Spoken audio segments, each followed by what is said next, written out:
This bishop is one of the most powerful holy men in the empire who answers directly to the pope and commands exorcism squads. So why he just lost a tooth to a milk bottle? He got hit by a baby. A literal goddamn sack of shit who can barely hold his own head up just smashed a glowing bottle into this saint's face, hard enough to draw blood. 5 minutes later, his crimson eyes flash. He channels everything he has into a single burst, and a blinding column of pure white light erupts from his tiny body, slamming into the lich with enough force to disintegrate it on the spot. Everyone stares. A newborn baby just solo killed a dark lich. The people watching think it's a miracle, holy power awakening inside a newborn saint. And the craziest part, this kid was supposed to be dead before he ever opened his eyes, because 5 minutes earlier in the moment this child was born, 2 nannies were assigned to him, except they're not nannies, they're assassins. And the milk they keep forcing into his mouth is holy poison, a venom designed to destroy divine power and quietly kill saint candidates before anyone notices. They're expecting convulsions and a quiet death reported as natural causes. Instead, the baby drinks 1 bottle, then another, 15 bottles of milk. He's not dying. Bros like me, if Makima feeded me directly from source, he's not uncomfortable. The baby raises 1 finger, grins, and demands a stronger one that hits harder, because this baby isn't surviving the poison. He's feeding on it. Every drop is being converted into raw mana inside his body. Instead of killing their target, these idiots just gave him a full power charge. And the reason a newborn can eat lethal poison and ask for seconds is simple. The soul inside that baby is not human. This is Kim Yasok, the immortal skeleton king, the most feared demon king in history. A real nigga who waged a solo war against gods. He started as the lowest thing imaginable, a nameless summoned skeleton on a battlefield. No rank, no power. Literally, bro had no skin in the game. Just bones and a sword and an endless war nobody asked him to fight. Every demon stronger than him tried to kill him, but he evolved from a disposable foot soldier into an immortal lich so powerful, the heavens conspired to stop him. Just pure Clash Royale lore. But when the gods who summoned him refused to keep their promise to turn him human again, he didn't beg, he declared war on heaven. They panicked, used a holy relic to seal his soul. His response? He gathered every ounce of destructive energy in his body and detonated himself inside their temple. Middle East classic, pure Osama. Last words to the gods, eat shit you bastards. The explosion flattened an entire section of the divine realm. The gods were too shocked and scared when they tried sealing my bro, and his soul slipped through and landed in a newborn body. But that desperate, unbreakable will to survive didn't start in the Clash Royale arena. Before 6 towers and zaps, Kim Yasok was just a guy. A regular, exhausted human being who spent his entire life grinding like a machine with nothing to show for it. Like me writing this recap right now. But then one day, 2 things happened. He won the lottery, and in the same day a doctor told him he had just some days to live. A disease so rare they were going to name it after him. It's like your mushroom with neck getting bigger but never harder. Just pure wasted opportunity. He stood in the rain holding a jackpot ticket that meant nothing. He begged the universe to save him. The universe turned him into a skeleton on a demon battlefield. And all that rage, all that experience, all that power now lives inside a newborn baby, in the one family in the world that trains every single day to kill him. The Ashua family. The Saintess bloodline. He is their heir. Their precious saint candidate. In a mansion where knights stab skeleton king dummies every morning for practice, surrounded by people who would burn him alive if they knew what he really was. Cause right now the bishop is bleeding and humiliated. Emperor Alexander is impressed by the boy's platinum hair, same as the empire's legendary founder. This baby is starting to look like a real saint. That's exactly what the bishop can't allow. He was sent by the Barrett family, who monopolized the papacy for generations. They already picked their own saint. Every other candidate needs to vanish. Isaac was supposed to be the easiest target, so the bishop goes nuclear. He announces he sensed demonic energy from the child and demands an exorcist. And he's not entirely wrong. Isaac leaked a tiny stream of undigested mana, a small slip, but the bishop caught it. The emperor shuts it down, refuses to investigate a saint candidate from an allied house. But then Isaac does something nobody expected. His tiny hand reaches out, touches the bishop's chest, and yank it out for everyone to see. A bandage-wrapped demonic hand wearing a golden rosary. The bishop's totem, a sealed high-level demon corpse he's been secretly using to absorb dark energy. A holy man of the empire, walking around with a demon artifact strapped to his body. The bishop goes white, cold sweat everywhere. How does a baby know about my totem? Isaac doesn't give him time to think. He snaps his tiny fingers. Pitch black energy erupts from the totem. The sealed demon roars to life. A colossal shadow lich materializes in the middle of the holy temple. Guards scramble. Priests scream. Emperor Alexander turns on the bishop with murder in his eyes. The bishop shrieks that the child threw it. Nobody's listening. A guard grabs Isaac and runs, but the lich locks onto the baby with terrifying focus and charges straight through the defensive line. Not to attack him, to rescue him, because this lich recognizes its master. Knights get thrown aside. The lich is screaming about saving the imprisoned king. The guard is sprinting through the temple with a demon missile chasing him. Isaac's mana is almost dry from the totem stunt. One option left. His crimson eyes flash. He channels everything he has into a single burst. A blinding column of pure white light erupts from his tiny body, slamming into the lich with enough force to disintegrate it on the spot. The shadow creature shrieks and burns away under a wave of what looks exactly like divine radiance. Everyone stares. A newborn baby just solo killed a dark lich. Whispers ripple through the crowd. He really is a saint. But Isaac is staring at his own hands in horror. That wasn't demonic energy. His body converted his mana into actual holy power. The white core he formed, the anomaly he couldn't explain. He suddenly realized a serious problem.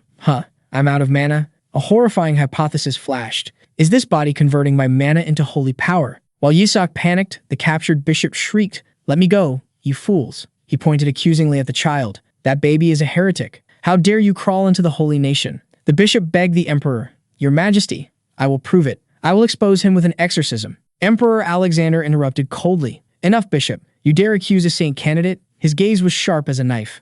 I will not overlook this matter, even if you come from the Holy See. Cornered, the bishop gritted his teeth. If the emperor suspects, they will soon discover the intruder. Kneeling on the floor, he despaired. Even if I die, I must save my family. The bishop's eyes flashed with cruelty.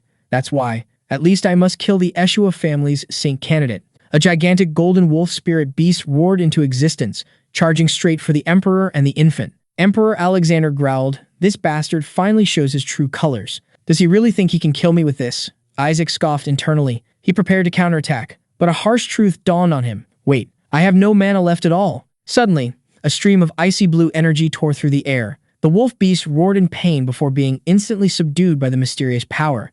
An icy voice echoed from the shadows. Who dares lay a hand on a direct descendant of Ashua? Blue robes fluttering. A dignified figure stepped from the mist. The Blue Faith? The emperor exclaimed. It's the Ashua Knights. The silver-haired man advanced, his aura overwhelming. It was the Ashua family's seventh son, Relai Ashua. Without hesitation, he pointed at the attacker. Execute the bishop immediately. A soldier snatched Isaac from the bishop. The baby struggled. Let me go. Don't touch me with Eshua's filthy hands. Then he froze. Wait, Ashua. Relai took the child, sternly saying, Behave yourself. The Ashua Knights knelt in unison, shouting, Greetings, young master. Relai turned to the child, softening slightly. Apologies for being late, Isaac. He smiled. It's nothing much, but we've brought a small gift for you. A knight gleefully presented a toy. This is a model of the beheaded skeleton king. Isaac was speechless. Other versions followed. The skeleton king burned alive, then crushed by the saintess. So cute, the knight cooed, tearing up as he mistook the baby's stunned horror for joy. He likes it so much, he's crying. How am I going to survive this? Isaac screamed internally. Helpless in the adult's arms, Isaac sighed. How will I survive this crazy family? Then, the name clicked. Wait, Ashua? Memories flooded back. The 45th generation saintess, no Ashua. The 61st, Ox Ashua. All his sworn enemies bore that name. Damn it, did I reincarnate into the saintess family? What kind of karma is this? While Isaac cursed his luck, the cornered bishop yelled, Heretics! Where'd you get that creature? He pointed at Isaac. I will expose its identity. The Ashua family is insane. It will end the Ashua. Relai's sword flashed. A cold, decisive stroke silenced the bishop forever. Relai sheathed his blade, looking down at the corpse. Be grateful for Eshua's mercy that I left your head attached. He kills people just for insults? Isaac thought. He's got guts. A knight quickly covered Isaac's ears. Young master should only hear good things. He began humming a gruesome nursery rhyme to soothe the child. Isaac looked at the skeleton toy. Lunatics. But the blue Ashua family, they really are strong. Meanwhile, Emperor Alexander approached. It seems I owe the boy a debt. He looked directly at Relai. Tell your family head that the imperial palace wishes to raise this child.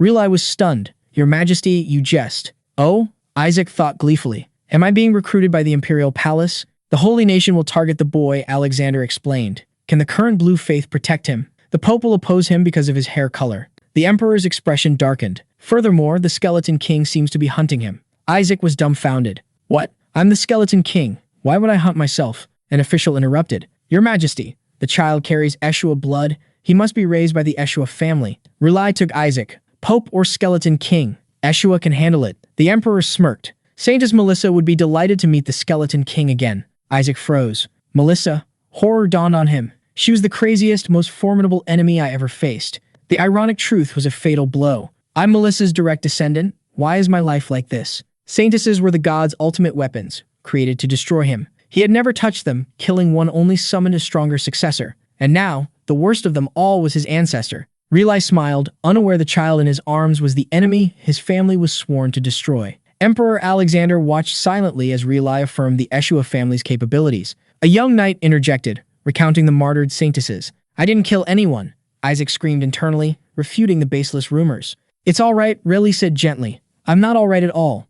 Relai lifted the boy high. We are grateful you were born. We have only one wish. Don't grow up to be like that terrible skeleton king. A blessing that felt like a stab. The image of his past brutal self haunted him. I'm sorry for being a bad person. Alexander pressed the negotiation. The boy is a precious asset against the growing demon threat. Besides, Ashua has no saintess. He delivered the decisive blow. The boy's mother disappeared a year ago. A lightning bolt struck Isaac. My mother is a saintess. Relai countered. The matriarch is still alive. Lady Melissa will return soon. Isaac gasped. She's alive. His greatest enemy survived. Fear enveloped him. He knew better than anyone how dangerous Melissa was. To survive, the tiny hand made a choice. It grasped the Emperor's finger. Isaac used all his acting skills, blinking cutely. Please take me with you. Alexander melted. See? The boy wants the Imperial Palace. He's just clinging to people. Rely insisted. House Ashua creates saintesses. Alexander countered, but you're rookies at raising a saint. He's the first saint. You have no experience either. The argument turned into a childish tug-of-war. The young master will be torn in half, subordinates cried. I want to go to the palace. Isaac panicked. I don't want to die. Then, he felt it. A warm stream of light radiating from the Emperor, the source of life. This is the true path to survival. The Emperor smiled, a wise choice. But a sudden chill rose in Isaac's heart. Elsewhere, a failed bishop knelt. I am innocent. That thing used mana. It's a demonic product. An icy voice echoed. Are you saying the gods bestowed divine power upon a demon? But it was mana. The Holy See calls such words. The mysterious leader's sword flashed. Blood splattered. Blasphemy. The cardinal wiped his blade. No need for a new squad. The Emperor will take the child. We strike at the Imperial Palace. Back in his crib, Isaac shuddered, sensing the threat. I won't survive the palace. He recalled the negotiation from a few days prior. Raleigh had played his trump card against the Emperor. The most precious thing we possess is the skeleton king's body. My body? You have it? Raleigh extended a hand. Isaac pointed decisively at him. Ga. Let's go to Ashua. Raleigh, the iron-willed man, melted. Isaac. In the carriage, Isaac accepted his fate. I gave up the palace, but I need to reclaim my old body. A body strong enough to contend with gods. Why is the Holy See targeting him? A knight asked. Raleigh revealed the secret. A prophecy states the saint will be adopted as a child of a god. Isaac was dumbfounded. What the hell? If the saint became Pope King of Priests, he would rival the Emperor. The Barrett household, having monopolized the papacy, was threatened. Suddenly, the carriage stopped. Young Master Raleigh, we have a problem. Guards block the city gate. You will not enter the duchy. Do you not recognize the Ashua emblem? Raleigh raged. The guard grinned. Darkness surged, and demons materialized. Demons? Isaac gasped. I forbade attacking human territory. A demon general roared. Our king ordered the death of all saints. Under the command of the great skeleton king, Lord Isaac. When did I say that, you bastards? A blue lightning bolt obliterated a demon. You despicable holy knight, the general roared.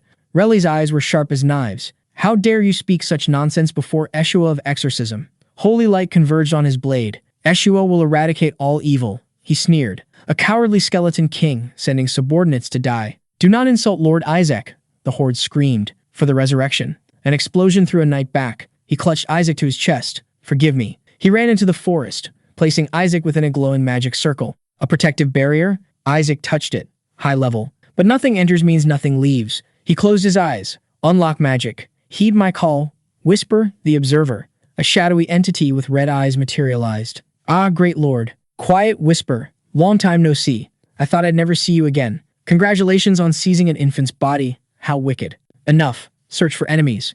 88 demons, Whisper reported. But the count is dropping. 51. 31. Raleigh and his knights were sweeping them. Suddenly, a wave of purple energy annihilated the remaining demons. No enemies left, Whisper reported. Detected. A Shadow Lich. A colossal shadow appeared, roaring. You who dare touch my king, pay with your lives. What is wrong with this guy? Isaac panicked. My king, my only master. Imprisoned in an inferior child? The Lich's loyalty was twisted. Don't look at him with your filthy eyes. Damn it. It recognized me. Raleigh ordered, prepare for battle. Isaac babbled, trying to order the Lich to stand down.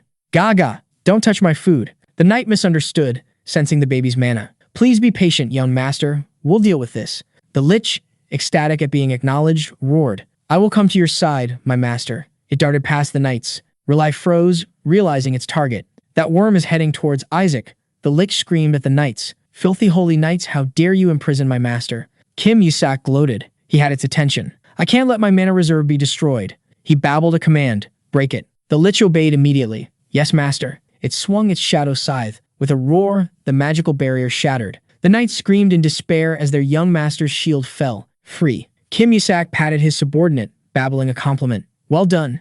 Now stop causing trouble and rest. The Lich froze, utterly confused. And master? Yasok unleashed his power, forcing the Lich to shrink. It let out a desperate scream. Why? Before vanishing. Really, Ashua stared, dumbfounded. Did the boy just turn a demon into a totem? He looked at the infant sitting next to the petrified demonic hand. A knight cheered. He neutralized a demon instantly. Isn't the boy amazing? The entire Azure Knight squad erupted in cheers. Yasok thought, I didn't use holy magic. That was just magic. Riley remained skeptical, but the Knight Commander picked up the child. In times of crisis, the true nature reveals itself. The demon sensed a threat from the young master. He is definitely a saint. Riley had to admit, whether he's a saint or not, he is special. He gritted his teeth. But why does it have to be a boy? Thinking of the Skeleton King's curse, Riley clenched his fist. I've made my decision. The commander saluted. As commander of the Azure Knights, I swear to protect young Master Isaac, the future of the Ashua family. I understand now, Riley said softly. I've been foolish, fearing the curse.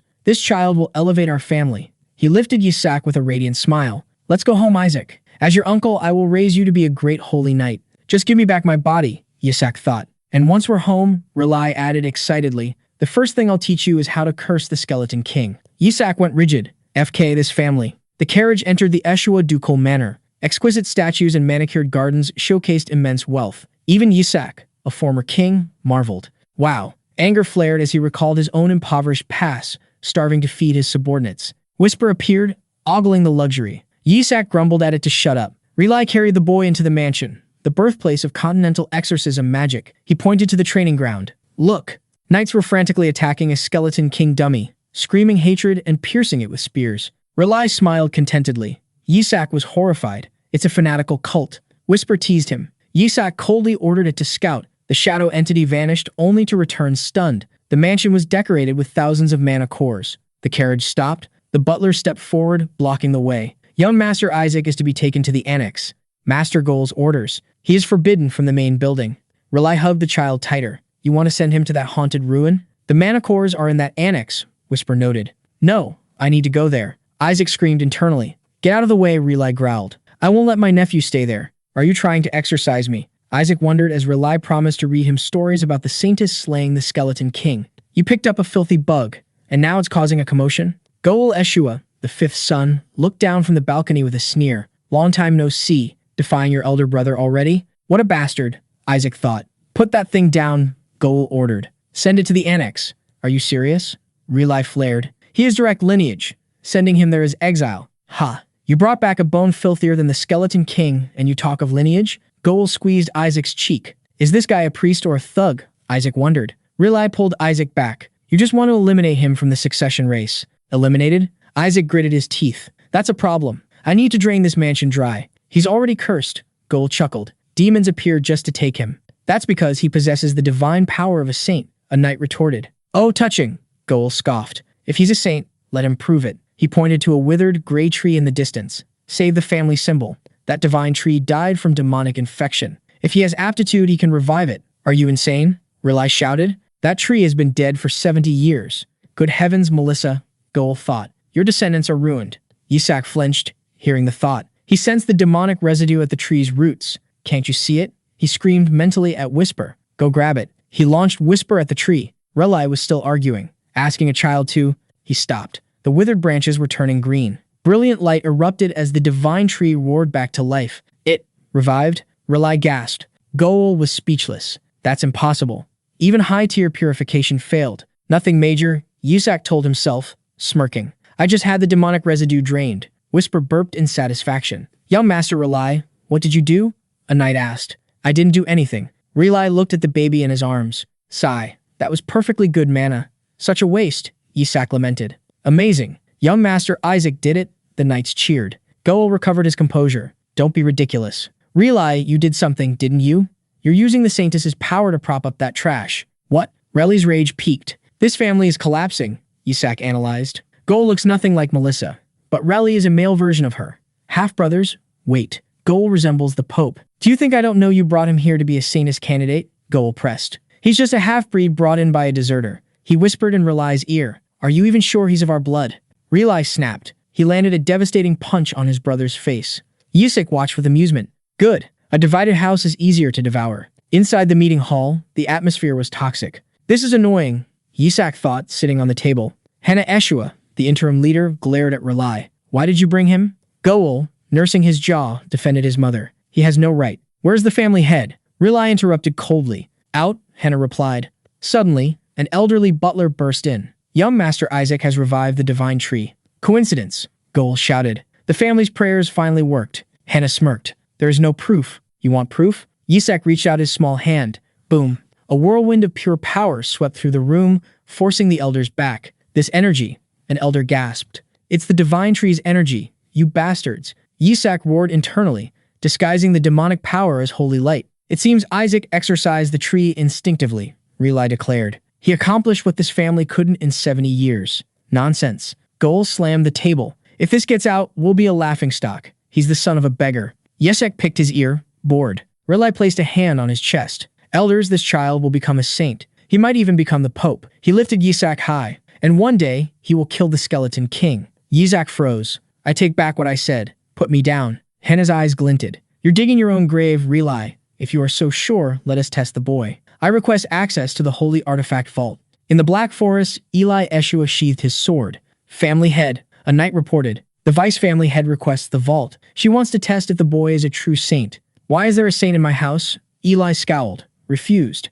That place kills anyone but a candidate. Let them. A powerful voice echoed. Matriarch Melissa Ashua appeared. It's Isaac, isn't it? To save the divine tree? A promising sprout. Madam, open the vault for all the candidates. Melissa smiled dangerously. With the greatest holy artifact, we can finally destroy the skeleton king. Whoever brings it back gets everything. I will personally teach them the secret techniques. The Ashua Vault, a repository of ancient power and a graveyard for failed candidates. Will you be able to return safely? Whisper teased. They said my old body is in there. Yisak thought, excitement bubbling. I'm getting it back. The matriarch has opened the vault for everyone. A young knight told Yisak. But I'm sure you will win, young master. The more, the merrier, Yisak smirked. Chaos is the perfect cover. Relai appeared, looking grave. Be careful, Isaac. Demons captured in war guard the vault. Captured demons? Rank 6 at best, Yisak calculated.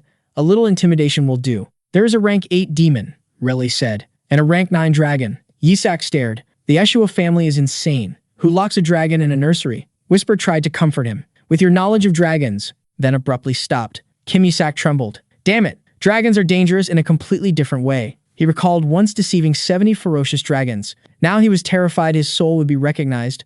The Whisper saw an opportunity. Yisak had to act. He calculated, the vault has rank 8 demons and a rank 9 dragon. I can only handle rank 6. A bold plan formed, sneak into the Ashua Annex vault and steal the mana cores. The solemn door to the repository stood right before him. Yisak and Whisper infiltrated, grabbing an ancient book. Master, are you all right? Whisper asked. Yisak froze, staring at the title, Holy Arts, 10 Ways to Disintegrate the Skeleton King. He looked like he was about to be exorcised. Damn it, you should have taught me holy power first, he screamed internally. He considered mind control, but Whisper shut it down. Do you want to destroy the family? Yisak sighed. I can't grasp this with mere theory. Suddenly, a warm hand lifted him. You look tired. Relai Ashua held the child. As Relai carried him away, a knight picked up the discarded book. Relai placed a hand on Yisak's forehead, a simple gesture, but a surge of holy power poured out. Oh, a holy art. From his crib, Yisak cheered, amazing. Use a few more attack moves, uncle. He calculated quickly. He couldn't let them stay.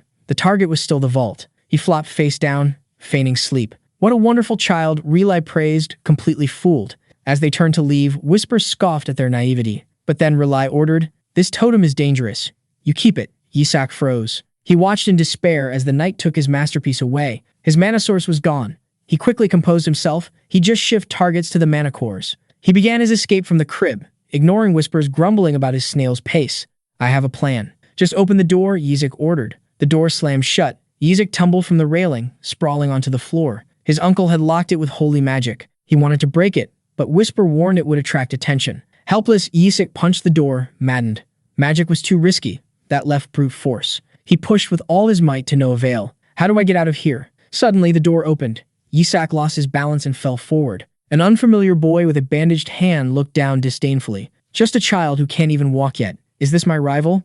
Yisak thought. Whisper growled. How dare he insult my master? Shuri clenched his bandaged hand. There's no way that kid created a totem even a genius like me couldn't make. He recalled Goel Ashua testing Yisak with a holy light orb. Shuri flared with holy power. I will become the saint. You dare steal my position. He yelled as Yisak clung to his leg. A milk bottle tumbled loose. Shuri tripped over it, falling flat on his face. Yisak laughed. I found my ride. Do you know who I am? Shuri yelled. Yisak realized the resemblance. He's the uncle's son. And you were gathering holy power to attack a baby, you bastard. Yisak raised the milk bottle. You deserve a beating. He threw it straight at Shuri. Nice throw, master. Whisper cheered. You arrogant brat, become my ride, Yisak ordered. Humiliated and clutching his head, Shuri erupted with power. "You little brat." He erected a holy light shield to block the incoming bottle. Yisak watched with amusement as Shuri's smug voice echoed in his head. "Surprised? I'm the only one my age who can use level 3 defensive holy magic." Shuri smiled sinisterly.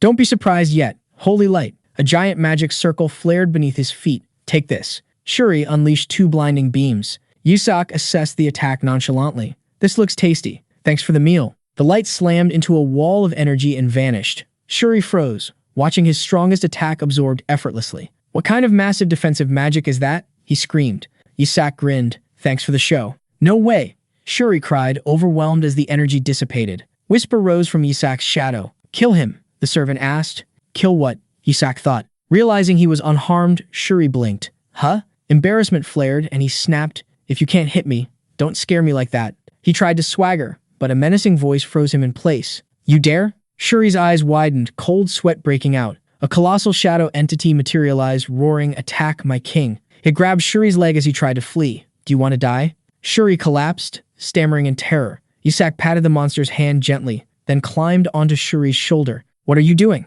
Yisak smiled. "Carry me, you bastard." "My name is Shuri Ashua," the boy thought, his internal voice resolute despite the tears. He was destined to be a saint. He had vowed to escape this corrupt family and become the Pope. But that grand plan halted the moment a demonic baby turned him into an unwilling mount. "To the annex," Yisak yelled. "Keep moving, or I'll tear you apart." "Human," the shadow threatened. "Trapped." Shuri obeyed, sobbing. "Just survive first. Someone save me." Under the moonlight, Shuri carried Yisak across the garden, following the baby's erratic commands. "Left." "I said left." Yisak shrieked, pointing imperiously. "Do you want to die? Go the right way." Shuri sweated profusely until his feet suddenly rooted to the spot. He looked up, pale. "Wait, this is the second annex? The haunted house? Why here?" Shuri panicked, recalling the master's warnings. Yisak flashed a sly smile. "Oh my, must be a few thousand spirits here." The old building reeked of dense magic, accumulated from decades of resentment. "Let's go," Yisak urged. "No, we can't go in there." The shadow reappeared. "Shut up and go, dog." Inside, the abandoned annex was dark and chilling. Shuri's heavy footsteps and sniffles echoed through the corridor. "Messier than I thought," Yisak mused, crimson eyes scanning the gloom for dark energy. He spotted a large sealed door. Whisper materialized. "Master, the entire building is sealed." "Hey, let's go back," Shuri panted, terrified. Yisak yanked his hair in response. "What now?" Shuri yelled. He stopped before a row of old portraits, former family heads. Yisak scoffed. "You aiming for family head too? Don't even dream about it. That position is mine." Smash. Yisak slammed his milk bottle directly into a portrait, shattering the magical barrier. "Ancestral paintings," Shuri wailed as the blast threw him backward. "Then don't put a barrier on the paintings," Yisak thought. "The barrier is broken, master," Whisper confirmed. "I did it," Yisak cheered. Without giving Shuri time to recover, he urged him toward the open passage. "You psycho, don't just break things and run." Shuri screamed. Shuri yelled as the child was dragged toward the darkness. Kim Yasok only babbled excitedly, rushing into the secret passage. Finding a room bursting with magical energy, he cheered. "Whisper, close the door," Yasok ordered, determined to claim the space. Shuri rushed forward. "Hey, wait, what are you doing?" Yasok smirked. "A kid like you doesn't need to know." The door slammed shut. Inside, the boy sat calmly. "It's time to begin." Blue energy swirled around him. Outside, Shuri pounded on the door. "Come out or I'm telling. I'll tell the adults to kick you out." "Shuri." A cold voice made the boy freeze. A white-haired man appeared, lifting Shuri into the air. "Why are you here?" Shuri opened his mouth, but an old woman roared. "We forbade entry to the annex." "Huh?" Shuri asked blankly. Witnesses had seen Shuri carrying Isaac here. He stammered a defense, admitting he used holy magic to carry the baby, which only confirmed their suspicions. The white-haired man sighed. "Shuri, you've gone too far." He gripped the boy's shoulder. "Where did you lock Isaac up?" Shuri screamed in denial. He was about to explain that Isaac locked himself in when violent noises erupted from behind the door. The man rushed over. "Isaac, are you in there?" He pressed his ear to the wood. Inside the darkness, the play began. Yisak's mournful sobs echoed pitifully. The door opened and the elderly lady rushed in. "Oh dear, look how scared he is." The man picked up the sobbing child. He's in shock, but seems unharmed. He looked at the baby, relieved yet thoughtful, then turned to Shuri. "You should be ashamed." "But it wasn't me, I swear." As he was carried away, Yisak mouthed a sarcastic thank you at the stunned boy. His innocent expression vanished, replaced by a sinister smile. "Thanks for the meal." Shuri clutched his head in agony while the adults wondered why his blood pressure was spiking. Safe in their arms, Yisak assessed his spoils. I've acquired a century's worth of mana in one go. Energy glowed in his small hand. With this, I can use that plan. The man mistook the boy's sinister look for shock. Sunlight bathed the magnificent mansion. Yisak sat calmly beside a book until Relai's voice rang out. Isaac, I have someone to introduce. Really, Ashua entered with a uniformed woman. This is Ashley. She will take care of you. Ashua's holy knight, Ashley Larch. She knelt before the infant. I shall serve you until my last breath, young Master Isaac. Yisak narrowed his eyes. Did they send someone to monitor me? He babbled to get her attention. Hey, you. Then he threw a tantrum, shouting, I don't need you. Get lost. A terrifying dark aura erupted from the child, freezing both adults. As Ashley panicked, Yisak glared at Relai. Why does this family have so many crazy people? Relai just smiled. And Isaac, this is my gift. He opened a box to reveal a simple ring. Yisak scoffed internally. Had the Ashua family fallen so low, giving cheap jewelry? Oh my, Ashley gasped.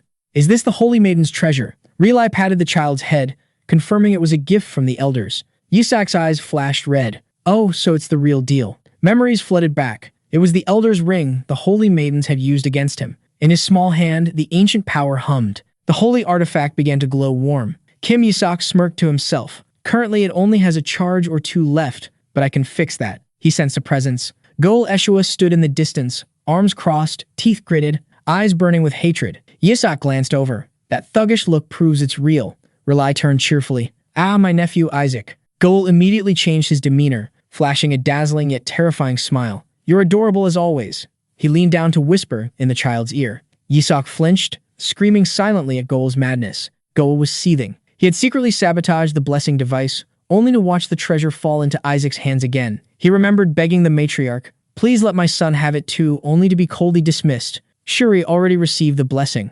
Don't be greedy. Resentful that his plan was ruined by a child, Gol approached Relai. He sneered at Relai's gift, calling it trash, then turned to Yasok with a cunning smile. My dear Isaac, how can you accept such a useless item? Gol opened a box to reveal a magnificent ring. This has received countless blessings from the Holy See. Relai froze, realizing Goel was undermining him. Yasok reached out. Goel grinned triumphantly until a small hand slapped him square across the face.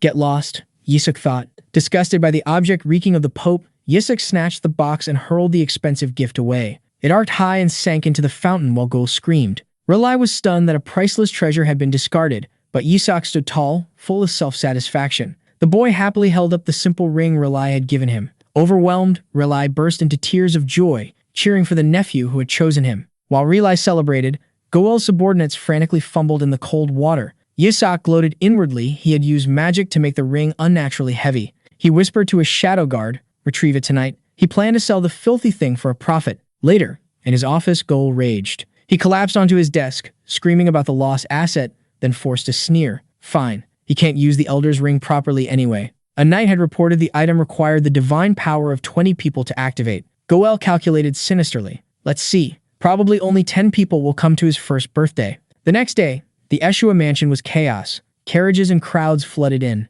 Ashley Larch reported, it's incredible, young master. 148 saint candidates and 4,000 nobles. She listed dukes and even the emperor, but Yasok looked annoyed. Are the gods so lazy they're scattering saints everywhere? Relly was equally astonished. I thought everyone would consider this a trap and stay away. No way they think that, my friend. Count Simon Regis, head of a merchant guild, appeared with a laugh. Every family in the empire is buzzing. They heard the weaklings of the Ashua family were attending, so they knew it couldn't be a trap. Simon continued, besides, the lady of the Ashua family offered a prize. How could they not come? Yasok looked up curiously, wondering about the prize. Relai suspected that even the Simon sneered at the arrogant Barrett family. Riley tried to hush him, but Simon boisterously announced his son was also a saint candidate. Watch your mouth, Riley whispered, gripping the doorknob. Simon kept prattling behind him. It seems ancient proverbs are never wrong. The voice stopped them. Cardinal Barrett? Riley gasped. The cardinal smiled sinisterly. The weakling Ashua is holding a birthday to salvage dignity, he thought.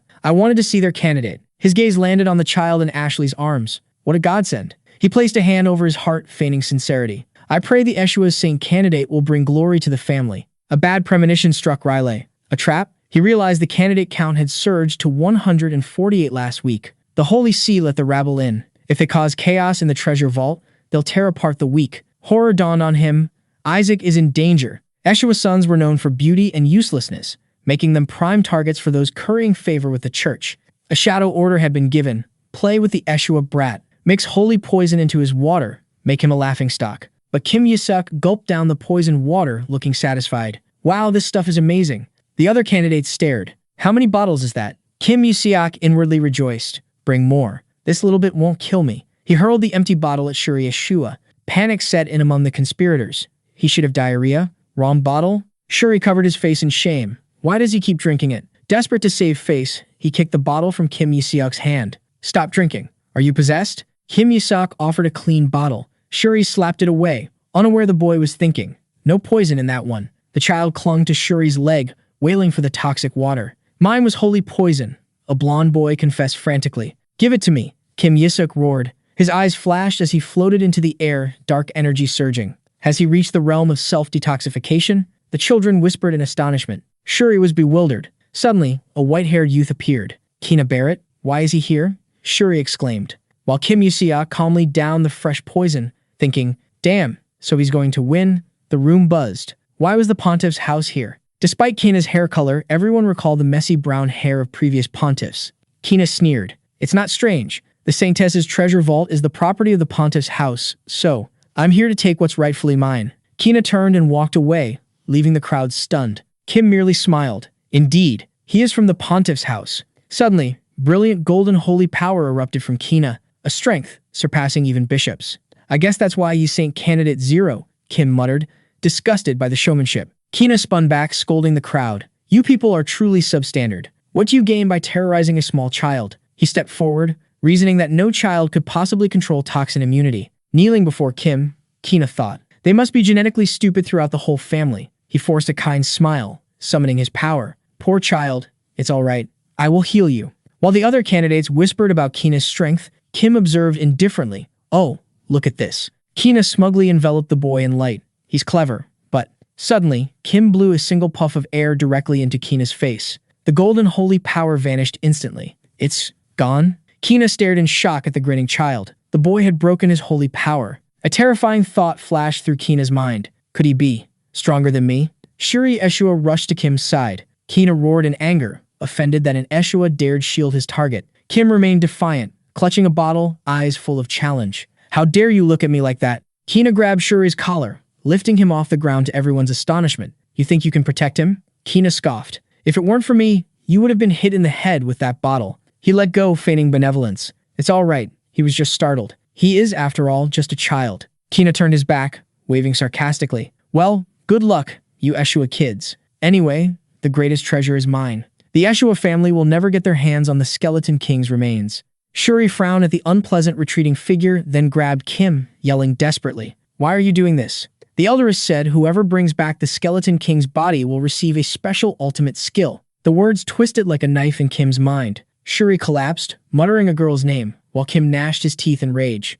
What are you people doing with my body? Later, while the other candidates whispered about the recent chaos, Kim sat alone, calculating. I spent hundreds of years cultivating mana. Reclaiming rank 10 is a trivial matter. He frowned. But how can I sneak out when all these kids are watching? His crimson eyes flashed with resolve. Forget it. I'll take down anyone who gets in my way. Everyone, gather around, an elder announced. We will depart soon, so listen carefully to the history. Lecture again? How boring. Kim quietly crawled away. Huh? Hey you, Shuri yelled. Where do you think you're going? A loud boom rang out, startling Shuri. He pointed, panicking. Elder, Isaac, he. Kim had shot off like lightning, exhilarated. Time to try out the new holy art. Not there, Isaac. The elder screamed in horror. That area is forbidden. If you go that way, the traps will activate. Kim didn't stop. Stop that bastard, the elder roared, chasing in vain as the children scattered in chaos. Meanwhile, in the ballroom of the Ashua mansion, a woman worried aloud. I hope young master is all right. Beside her, the silver-haired man maintained a cold expression. A magic orb flared to life. We have connected to the treasure vault, the narrator announced. I will provide commentary through the summoned beast following the third-place child. The silver-haired man perked up. The door to the first room has opened. Currently in third place is Amon Aegis. That's my son. A father cheered. In second place is Shuri Ashua. Shuri's father blinked, then shouted, I'm proud of you, son. The commentator looked closer at the projection. The announcer stared at the results in confusion, and in first place. It's Isaac, he said. The silver-haired man and the woman beside him froze. Isaac Ashua, the voice echoed. The boy rushed forward like a whirlwind, triumphant. Please, Isaac, you can't go there, the elder screamed. Too late. The boy's foot triggered a trap. Elder. Shuri Ashua shouted as energy struck the old man. Chaos erupted. Children's screams filling the air. Shuri roared at the instigator. You lunatic. Why did you go in there? You're messing everything up. Passing the trial was hard enough without dodging anti-intrusion traps too. Ignoring him, Kim Yasok thought, this must be the entrance to Chapter 2. He triggered another layer of traps. Well done, Master, the shadow entity whispered. Thanks to the mana core you absorbed, I've leveled up. Good. Now I can exploit you even more, Yasok thought. Now go catch him. The shadow rushed off. In the crowd, a boy muttered, I didn't expect it to be this hard. So this is why the Saintesses are so strong. His friend looked bewildered. Suddenly, Shuri was lifted into the air. Isn't that the Ashua kid? Someone asked. Yeah, name's Shu or something. How can he fly? Must be cheating. Shuri cursed silently. That's not it, you idiots. Gripped by the shadow, he screamed, I'm flying against my will. Put me down. Master, I've caught the informant. The entity threw Shuri face first in front of Kim Yasok. Groaning, Shuri warned, stop it, you madman. The second room. You could die if you're not careful. Too noisy. Yasok cut him off. He looked down at Shuri. I don't need rambling. Just explain the second room. Shuri gasped. When entering the second room, absolutely do not attack. What kind of nonsense is that? It's the only way to pass. Just wait 3 minutes until they disappear. Someone already died in there. A test of patience? How cliché, Yasok thought. He crawled away, replying in a childish voice, all right. Sounds easy as pie. Just don't attack, right? Waiting 3 minutes is nothing, he muttered confidently. His small hand touched the gate. Welcome to the Chamber of Silence. Inside, glowing words appeared. Patience is a virtue. Maintain your silence. Yasok sat, listening to the proclamation. Patience will lead you to the light. While others rushed forward, Kina Barrett and his group hung back. Will we be okay? A boy asked nervously. We're at the very back. Kina smirked. No need to face danger first. Let the sacrificial lambs go ahead. Those who rush ahead will get stuck at the entrance anyway, another added. Kina pointed. Look! A dazzling light erupted, startling a blue black-haired boy. The trial has begun, Kina said. Yellow light exploded, signaling the first trap. Do not let yourself be swayed, the voice echoed. Kim Yasok and another candidate exchanged fearful looks. A blonde entity appeared, spreading his arms. Patience will lead you to the light. You bastard! A candidate roared, charging the entity. He destroyed it instantly, but his body turned to dust amidst horrified screams. Another boy collapsed, cursing. Damn it. Giant bloody tentacles burst from the ground. You fool! Someone screamed. Yasok grimaced. How can I hold back when they show off the gods' ugly faces? You have failed, the system voice echoed coldly. Those who cannot be patient. Yasok clenched his fist, deciding to break the rules. We'll face the wrath of divine punishment. The golem's supervisor roared. We're screwed, a boy trembled. We're dead. As Kim Yasok gathered magic power, violent red energy surged. Lightning erupted around him, striking the giant gatekeeper. The brown-haired boy gasped. What was that? The bolt pierced the stone golem's core. Kim Yasok frowned. Why him again? To the crowd's astonishment, the supervisor collapsed into rubble. Yasok scoffed. Rank 8? Are you kidding me? He was certain. This golem was made by his subordinates, the 14 demon generals. Is it operating under the Ashua family, or is it here because of me? Yasok crawled away, ignoring the boy calling, Hey, where are you going? Didn't expect those Ashua brats to be so useful. Foliage parted. A group appeared, led by Nigel Seffet. See? I told you an Ashua brat would know the way. Nigel sneered. Thanks for handling the gatekeeper. Now beat it. We're taking the second room. Yasok assessed them coldly. Still so many survivors. Nigel pointed at Yasok's companion. Didn't know the Ashua family was so cowardly. Me? With him? The boy stammered. Nigel ignored him, turning to his group. You saw this kid dodge the traps, right? He spotted the ring on Yasok's neck. A relic. He snatched it. This must be the key. We'll avoid every trap with this. Yasok's companion thought dead wrong. He watched Yasok's unnatural calm with suspicion. He never let people steal from him without a fight. We don't need you anymore, Ashua. Back off, Nigel ordered. He smiled sinisterly. The Skeleton King's corpse belongs to the Seffet family. I will claim it. He charged. One step later, blinding light erupted from the ground. A sea of fire engulfed the vanguard. Screams tore the air. The brown-haired boy froze. Isaac, that brat. Through the flames, Yasok smiled. He lured them. The fire died into ash and smoke. Yasok hoisted his companion onto his shoulder and stepped over the bodies to enter the second room. He looked back at the charred remains. Thanks for the sacrifice, kid. Yasok frowned. Another group was trailing him. Why are they still following me? He definitely has divine power, a purple-eyed boy whispered. He's from the Saintess's house. Yasok scowled. I don't need their reverence. From his shoulder, Shuri Ashua thought, Run, guys. The monster on my head is scarier than any demon. Shuri tried flattery. If there's a saint here, it's you. A blond boy stepped forward. Pleased to meet the youngest Ashua Master. I am Paris Julius, second prince of the Julius Kingdom. Yisok's interest piqued. Useful. Hey, Isaac, Shuri asked. We've arrived, Yi Siok announced. A massive gate loomed. An orb of light pulsed and a winged figure emerged. Welcome, candidates. The third room is the Chamber of Contemplation. Show your courage and determination. The followers cheered. We should have followed him, not Nigel. The corpse is ours. The supervisor clarified. The test is simple. Defeat us and claim your glory. Yisok narrowed his eyes. That gatekeeper. Could it be? He smirked. I was right. This is going to be fun. Huh, Yisok yelled, making the others jump. Shuri froze, then realized the truth. Isaac is right. The gatekeepers are lying. The first room was the Chamber of Selection, where Yisok charged ahead. The second was the Chamber of Silence, where he showed no restraint. Now, the Chamber of Contemplation. Yisok had deduced that. The hint lay in the past. Shuri Ashua warned, we must not attack them. But Kim Yasok pointed at the statues, ordering in advance. Shuri reassured himself. Perhaps the Sanctus bloodline in Kim was awakening. Perhaps I misjudged him, Shuri thought, missing the wicked smile and the energy orb in Kim's hand. Kim hurled the orb at a gatekeeper. Shuri froze. Enveloped in evil energy, the gatekeeper roared.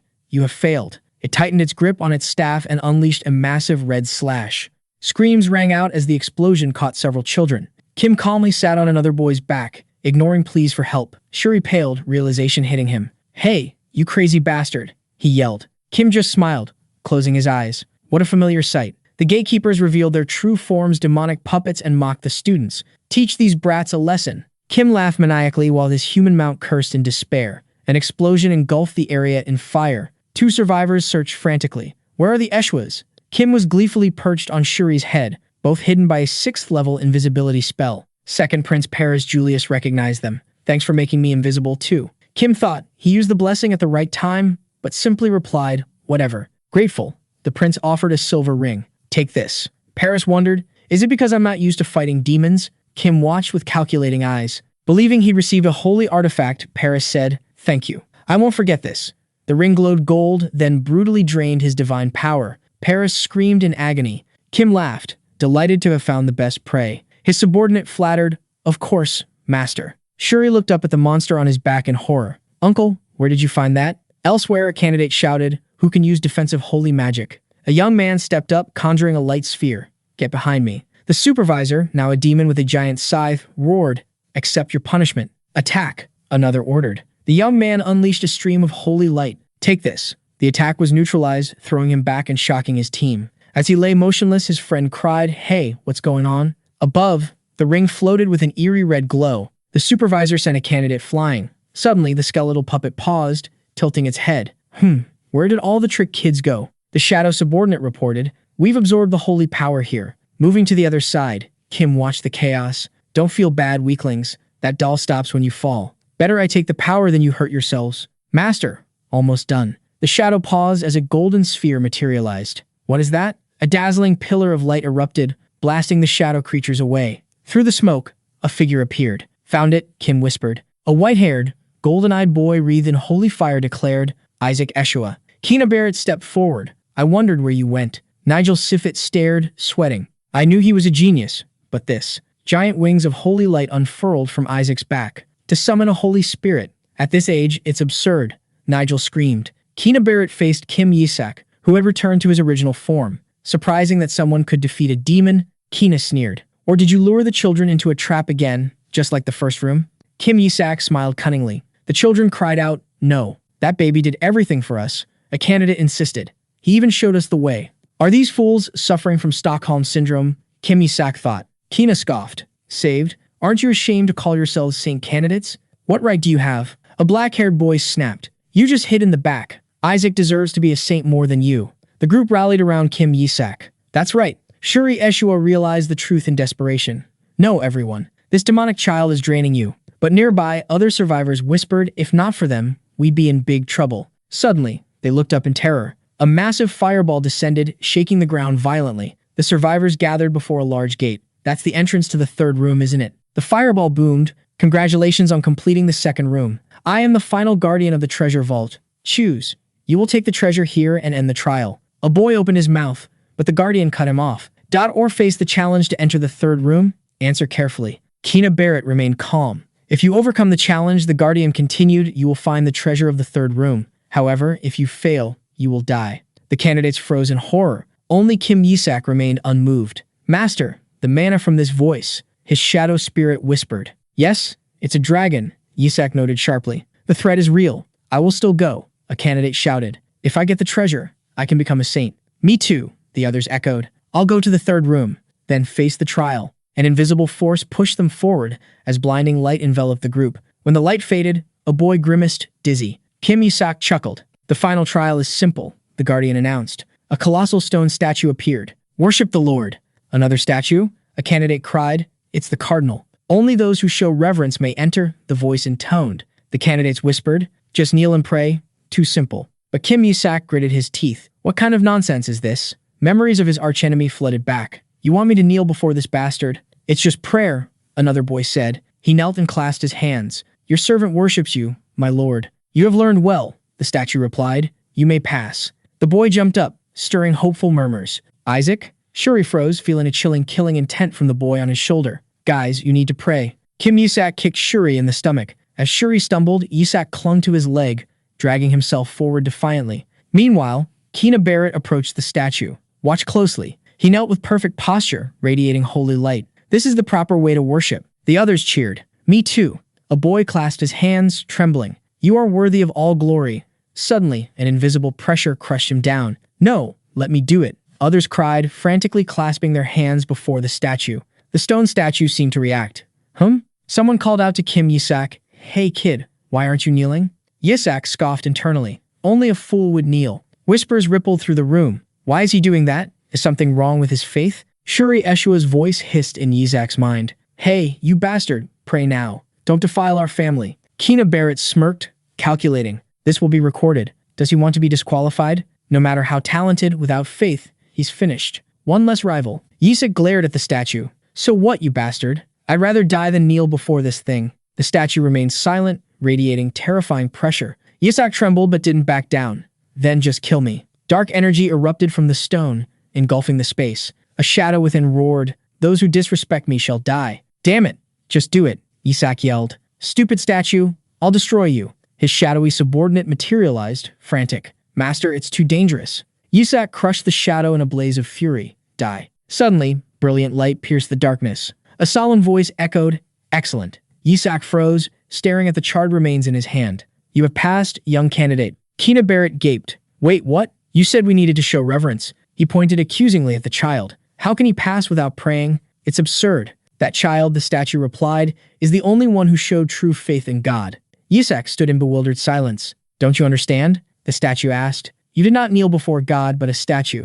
Does your faith command you to bow before idols? The candidates froze. A statue, one muttered, an idol. Panic spread as they realized the doctrinal trap. Look at that child, the statue declared. Even facing death, he did not lose his faith. Faith. Yasok mumbled, then puffed out his chest. Shut up. Kina gritted his teeth. Unacceptable. He's just a baby. You can't prove his refusal was faith. Yasok crossed his arms, nodding in agreement with his accuser. Kina delivered his final blow. And if he has so much faith, where is his holy mark? Yasok flinched. Huh! The room stirred. A saint candidate without a mark? Yasok smiled smugly, enjoying the show. He's the only one without it. Kina pressed. Give up. A saint candidate without a holy mark, the statue echoed. That is because he is a child. A small child does not need to possess it yet. The excuse stunned everyone, even Yasok. Absurd, Kina roared. And you could move this whole time? The others chimed in. If he gets in, we should too. You all wish to enter the third chamber? The statue asked. Silence fell. Very well, you may all proceed. Cheers erupted, but Kina frowned. Why let them in so easily? The statue's tone turned sinister. If you wish to rush into the fire like moths, so be it. Evil magic surged. The gate behind the statue ground open, revealing a dark abyss. The candidates froze, horrified. The magical pressure hit them, squeezing the breath from Kina and the others. Can you feel it? The statue roared. The magic from the Skeleton King's body. Candidates collapsed, crushed by the weight. What kind of magic was this? In contrast, Kim Yasok grinned. His brooch hummed, absorbing the energy. He laughed, recognizing the familiar power. That's right. My body. The Skeleton King's body is right there. He fixed his gaze on the dark gate. I never thought I'd see it again, he mused, after I self-destructed in the divine realm. Suddenly, mana poured out and panic washed over the boy's face. A white-haired candidate pointed at Kim Yasok. Look at this child proving his faith. Look at that brave, warrior-like face. Shuri Ashua cursed inwardly. Brave my ass. He's lost his mind. A brilliant fireball manifested above, its voice echoing. It's not too late. The entity gestured to Kim Yasok. If you cannot smile in the face of death like him, get out. Damn it, a candidate screamed. How can we possibly get past this magic power? Two boys cowered. Let's go back. We might actually die. The white-haired boy stepped forward. No, I don't need the treasures from the second chamber. He addressed the group. All of us will proceed into the third chamber. He looked directly at the fireball and activate all the traps within it. Shuri was speechless. This crazy bastard. The fire entity seemed amused. Oh, is that truly what you desire? The white-haired boy smiled shrewdly. Even the genius Saintess Melissa couldn't bring back the Skeleton King's corpse. You must be the safety measure she left behind. The Saintess would never let children die. His gaze hardened. I don't want others to say I chose the easy path. He smirked. Therefore, set the third chamber to its inherent difficulty. In the corner, another boy watched. He's also got a few screws loose. The gatekeeper declared, if that is your wish, I shall heed it. In fact, this will make it easier to find the true saint. The white-haired boy smiled smugly while another candidate screamed, you should have gone alone. Why drag all of us into this? A colossal leg descended through the thick mist. In the center, a skeletal hand rested on a pedestal, emanating dark magic. The candidates collapsed, screaming under the pressure. Kim Yasok, however, was excited. Wow, it's just like the demon realm. Look, master. He gazed at the skeletal hand. Whisper exclaimed, that is the master's noble body. Kim Yasok laughed. So handsome, my dear. Ah, no, I mean my body. Shuri Ashua stared in shock. Is that the Skeleton King's corpse? All this energy just from one hand. Kim Yasok scoffed internally. Not from the hand, you fool. It's from my thumb. He pondered, is this the only fragment here? The rest are just copies. The skeletal hand released a terrifying surge, overwhelming everyone. From the darkness, a colossal tiger-like demon rose. Two candidates screamed. A demon. Wasn't the guardian of the second chamber the only one? Kim Yasok looked down, indifferent. Didn't you ask to remove all safety measures? The guardian demon stomped. Annoying pests. How dare you covet the king's body? Shuri Ashua pointed at the white-haired boy. It's all your fault. What are you going to do? The white-haired boy grabbed Shuri's hand. Just trust me. I'll make sure everyone leaves with a treasure. He smirked. One of the 14 demon elites. The Skeleton King's most trusted subordinate, personally trained by him, captured by the Papal Institute. Facing the demon, the boy declared, I prepared a sacred art for this. The treasure is mine. His eyes glowed with holy power. Kneel. The giant demon buckled under the divine weight. The light of the Papal Institute, candidates cried. Kim Yasok observed quietly. Excellent. It worked, the white-haired boy thought. Then, his eyes flashed. All I need now is the Skeleton King's body. Is it you? The demon struggled to its feet, bloodshot eyes locking onto the boy. Are you the one who covets my king's body? Outside the vault gate, a group of nobles led by a blonde man waited anxiously. What's happening inside? We've lost contact with the familiars. A breathless messenger ran up, waving a paper. It's bad. The demon in the third chamber has been unsealed. Raleigh Ashua and his aides stood stunned. One aide turned to him, horrified. Raleigh, isn't the demon in the third chamber one of the 14 elites? Cold sweat broke across Raleigh's brow. What the hell is going on? Everyone in the vault is in danger. A guard rushed in from the surveillance room. The elders bypassed the traps and vanished. The children are defenseless. Another guard shouted, they can't handle a demon elite. We must stop the ritual and extract them immediately. As he rushed the gate, a dazzling barrier materialized, slamming him back. A blinding flash erupted from the vault. Raleigh panicked. What's happening? Nearby, Goel Ashua watched nervously. Is the vault opening? Intense holy light enveloped the stone gate. A knight shouted, back. Demonic energy might leak out. An elder cut him off, pointing forward. No, I don't sense the demon's energy. Another elder turned to Cardinal Harry Beret. They defeated the elite? Well done, Kina. A guard grabbed Raleigh, stammering. One of the children inside must have done it. Raleigh, could it be?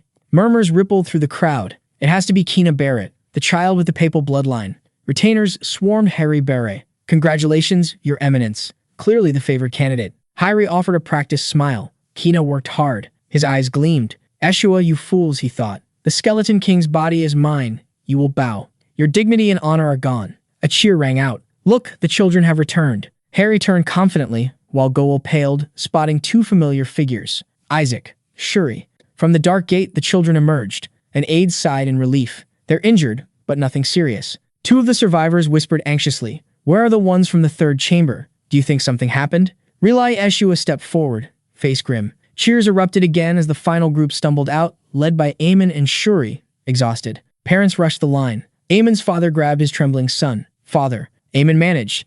Are you all right? The father asked urgently. Goel and Henna Ashua reached Shuri. Amidst the reunions, Relai froze. He scanned the group, panic setting in. Isaac. He rushed the children. Where's Isaac? Suddenly, Cardinal Harry Barrett's powerful voice rang out. Kina. Relai whipped around. Harry Barrett stepped before Kina, eyes sharp. What is that in your hand? Kina stammered, terrified. That. Who told you to bring that out?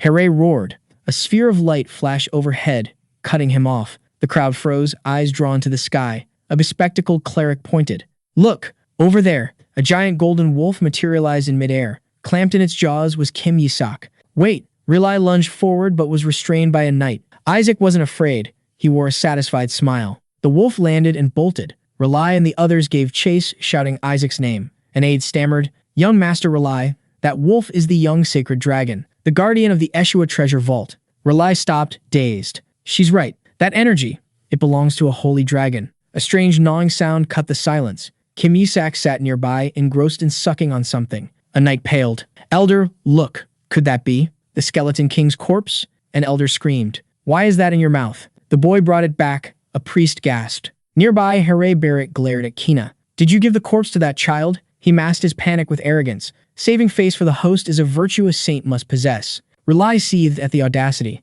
The dragon roared. What nonsense are you spouting? This kid brought the corpse out. You are all fools. Harry and Kina froze. Kina's mind flashed back to the treasury in horror. Why had the golden holy art failed? The giant guardian demon had towered over them. Filthy trash. Paralyzed by its aura, the candidates screamed as the demon swung. Die. Demonic energy exploded, flinging them away. Kina awoke in the rubble to see a blue holy barrier shielding them. Blue holy art? It wasn't Kina's power. It was the Ashua child's. Filthy priests. The demon roared, lunging. How dare you target the skeleton king's corpse? A fist blazing with blue fire blocked the punch. Isaac stood firm. You bastard. Isaac roared, energy exploding around him. Don't you recognize your master? Back in the present, the crowd buzzed. Relai stepped forward. 14 elite demons are too much for children. Why break the seal? The dragon smirked and pointed a claw at Kina. That white-haired child asked me to. The other candidates erupted. He forced us into the third chamber. He almost killed us all. Eyes turned to Kina, the Pope's child. Hooray gritted his teeth, defeated by their sworn enemy. Relai smiled proudly. You did well, Isaac. Elders surrounded Isaac, trying to coax the bone away. One reached out, but Isaac swatted him away. The elder stumbled, stunned. How is he so strong? This mana is delicious, Isaac thought, absorbing it so fast. Watching this, another elder whispered to Relai. Isaac has truly outdone himself. The matriarch will be delighted. His smile turned sinister. Now that we have that thing, we can hunt down the skeleton king. We'll find his soul with a tracking spell. Kim Yasok, still holding the bone, in his mouth, stunned. Huh! Horror dawned on the boy. So this is why they wanted my body out so badly. A group of elders reached out, faces beaming. Give it here, Isaac. As hands clawed toward him, Kim Yasok screamed internally. They've all gone mad. The lead elder declared he would settle the 150-year-old grudge, but Kim Yasok swallowed the bone right before his eyes. Burp. The elders froze. Kim Yasok clutched his stomach, grimacing at the elder's trembling finger. The young holy dragon seized the chance, grabbing its master and soaring into the sky, leaving the madman behind. In a solemn, silent hall, a masked elder asked, Have you found it? I don't think it's here, came the disappointed reply. As the mages slumped in defeat, Kim Yasok watched calmly. Keep searching all day, he thought. You won't find it. His thoughts drifted back to the treasury. The skeleton kings were roaring. Don't you recognize your master? The giant guardian demon screaming under the overwhelming power, then freezing in shock. This mana. Master, I thought this world would end when you died, but I knew you would return. Subdued, it vowed, I must serve my master. As the memory faded, Kina Byrite screamed furiously. Damn it, you should have stayed to talk. I still have so many questions. They say the papal palace captured them, Yasok mused. I should look into this later. Drinking from his bottle, the baby suddenly froze. Please poop, Isaac, Relai Ashua yelled. The shadow entity beside the baby burst out laughing.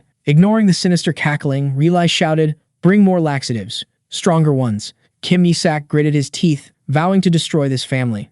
An elder trembled. If the matriarch finds out, she might even disembowel Isaac. Relai tried to reassure him, but the elder panicked. She once cut open her own son's side. Relai froze. She disemboweled her own son? Didn't Melissa go on a pilgrimage? Yasok wondered. I just need to absorb the mana and escape before she returns. Suddenly, a man appeared at the door. Relai, come with me. The matriarch is calling for you. Relai spun around. Mother's back already? She's never returned so quickly. Yasok gnashed his teeth. Damn it, is it because of me? He clutched his stomach, feeling the unabsorbed energy. Too dangerous. Given Melissa's personality, she'll definitely cut me open. Oh, my God. An astonished voice rang out before a mountain of sparkling gifts. These are all for Isaac, the elder pointed, bewildered. Relai exhaled in relief. I thought the matriarch was back. The brown-haired man chuckled, calling him a coward. It's just a message announcing she's on her way. Isaac ground his teeth in annoyance. A knight entered. Sir, the papal palace has also sent tribute. An elder spat on the ground. Sell it like stolen goods. The envoy is nearby, the knight warned, but the man had already entered. His imperial majesty is very concerned, the envoy declared. I come with tribute as an apology. It seems our gift isn't to the Ashua family's taste, but I'm sure this will change your minds. He opened a box. Dazzling lights stunned the room. This will be of great help to young Master Isaac. That's the triple crown? An elder gasped. Isaac looked confused, but the shadow spirit whispered that it was just a cheap medal with the Pope's emblem. As whispers filled the room, the envoy approached Relai. Please accept it. It belongs to young Master Isaac. Why give it to my uncle if it's mine? Isaac thought. Just give it to me. Relai narrowed his eyes. He really told you to give it to me and not to Isaac. The envoy smiled sinisterly. Yes. Relai ground his teeth. The elder couldn't hold back. He grabbed the envoy's collar and roared. How dare you give Isaac's medal to a family member? Are you out of your mind? Don't you know what that means? Kim Yasok froze, realizing the deadly implication. The envoy maintained his false smile. Do not misunderstand the Holy Father's good intentions. The Ashua elder shouted, then what about the ribbon? The sunflower medal. For fallen soldiers, Yasok thought. To place in my coffin. This old pope is a crazy bastard. You bastards dare mock us about Ashua's curse? The elder spat. Elder, please calm down. Goal, Ashua intervened. Calm down? How can I calm down, Goal? Goal tried to reason with him, desperate to extinguish a conflict that could ruin the family. A noble watched, gloating silently. A despicable gift to put us in our place. Good. Now Relai and the brat can't cause trouble. Goal turned to his brother. Relai, take the gift. Relai tried to object, but Goel was firm. Teesk. This won't do? Yasok decided. Suddenly, the box in the envoy's hand glowed with strange blue light. Energy erupted, engulfing it in holy flame. The envoy screamed, dropping the box. Goel watched in horror as a giant orb of fire formed in the center of the hall. Who dares use holy fire on a medal? The envoy stammered, trembling. A small, fiery hand emerged from thin air. It was Kim Yasok, flashing a mischievous smile as he controlled the flame. The envoy roared, accusing the family of rebellion. A female elder scoffed. That was done by a baby. Are you furious with an infant? The envoy tried to regain composure. I will pretend I did not receive the gift. Must I accept this trash, even from His Holiness? Relai cut him off, holding up the melting, deformed metal. The envoy paled. Give it to me, he stammered, reaching out. I must have brought the wrong item. Too late. Emerald holy fire erupted from the metal, engulfing him. Terrifying screams echoed through the hall. Meanwhile, the elders happily pinched Isaac's cheeks, unaware he was the culprit. Let me go before I burn your asses, he cursed silently. The charred envoy scrambled up and fled, screaming curses, chased by the elders' delighted laughter. Well done, Isaac, an elder cheered. Get rid of that troublesome thing. But then they turned to Relai. And well done to you, Relai. Excellent use of holy fire. Relai blinked, bewildered. The elder patted his shoulder. Don't pretend. You cast the holy art on Isaac. Relai pointed to himself. Didn't the elders do it? The three elders froze. They looked at each other, realizing none of them had cast the art. Slowly, their horrified gazes turned to Kim Yasok. The baby. The power came from the secret skill record, a mythical artifact allowing instant mastery of secret arts. Good thing I took it from the treasure vault, Yasok thought. Weaker than during the Skeleton King's era, but still usable. The elders stared in disbelief. One guessed, could it be Isaac's mother? His mother has no fire attributes. A long-bearded elder roared, this is a different level of talent. Even Saintess Melissa had to learn to read before using holy magic. An assistant interjected, elders, the baby dispelling the Pope's blessing is even more astonishing. Two elders nodded. You have a good eye. The bearded elder ordered, bring the medal here. I need to confirm. A knight opened the box, then hesitated. It's not here. What? I threw it away, Relai Ashua said calmly. The elders told me to discard it. No, that's unacceptable. Find it immediately. Relai chuckled inwardly. The horrifying truth, the baby had melted the Pope's fire-resistant metal. He clenched his fist. I can't let the family head know. A wicked smile spread across his lips. Without proof, it's just a rumor. Days later, black cloaks fluttered in the western duchy wind. Family head Eli Ashua led his troops, gliding across the water. The mansion is near. Stay focused. Yes, family head. Eli paused, narrowing his eyes at the distance. Whom is it? The mansion loomed ahead. Inside, the elders slumped in despair. Why? Kim Yasok sat amidst a mountain of milk bottles, patting his belly. Why won't the Skeleton King's body come out? Thanks for the meal. though. Hundreds of bottles of laxatives and sylvan fruits had only produced a contented burp. He smirked. Increasing affinity with divine beasts is good. I'll need them to crush the gods and the Pope. Suddenly, a giant energy tail swept past. I'm sure the Ashua family has a divine beast. Kim Yasok flinched. The guardian beast, Taran Bloom, manifested in a stream of holy light. The baby broke into a cold sweat. Wait, maybe we should go to the party first? Eli Ashua burst in. Family head, a knight shouted. The elders and Relai bowed. Kim Yasok watched. So this is the family head?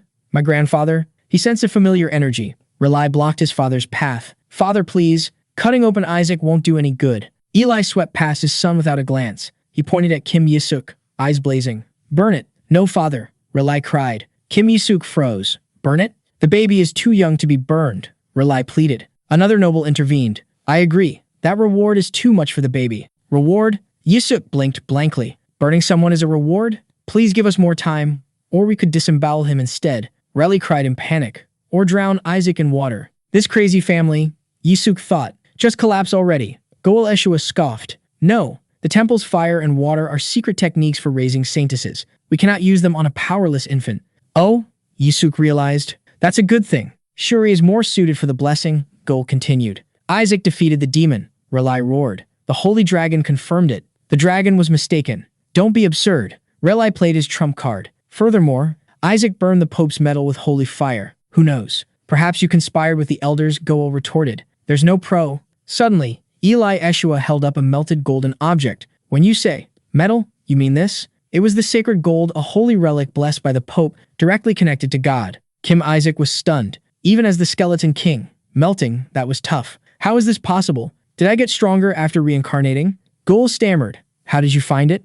Eli replied calmly. I picked it up from the bottom of Lake Elisava. Reliel turned to his father. Look, father. The boy burned the Pope's symbol. This proves the Ashua family can gain the upper hand. An elder chimed in, excited. He can resist the skeleton king's fire. He was born to hunt him. As they discussed recent losses caused by the skeleton king, Isaac stood bewildered. Huh? A voice echoed in his mind. They're saying it again. Someone is impersonating you, master. It happened 70 years ago. A knight burst in. The skeleton king has appeared in the Ashua mansion to spread his curse. Isaac was dumbfounded. The knight raged on. He attacked us, declaring he'd eradicate the Saintess bloodline. Isaac calculated quickly. If that was 70 years ago, it wasn't me. I died 100 years ago. He smirked. A petty demon's curse was child's play. The knight listed the symptoms to the terrified elder's impotence, baldness. Isaac gnashed his teeth, furious at the impostor and the ridiculous hair loss curse. Family head Eli Ashua fixed his sharp gaze on the child. He has red eyes. He must be affected. Eli rejected the usual purification. Fire and water are too weak. He stunned the room with his decision. I will bestow a Holy Spirit upon him. Isaac's eyes went wide. A Holy Spirit? The ultimate grace. A shortcut to transcendent power even gods coveted. A cunning smile spread across his face. Jackpot. I'll give those damn gods a beating. Goel Ashua, the fifth son, rushed forward. A Holy Spirit? That's too much, father. They are for those with merit. What has he done? He sneered. Even if he burned the metal, he only angered the papal family. Isaac slumped. Eli interrupted coldly. Tell me, Goel, what did you do when they sent us that humiliating gift? Goel froze. The family had roared, eyes blazing. They caused trouble on Ashua land, yet you let them go and now defend them? Goel remained speechless. Besides criticizing my nephew, what have you done? You take away his lifeline? Eli's gaze sharpened. Even beasts protect their young. The Ashua family protects everything. Isaac gloated inwardly. Eli continued, the smallest one protected our family's pride. Is that not glory? Goel collapsed to the floor. The order was given. Gather everyone at the main building. Standing before the family, Eli announced, we will bestow a blessing upon Isaac. Days later, Reliel hurried after his father. Father, aren't you simply bestowing a Holy Spirit? What do you mean? Eli stopped. Don't you understand? Using the temple's fire or water to purify the skeleton king's curse would cripple him. It's too intense. It would destroy everything demonic, preventing Isaac from learning exorcism. He'd never surpass level 4. I will let Isaac choose between fire, water, and a Holy Spirit. A family member sneered. So it's a test. He'd never give it away so easily. 3 energy orbs hovered before Isaac. Choose one, Eli commanded. Reliel held his breath. Fire, water, Holy Spirit. Please, choose the white orb. The room fell silent as the child's small hand reached out. To everyone's astonishment, he grasped the red fire. Orb. Isaac raised his prize high and cheered. The scoffer turned to his disappointed companion. Don't be disheartened. Level 4 is enough for an Ashua child to bring glory to. A dazzling flash cut him off. The fire orb in Isaac's hand cracked, releasing an uncontrollable surge of holy flame. What? Is this the temple's flame? The elders cried in terror. From the inferno, a graceful figure with cracked skin emerged. Reliel Ashua stared, stunned. No way, that's a powerful holy spirit. Even Patriarch Eli Ashua was pushed back by the force. Father, Goel shouted frantically. Stop making a fuss, Goel. Eli replied coldly. I never said there was only one spirit. He smirked. The Ashua foundation is water, but the boy used fire to melt the papal gold. I set a trap and he chose the right answer. Shalak's composure shattered into fury. Eli Ashua, you must have lost your mind. How dare you summon me, a king, to the mortal realm? Her aura brought the elders to their knees. Killing intent flooded the hall, followed by a wave of furious fire that swept everyone back. Erect a holy defense spell. The elders screamed in despair. Father, are you trying to burn down our domain? Goel yelled over the roar of flames. I didn't summon it, Eli said calmly, pointing at the table. That boy did. Goel froze. Eli smiled, amused. That boy. Isaac broke out in a cold sweat. I might actually die here. The fire spirit hovered majestically above the chaos. Isaac panicked. I only meant to summon a mid-tier spirit. How did it turn out to be king tier? A crazy thought crossed his mind. What if I use all my holy power? The shadow entity beside him realized what was happening. Magic-resistant flame? That's it, a flame capable of transforming mana into holy power. Master, this will be very helpful. True, but how do I make someone like this obey? Isaac thought, crossing his arms nervously. A king-tier spirit meant ties to the divine realm, exactly what he wanted to avoid. That's the mad holy spirit the gods severed ties with. An elder shouted. Eli stroked his chin. They criticized its hair color, didn't they? How petty. Silence, you lowly humans. Shalak launched a burst of fire at the elder, then turned on Eli. I am not the one who summoned you, Eli said. He pointed at the infant. He did. Isaac forced a clumsy grin. Are you insane? Shalak roared. You sacrificed a baby to summon me? Your family may be in decline, but how could you do that to a child? Isaac immediately began waving his chubby hands and babbling, perfectly playing the innocent infant. Internally, however, a vicious plan formed. Strong and hates the divine? I'll definitely make you mine. Fine, I'll confirm it myself, Shalak growled. If he truly is my summoner, he must withstand this. A gigantic fireball shot straight toward the sitting baby. Isaac, Eli shouted, reaching out with a hopeless hand. That's right, Shalak sneered. I'd rather put you to rest myself. Smoke and scorched earth filled the air. As it cleared, Isaac sat there, babbling happily, completely unharmed. Now you should be convinced, Eli declared. Form a contract, or break it, and face the penalty. Shalak gritted her teeth, golden eyes flaring. Penalty? I'll take this opportunity to destroy the Ashua lands and enjoy my freedom. She pointed at the patriarch. Just sit there and watch your lands burn, you stupid whale of... Her insult was abruptly cut off. Isaac had grabbed the fire spirit's leg, who had suddenly shrunk into a doll-sized form. Isaac, that's not food. Eli and the others rushed over in a panic. This time, Shalak. Shalak froze. You crazy bastards. How did you raise this child? She shrieked as Isaac happily gnawed on her arm. I'll retreat for now, but I will repay this humiliation. Trying to teleport? Isaac thought, his eyes flashing red. See you later, you stupid bitches. Shalak yelled, vanishing in a flash of light or trying to. Silence fell over the room. Isaac innocently chewed on the fire spirit doll while his inner voice whispered, too bad, isn't it? Shalak panicked. She hadn't vanished. The Skeleton King's demonic energy bound her like a fiery shackle, nullifying her magic. What the hell is this? An elder cried. Demonic energy? Ah, that's because he swallowed the Skeleton King's finger. Eli Ashua explained calmly, ignoring his son's horror. Shalak groaned. As an embodiment of holy light, she was vulnerable. My power. It's disappearing. Father, please stop it, Goel pleaded. Sorry, can't do that, Eli replied. He turned to the spirit. Remain in my grandson's body and purify the Skeleton King's mana. Do that, and I'll let you go. Refuse, and I'll let you be devoured. You lunatics, Shalak screamed. I would have cut ties ages ago if this wasn't the Saintess family, but she had no choice. She gritted her teeth. Fine, I'll use this child to mess with that damned Skeleton King. Suddenly, Isaac squeezed her tight, his voice echoing in her mind. Damned what? Say that again. Terrified, Shalak pivoted. 4 days. Imprison me with this guy for exactly 4 days. I had hoped for longer, Eli mused. He raised his voice. Open the East Castle gates. Take Isaac and the spirit. No one enters until purification is complete. Father, the East Castle is Goel started. Enough. Eli's cold gaze silenced the room. Isaac gleefully gnawed on the spirit. Internally, he cheered. His exile was right next to the massive mana core storage. Soon, a violent explosion of demonic energy shook the East Castle. Outside, servants gossiped. Young Master Isaac has lost the succession. Is he really cursed? Of course. Wild rumors spread that Isaac had withered into a bald old man or a skinless skeleton. Time passed in a blur of fire and curses. Then, chaos erupted again. A manager rushed down the hallway, ignoring the maid's screams, and threw open the heavy door. "Lord Isaac," she gasped. "Are you all right?" Isaac sat calmly on the floor, sucking a lollipop. "How strong is the curse that you're still so small?" the manager whispered.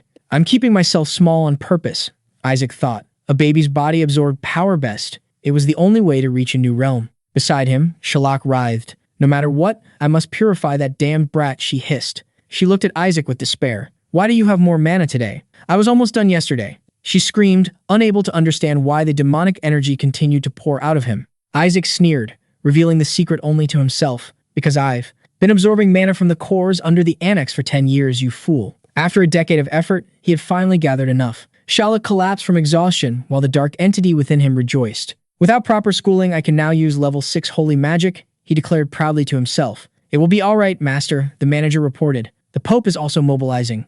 Isaac spun around. "The Pope?" She picked him up. "They intend to execute the Skeleton King's 14 minions for threatening the Empire." Isaac screamed internally. "Are they crazy? I need those guys." Unaware of his panic, the manager placed him in his crib. "Damn swindlers," he cursed. "I have to do something." Elsewhere, a nobleman beamed at his son. "Well done, Shuri, the youngest ordained priest. I heard the princess herself will attend your ceremony." "It is nothing," Shuri replied, humble yet confident. "I am your son, after all." "That's right. You did so well because of—" The father froze as Shuri vanished in a flash of blue light. "Huh. Shuri?" Shuri screamed as he was thrown through the air, crashing hard onto a floor. He looked up in horror at a familiar figure leaning over the railing. "Hey, Shuri," Isaac said, his voice dripping with menace. "Do you want to die? You still haven't given up lying? You think getting into the academy is a big deal? Crazy bastard," Shuri cursed inwardly. "All your achievements are thanks to my training," Isaac declared smugly. "I tried my best too. Do you think it's easy to be top of the class?" Shuri retorted, then deflated. "But it's true. Without you, it wouldn't have been possible." "Perhaps I should prepare for that too," Isaac muttered. Shuri explained that most holy magic could only be used after ordination. "You will help me, Shuri," Isaac commanded, flying toward him. Sensing killing intent, Shuri snapped to attention. "How can I help?" Isaac smiled sinisterly. "Hand over everything. The quiz prize money. Whatever Goal gave you. All of it. Devil," Shuri thought. He hugged Isaac to change the subject. "By the way, what's this about the Skeleton King's subordinates being killed? Since the incident at the Holy Artifact Vault, they stopped obeying orders. They're just waiting to die, so they'll be executed." Isaac turned away, resolute. "There's no other way. I'll do it this year." "Do what?" "The priestly ordination. You're not even in the academy. How can you do that?"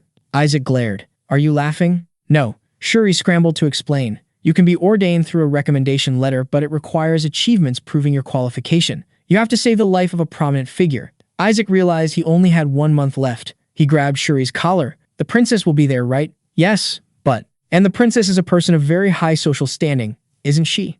A sinister smile appeared on Isaac's face. He had a plan. Meanwhile, at the Joshua Manor training grounds, a silver-haired man crossed his arms.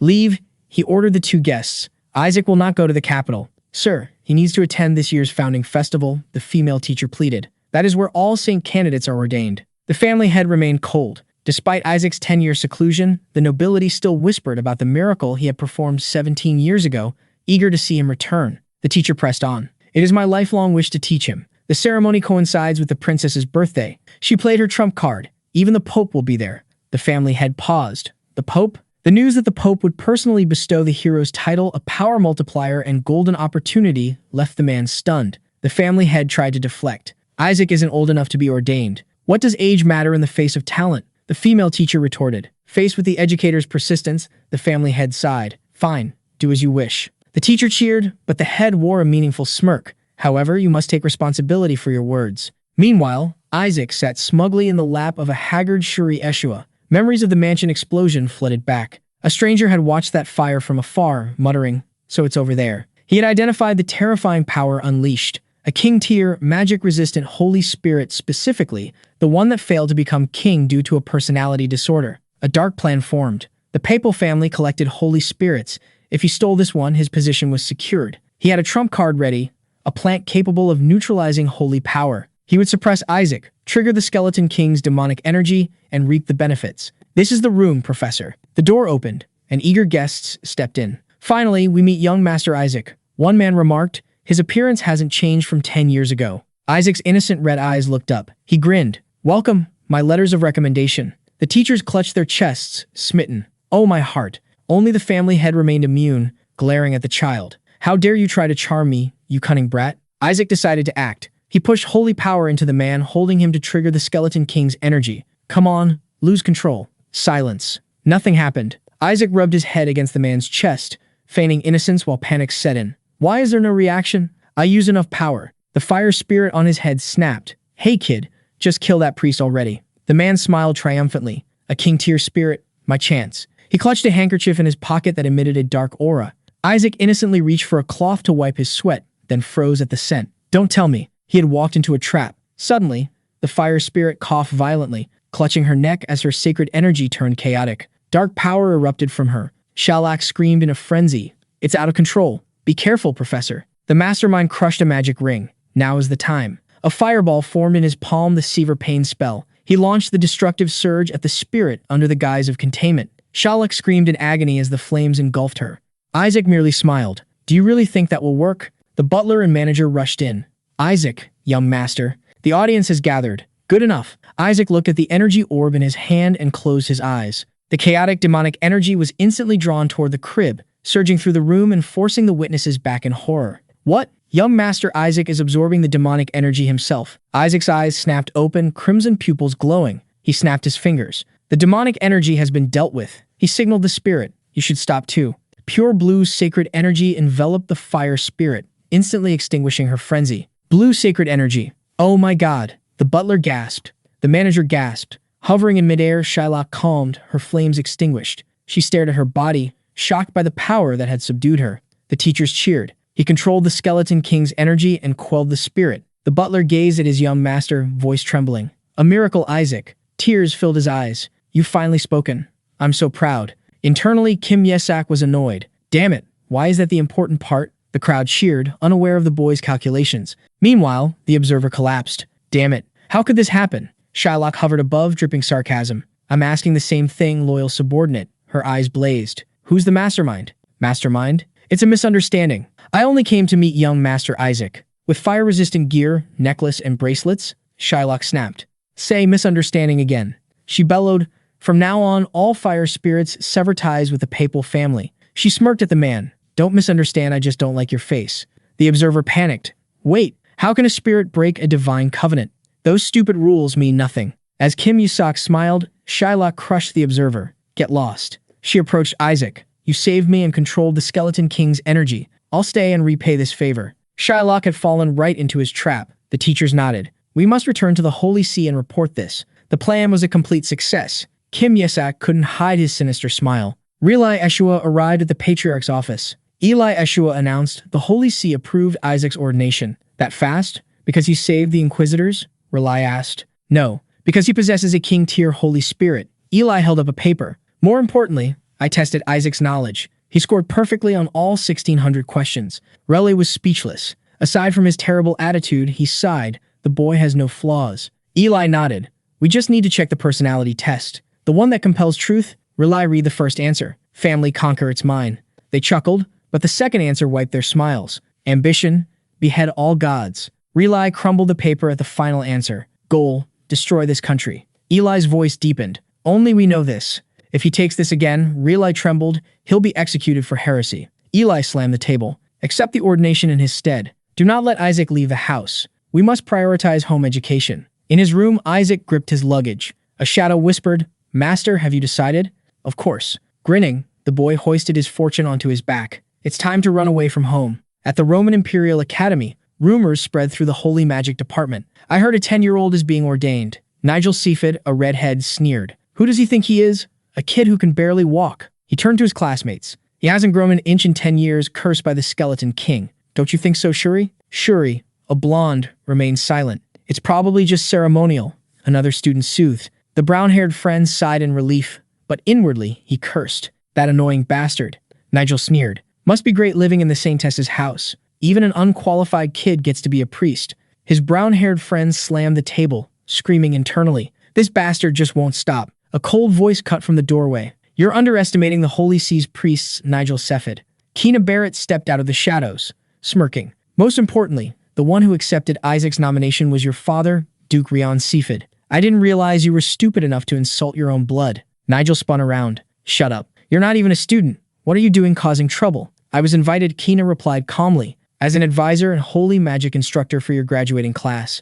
Nigel and his friends froze. Kina turned his attention to Shuri. I worry about you too, Shuri. Since Isaac is cursed and cannot become a priest, we can only hope the Ashua family survives until you become patriarch. Shuri stood speechless, enraged by the implication that he was merely a servant holding the line. Kina smiled, reminding himself to hold back. Not yet. I don't need your help, Shuri growled. He turned his back, storming off. Mind your own damn business. In the lavish dormitory, Shuri slammed a book to the floor. Those bastards. How dare they mock me? He paced the empty room, furious. My family doesn't even care about my ordination because of that runaway useless punk. He clutched his head in despair. He should go bald like the Skeleton King. A small figure popped out of a suitcase, eyes murderous. What did you just say? Shuri panicked. Hair loss? Do you want to die? I came to be ordained, Kim Yasok explained, dusting himself off. My uncle and the patriarch wouldn't allow it, so I ran away. He gripped a strange object, his expression shifting. Setting that aside. Look at you, getting careless. Letting that trash from the Pope's family call you a servant. Shuri tried to speak. Shut up. A surge of invisible power knocked Shuri down. Yasok lunged, punching and kicking mercilessly. How dare he disrespect the Ashua family? Ashua is mine. Only I have the right to insult and destroy them. Standing on his flattened cousin, Yasok declared, remember this well. I am the one who will burn Ashua to ashes. Shuri groaned on the floor. God, please save that bastard. Don't overreact, Yasok ordered, stepping off. Get up, lead the way. We're going to deal with the scum who insulted you. Shuri staggered after Yasok into the luxurious dining hall. The unfamiliar child drew immediate attention. Wow, a red-haired girl remarked. His hair color is really beautiful. Yasok hummed mischievously, then shouted, which bastard dared to lay a hand on Ashua? The red-haired girl turned. Shuri froze. That's Naki Sefit, Nigel's sister. Panic set in. I have to stop him before the Inquisitors get involved. Bang. Shuri lunged too late. Yasok was already standing on Naki's table. Hey, redhead. He pointed a finger in her face. You bullied Kim Shuri, didn't you? I have never bullied Shuri. Naki replied calmly. Nigel did. Yasok grinned. I see. So you admit to it. Shuri clutched his head in helplessness. Suddenly, a shadow whispered to Yasok, Master, I sense a familiar energy from this girl. A powerful aura erupted around Naki, the energy of one of the 5 supreme gods. Amidst the tension, a voice addressed the boy. You must be the rumored Isaac. Naki Sifit sneered, mocking the cursed child and the Pope's son opposite her. She scoffed that the Ashua family would soon be purged from the 5 great faiths. Truly a high society type, Kim Yasok thought. Shuri Ashua frantically intervened. Isaac, don't get involved with that red-haired family. Let's go home. The blonde boy brushed him off. Shut up. I need to be ordained. You never will be, Naki declared coldly. Nigel will appeal to the Holy See and have it cancelled. Shuri gritted his teeth, secretly cursing Naki's brother. Even if Nigel does nothing, your behavior warrants cancellation, Naki added. Behind her, a red-hooded escort whispered, My lady, should I call an Inquisitor? Don't. Shuri yelled in despair. 70% of the Inquisitors are from that red-haired family. Terrified, he grabbed Kim Yasok. Isaac, let's go. Suddenly, a piercing scream made everyone jump. A gigantic beast's foot, wreathed in dark purple demonic energy, slammed onto the floor. A colossal demon beast materialized. It's a demon beast. Amidst the panic, Kim Yasok grinned. Here's my insurance. Naki froze. Her escort rushed forward. My lady, Dan. A devastating slap from the beast sent the guard flying. The creature roared, leaping over him to charge Naki. Too fast. She gasped in horror. Kim Yasok held up a toy. Hey, Tilda. Wait. The beast stopped inches from Naki, snatched the toy, and ran to its master, happily licking his face. TSK. Took you long enough? Yasok grumbled. The beast growled, asserting its overwhelming presence. You monster! Naki screamed. Shuri whimpered. Kim Yasok's red eyes flashed coldly. Begone! The fierce beast wagged its tail and darted away like a puppy, vanishing from sight. A shadow entity whispered to Yasok. Truly, my master. Summoning a demon beast just to put on a show of chasing it away. White-armored Inquisitors burst in. Where is the beast? Naki pointed as the squad leader ordered a pursuit. An Inquisitor approached her. My lady, are you all right? Shuri watched, dumbfounded. An Inquisitor? He scooped up Kim Yasok, forcing a laugh. We'll be taking our leave. Halt. No one leaves until the investigation is complete. We're screwed, Shuri thought. Aha, we don't know anything. Tehor, stop, Naki shouted. She pointed at the boy. He saved my life. Kim Yasok stared blankly from Shuri's arms at a face heel turned faster than flipping a rice paper. Naki approached. Isaac, right? She blushed, awkward. My words were harsh. I apologize. Then quickly. But it's not like I'm grateful or anything. Shuri sweated. What is wrong with this girl? The crowd murmured about the boy receiving a commendation. An escort noted, the rumors about his skills must be true. Nearby, Princess Charlotte Alex Frick Hella of the Holy Kingdom wondered if this was the baby her brother had mentioned. Meanwhile, at the Ashua mansion, a voice echoed from a communication orb. Why refuse, Blue Cardinal? Isn't it good for your grandson to be ordained? Eli Ashua cut him off. Get lost. That is none of my concern. My grandson will be educated at the Ashua mansion until he comes. Of age. Eli gritted his teeth at the warning that the child's personality would warp. That's precisely the problem. The voice in the orb shifted tone. I wonder if you've heard. A platinum-haired infant is loitering around the academy. Eli froze. Isaac? He shouted toward the balcony. Rely. Rely jumped. Yes, father? Eli rushed out, grabbed his son, and ordered, we're going to the capital. Now. Rely looked bewildered. But it takes a week to reach the capital. Eli checked his watch. We have 23 hours and 48 minutes. The Blue Cardinal growled with iron determination. We run. The next day at the academy, Shuri Ashua pounded on the door. Hey Isaac, what are you doing? He leaned against the wood, despairing. Why would a kid with a head 1/3 the size of his body want a priest's robe? Come out. Everyone is already inside. They'll laugh at us. Shuri slid to the floor in helplessness. I'm done for. Please just give up and go home. He turned, hands clasped in prayer. I'm begging you. Shuri froze, pale with horror. Kim Yasok smirked mischievously. You. Let's go. Kim Shuri. The ordination banquet was solemn. Candidates sat at tables, whispers echoing, until a voice commanded everyone to stand. Shuri jumped. Heavy footsteps heralded the 5 patriarchs of the great families. Goel Ashua, the successor-to-be, adjusted his collar. I will be the next patriarch of Ashua, Blue Cardinal. Suddenly, Cardinal Eli Ashua rushed in. I'm not late, am I? He grabbed Goel. Have you seen Isaac? Goel blinked.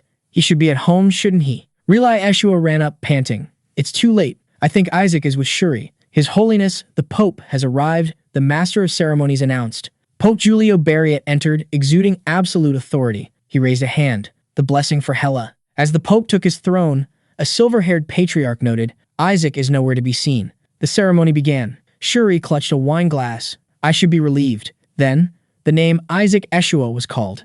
Eli frowned. Why keep calling his name? He's not even here. Here. Eli spat out his wine. Goel and Relai turned, jaws dropping. Kim Yasok, now a handsome youth, stepped out with a smile. Shuri stared. Isaac? Shock rippled through the hall. Eli crushed his glass. Another patriarch jumped up. What the hell? Step forward, Isaac Ashua. The Master of Ceremonies continued. The boy strode ahead confidently. Relai ran to the family table, sobbing happily. Isaac, when did you grow so big? You're even wearing the outfit I made. Whispers erupted. Isn't he a baby? Is the curse broken? Kim Yasok ignored them, offering a mysterious smile. A red-haired patriarch crushed his armrest. Skeleton King, what have you done to Isaac? Eli roared, fearing his grandson was being controlled. My son doesn't smile like that. A silver-haired candidate watched thoughtfully. Could the Ashua family curse have disappeared? He mused that it might be a blessing. Kim Yasok reached the throne where Pope Giulio Bariat sat. He assessed the man quietly. Is he the Pope? The energy radiating from him was monstrous. A crazy thought flashed through Kim Yasok's mind. Should I just chop off his head right now? Eli and Relai Ashua were horrified. Eli panicked. I have to stop it. He shoved the red patriarch, causing a commotion. Oops. Hand slipped. Another patriarch jumped up. Ah, a cockroach. The brown patriarch stared in shock. Are you out of your mind? It was as big as my head, the other insisted. Silence, the priest commanded, trying to restore order. Next is Shuri Ashua. Step forward. Yasok scratched his head, annoyed by the delay. From his throne, Pope Giulio Bariat watched silently. The priest announced the next phase, the audience with the gods. On the balcony, Goel Ashua beamed at his son. As the Holy Grail was brought forward, the threat of excommunication hung in the air. A supreme blue god will surely appear, Eli told his son. Relai clasped his hands. Surely, no matter how bad it gets, it can't be an evil god, right? If that happens, we will destroy it.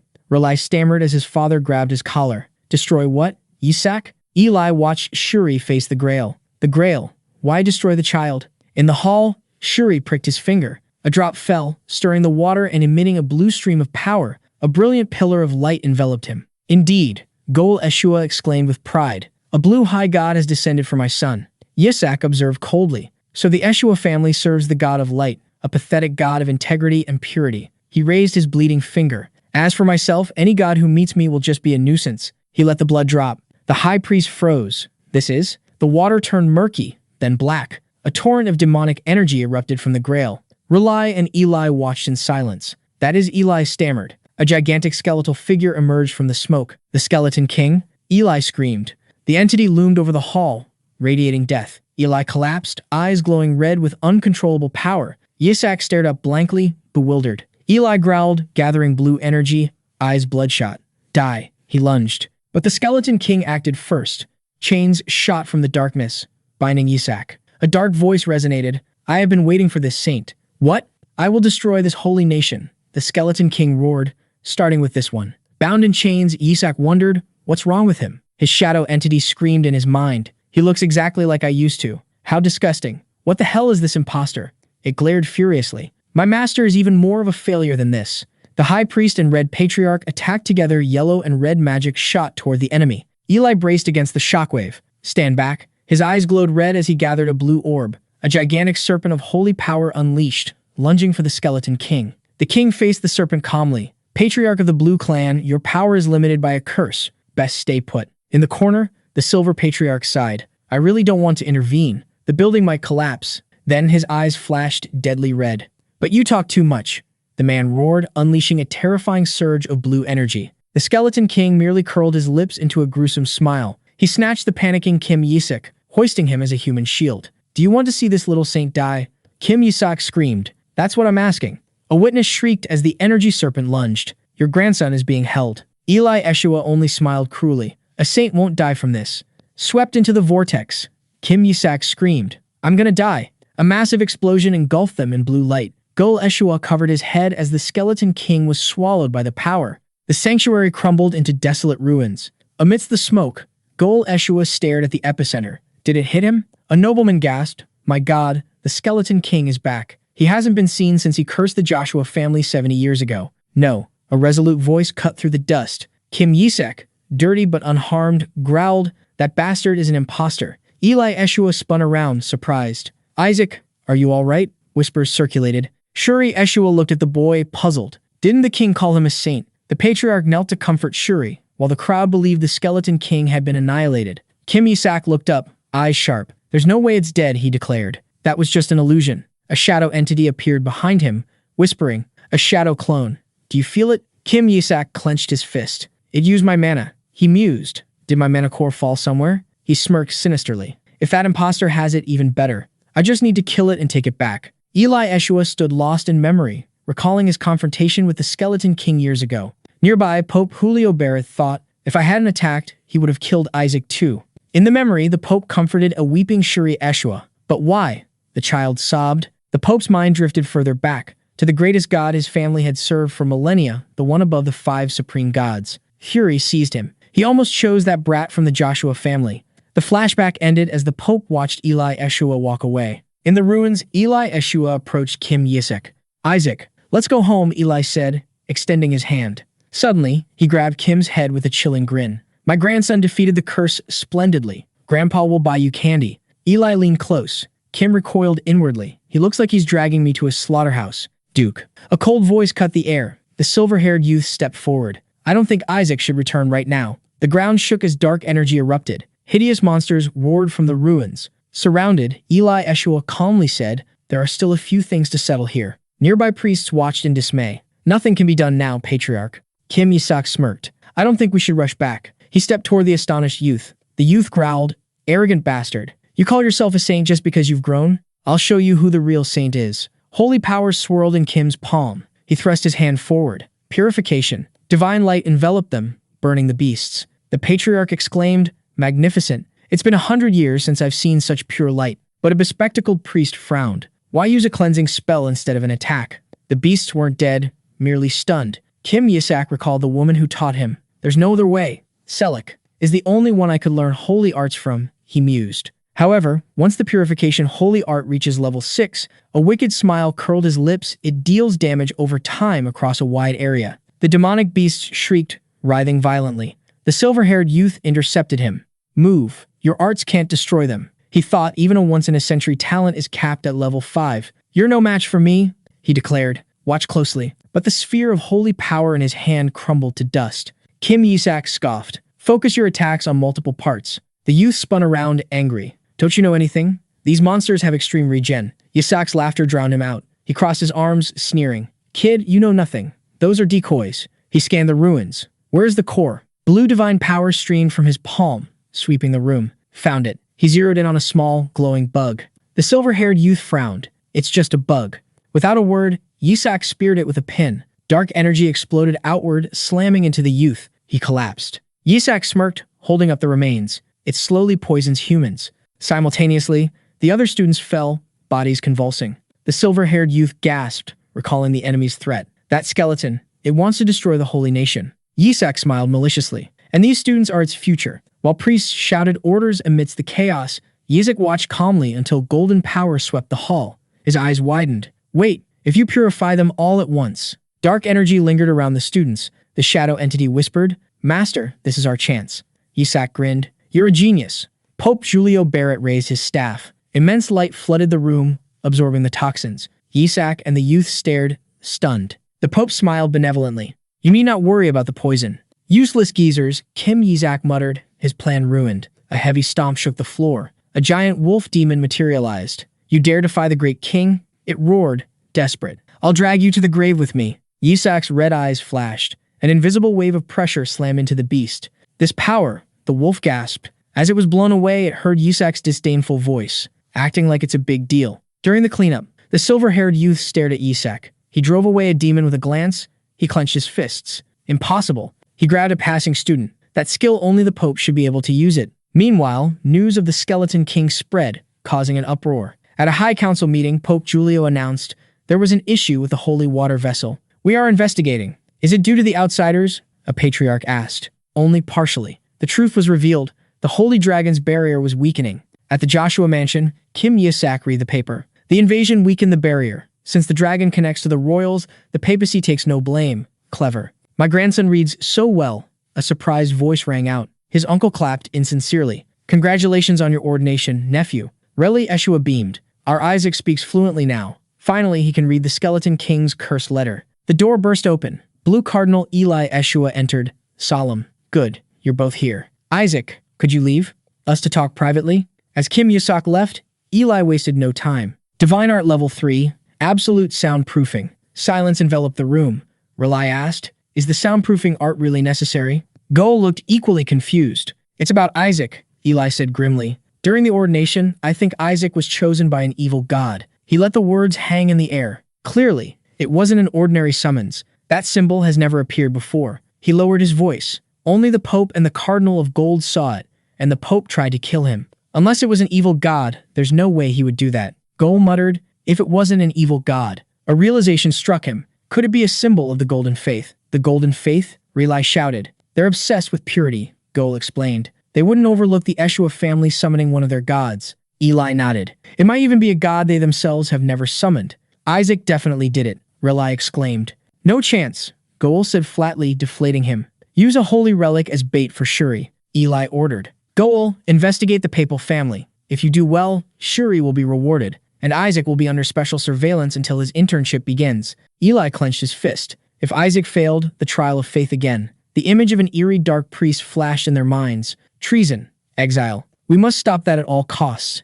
Eli gritted out. You will soon begin your internship. Rely was droning on about the past when Isaac interrupted. Stop it. It sounds like military service. A trainee whispered earnestly. Do your best. This evaluation determines your future. Oh, right, Isaac replied. Goal smiled cheerfully. Are you interested in the ritual of sacrifice? Isaac gave a sinister smile. Very, especially in executing the Skeleton King's subordinates. I'm so happy to see your faith growing. Let me explain the ritual. Goal launched into a rambling discourse, getting lost in his own theology. Isaac looked utterly bored. He looks really happy, he thought. He whispered to the demon beside him. Those low-level gods better start praying. I'm going to tear them apart. Misunderstanding completely, Goal laughed. Isaac wants to take action himself. That fighting spirit is excellent. The team with the highest score gets the honor of execution. Good luck, Shuri. At the words group project, Isaac froze, his face paling with horror. Goal patted his shoulder. I hope you achieve what you desire. Yes, uncle, Isaac said stiffly. There's no other way. He smiled brightly. I'll kill the other teams, then go save my subordinates. Seeing the innocent smile, Goal sighed in relief. How could a child like this become a dark priest? Suddenly, a man asked, by the way, Isaac, Which god came to you during the ordination? Isaac froze. Ah. In his mind, a dark priest screamed. Destruction.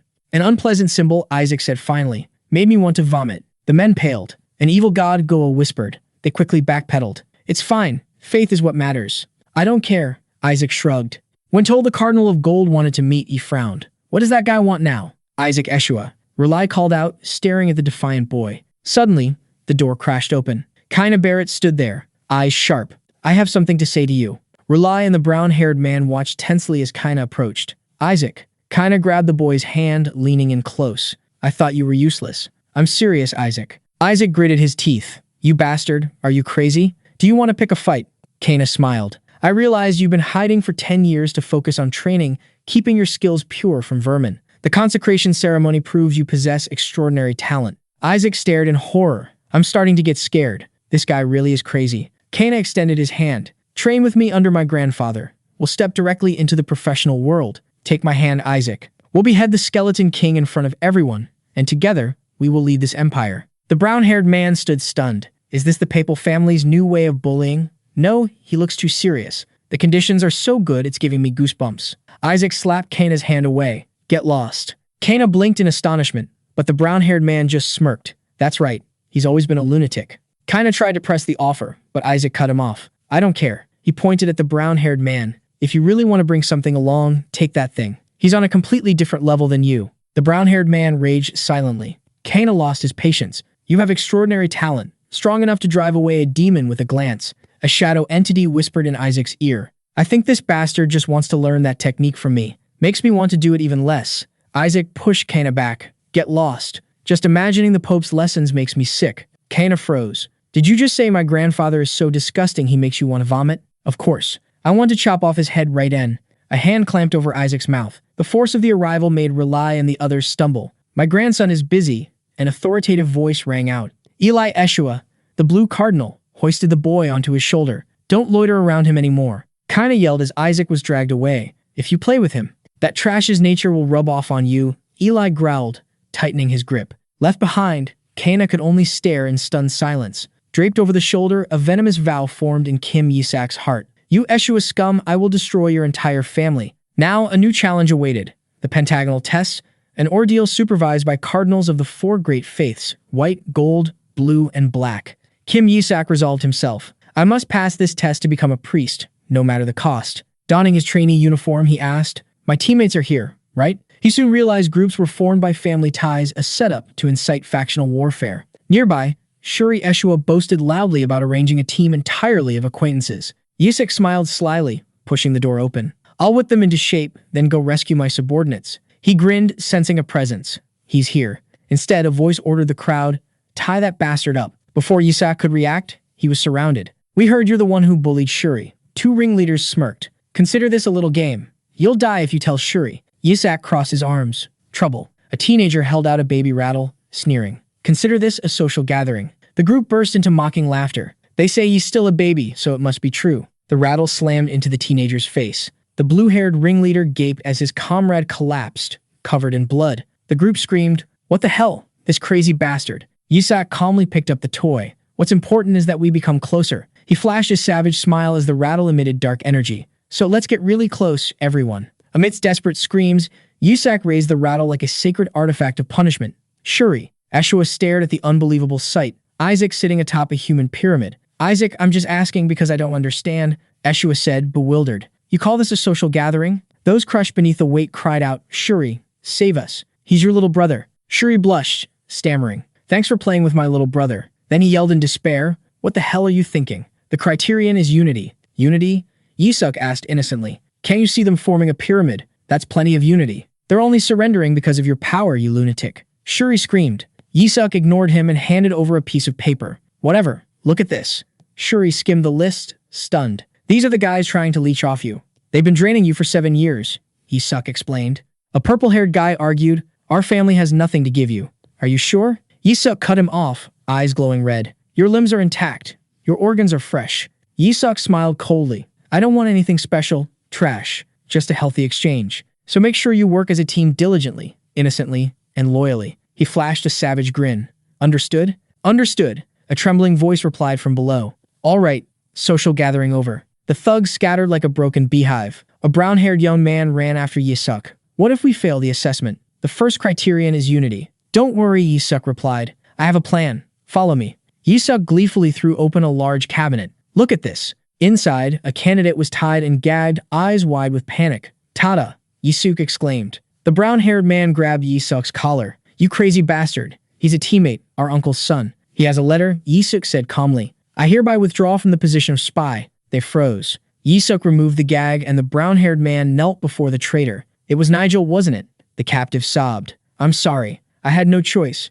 He told me to sabotage the Ashua team by making unreasonable demands, knowing Shuri would accept them. Then came the final truth. Nigel ordered us to attack Isaac as a greeting. Yasok's eyes gleamed with deadly light. Nigel Seafit. Attacking me wasn't enough. Now he's trying to execute my subordinates. I need to teach him a lesson. Days later, a shout rang through a luxurious mansion. You can't do it anymore? Nigel Seafit yelled at his subordinate. What's so hard about being a spy? Why is everyone giving up? We had a social gathering. The subordinate trembled. I couldn't handle it. Furious, Nigel waved his hand. Whatever.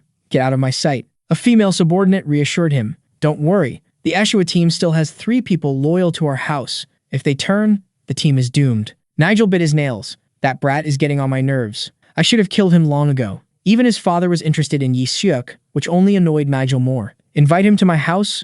Don't make me laugh. Nigel stood up abruptly. Everything ends today. He strode forward with a smug smile, certain the Ashua team would finally be kicked out. The candidates gathered in the Pentagon of Unity. While the supervisor prattled on about teamwork, Yasok yawned. But when he heard the first criterion was voting, he froze. Nigel crossed his arms. The rule was insidious. If one person voted against maintaining the team, the whole team failed. His plan was set. The spies in the green team would ensure failure. Yasok realized the infiltration as Nigel smirked. The supervisor addressed the room. I will now announce the result. Her gaze focused on the list. Green team. Nigel confidently declared, this team will. Unanimously maintained. The supervisor announced, you have passed the Pentagon of Unity test. Yasok turned back with a triumphant smile. A panic call echoed from behind. Isaac, wait for me. His teammate caught up, panting. How did you all unanimously pass? Remember the Cardinal of Gold wanting to meet me? Yasok asked. I told him to give me a golden elixir first. He did. So I used it to make a deal with them. The teammate panicked. You gave it to them before the vote? Yasok stopped, smiling sinisterly. It's fine. I trust my teammates. The teammate felt a glimmer of hope. Is he finally becoming a true cleric? Desperate screams shattered that hope. The bullies writhed on the floor. Hey, we did everything you asked. They crawled forward, begging for an antidote. Yasok feigned innocence. Antidote? What's that? He gave a thumbs up. I believe they wouldn't betray me. Was it poison? The teammate cried in despair. I gave them a real golden elixir. Yasok replied calmly. 93% flour, a bit of laxative, and a dust speck of gold. Time for them to pay for sucking Shuri dry. Please, we passed the test. The bullies begged. All right, I'll keep my promise. Where did I put it? Yasok cheerfully held up a package. Ah, found it. His teammate froze. This crazy bastard. That's a used diaper. As a bully crawled toward it, Shuri Ashua screamed in horror. Suddenly, Nigel Seafit kicked the door open. Give me back my subordinates, you bastard. I don't know how you bribed them, but his subordinates transformed into demons, charging their former master. Shuri rushed to block them. Yasok cursed the interference. Yasok looked down at the stunned Nigel. I heard you told them humans seek overwhelming power in crucial moments. Nigel gritted his teeth. You're wrong. Their top priority is survival. No one can defy death. Yasok smirked, red eyes glowing. Nigel broke into a cold sweat. No way. The murderous aura crushed him. Are those the eyes of a human? In the Holy See, a high-ranking cleric sat at his desk. Enter. 7 days to meet an apprentice. Irritating. The aide entered timidly. Your Eminence, Isaac refuses to come. He also said next time send a really big chunk of gold. The Cardinal of Gold erupted, a murderous aura filling the room. Bring that bastard before me. Meanwhile, Nigel Seafit strode down the hallway, seething. He stopped at a group of strangers. Why are you loitering around the dormitory? The group leader replied nervously, cursing his luck at running into the House of Red. Yasok appeared. Why are you late? I need things for the tea party. The servants quickly played along, stammering excuses. Nigel froze, realizing he was trapped in another charade. As the servants turned to leave, Nigel unleashed a torrent of purgatorial hellfire, engulfing one in desperate screams. Standing over the charred body, Nigel glared at Yasok. I have something to say to you. Nigel Seafit sneered, radiating faint divine power. Don't you want to try a fun trial of faith? Shuri Ashua panicked. No, he'll be burned at the stake. At worst, the entire family will be annihilated. Nigel tightened his red sash. I have something convenient that reacts the moment you touch it. Use this. Suddenly, a cold voice cut from the shadows. Isaac Ashua. Cardinal Barrett stepped forward, towering over Nigel. I didn't expect you to refuse my summons just to play games. The Cardinal of Gold's face twisted in rage. Am I a joke to you? He grabbed Nigel by the collar. Do you take me for a fool? Nigel froze. Cardinal Barrett, I didn't expect someone from the House of Red to touch my servants. Nigel spun to look at Kim Yasok. Damn it, he's with Barrett? I apologize, Your Eminence.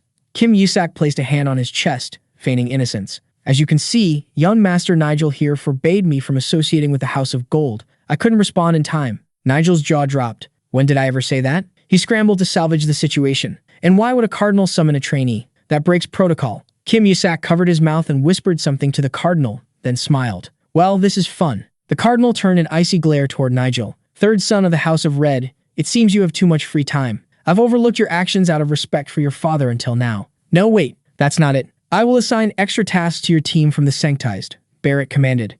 Nigel howled in despair. Now the cardinal told Isaac, come to my quarters. Your Eminence, I apologize, Kim Yasok said smoothly, but I must meet the Cardinal of Red first. He has also summoned me. The blatant lie left Nigel dumbfounded. The Cardinal of Red just summoned you? Barrett asked suspiciously. That's right, Yasok chirped. Nigel broke into a cold sweat. I never told him he was summoned. How did he know? At this rate, Barrett will underestimate me. I have to get out of here. Desperate. Nigel threw an arm around Yasok's shoulder. Exactly. I came here to summon Isaac myself. I'll take him. The cardinal gave him a freezing stare that made Nigel flinch. You have a prior engagement. So be it. Go. Barrett waved a hand dismissively, then muttered as he walked away. But since you've inconvenienced the House of Gold, expect even more tasks starting tomorrow. Nigel roared in silent fury. He tried to compose himself, but when he turned back, Kim Yasok had vanished. Where did that bastard go? Nigel yelled. A nearby candidate pointed down the hall. He went to sleep. Sleep? He says he needs to sleep early to grow quickly. Nigel gritted his teeth. It's only 2 in the afternoon. He pounded on the door, but inside, Kim Yasok was fast asleep, completely ignoring the noise. 3 days later, the only sound in the hall was the dry squeak of a mop. Nigel Seffet scrubbed the floor, muttering, Isaac Ashua, I'll kill you. He collapsed, howling. Where was the fairness in cleaning 18 hours a day? He could only complain to his father via the communication orb about his own incompetence. I have to bring that kid to my father, Nigel resolved. I'll ambush him in the prayer room. 6 hours passed. His patience was running on fumes when a teammate burst in. What are you doing? We still have work. As Nigel was dragged away, he yelled, Wait, I need to see Isaac. Then he froze. In the distance, Kim Yasok stood watching, smiling and waving as his enemy was hauled off in despair. Yasok laughed. Another candidate approached, taunting, Cruel. Did you come just to provoke him? It's fun, Yasok replied. The shadow entity asked why the Cardinal of Red was necessary. Because Cardinal Barrett will never give us the king rank, Yasok explained. The talent rankings appeared from the irreplaceable king down to the worthless skeleton. The shadow cursed. If Barrett gives us skeleton rank, we're expelled. He just wants me dead. His companion dropped a bomb. Your mother was engaged to Cardinal Barrett. Yasok froze. His father had stolen the Cardinal's fiancée. He flinched as his shadow entity poked its head out of a paper bag. Ally with the Cardinal of Red to restrain Barrett, the friend urged. The plan was simple. Ensure Barrett's faction passed the Red faction's test to create an implicit alliance. Yes, this works, Yasok thought. A bloody hand clamped over his mouth. His teammate turned, bewildered. Huh, what did you just say? He sat alone in the silent prayer room. Isaac? In a magnificent chamber, the Cardinal of Gold heard a knock. He granted entry, and the door exploded in fire. Yasok emerged from the smoke. Greetings, kidnapper. Are you well? He sneered. You act refined, yet you send servants to snatch me. Insolent brat. I have something to discuss. Oh, I'm sure, Yasok cut in. Summon me because I've been ignoring you. Isaac Joshua, the Cardinal stated sternly. I wish to adopt you into the Golden Family. Yasok stood stunned. Adopted? Anger flared. Is this a game? A scheme to suppress the Joshua family? No tricks, the Cardinal said. Leave the Joshuas. Join the Barretts. Yasok grew suspicious. Is it because the fake skeleton king called me a saint? He dismissed it. What do I get if I become your son? The Cardinal smiled knowingly. A brat negotiating? We will give you everything the Joshua family cannot. Yasok laughed contemptuously. The Joshua family lacks nothing. I hear they're trying to confine you. Yasok stiffened. The Cardinal's voice echoed over the image of a kneeling acolyte. The Vatican demands restraint. The Golden Family does not. We will support everything you wish to do. Yasok narrowed his eyes. Not enough. Unless you make me the next head of the Barrett family. The Cardinal paused. I thought you aimed to be a saint. Now you want the papacy too? Joining my faction would be advantageous. I am a man of the Vatican regardless. Offered territory, gold, tax exemptions, and status. Yasok finally nodded. I'll consider it. Excellent. We begin immediately. Wait, don't tell the Joshua family yet. All right? Yisak grinned. I will keep the secret myself. Down the corridor, another candidate froze, having overheard everything. He screamed. The cardinal's shadow loomed behind him. He collapsed, trembling, then scrambled up.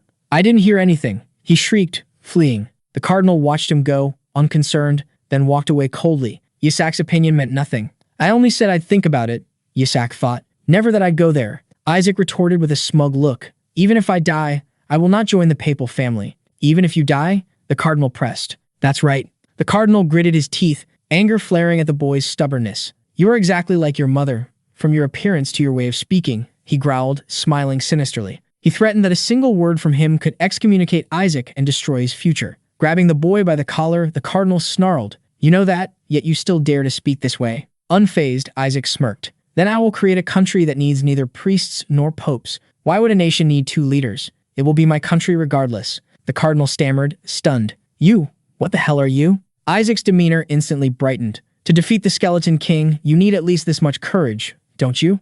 He smiled casually. Let's just pretend I never heard your adoption offer. It would be better for you too. As the cardinal held him back, Isaac leaned in, whispering, but thanks to you, I'm even more interested now. I wonder what happened at the investiture ceremony. What could have happened to make them want to adopt the direct heir of a rival family? The question struck the cardinal like a hammer. Isaac pulled back with a triumphant smile. I'm sure the people of the empire are incredibly curious too. Maybe. Meanwhile, at the Joshua mansion, a voice echoed in disbelief. He passed the 5-point unison. Eli Yeshua roared. Why did Isaac do that? He was supposed to fail. He turned away, muttering, damn it. It seems my faith isn't strong enough. He knelt helplessly. Raising the holy chalice, he prayed, praise be to God, my Lord, before his rage flared again.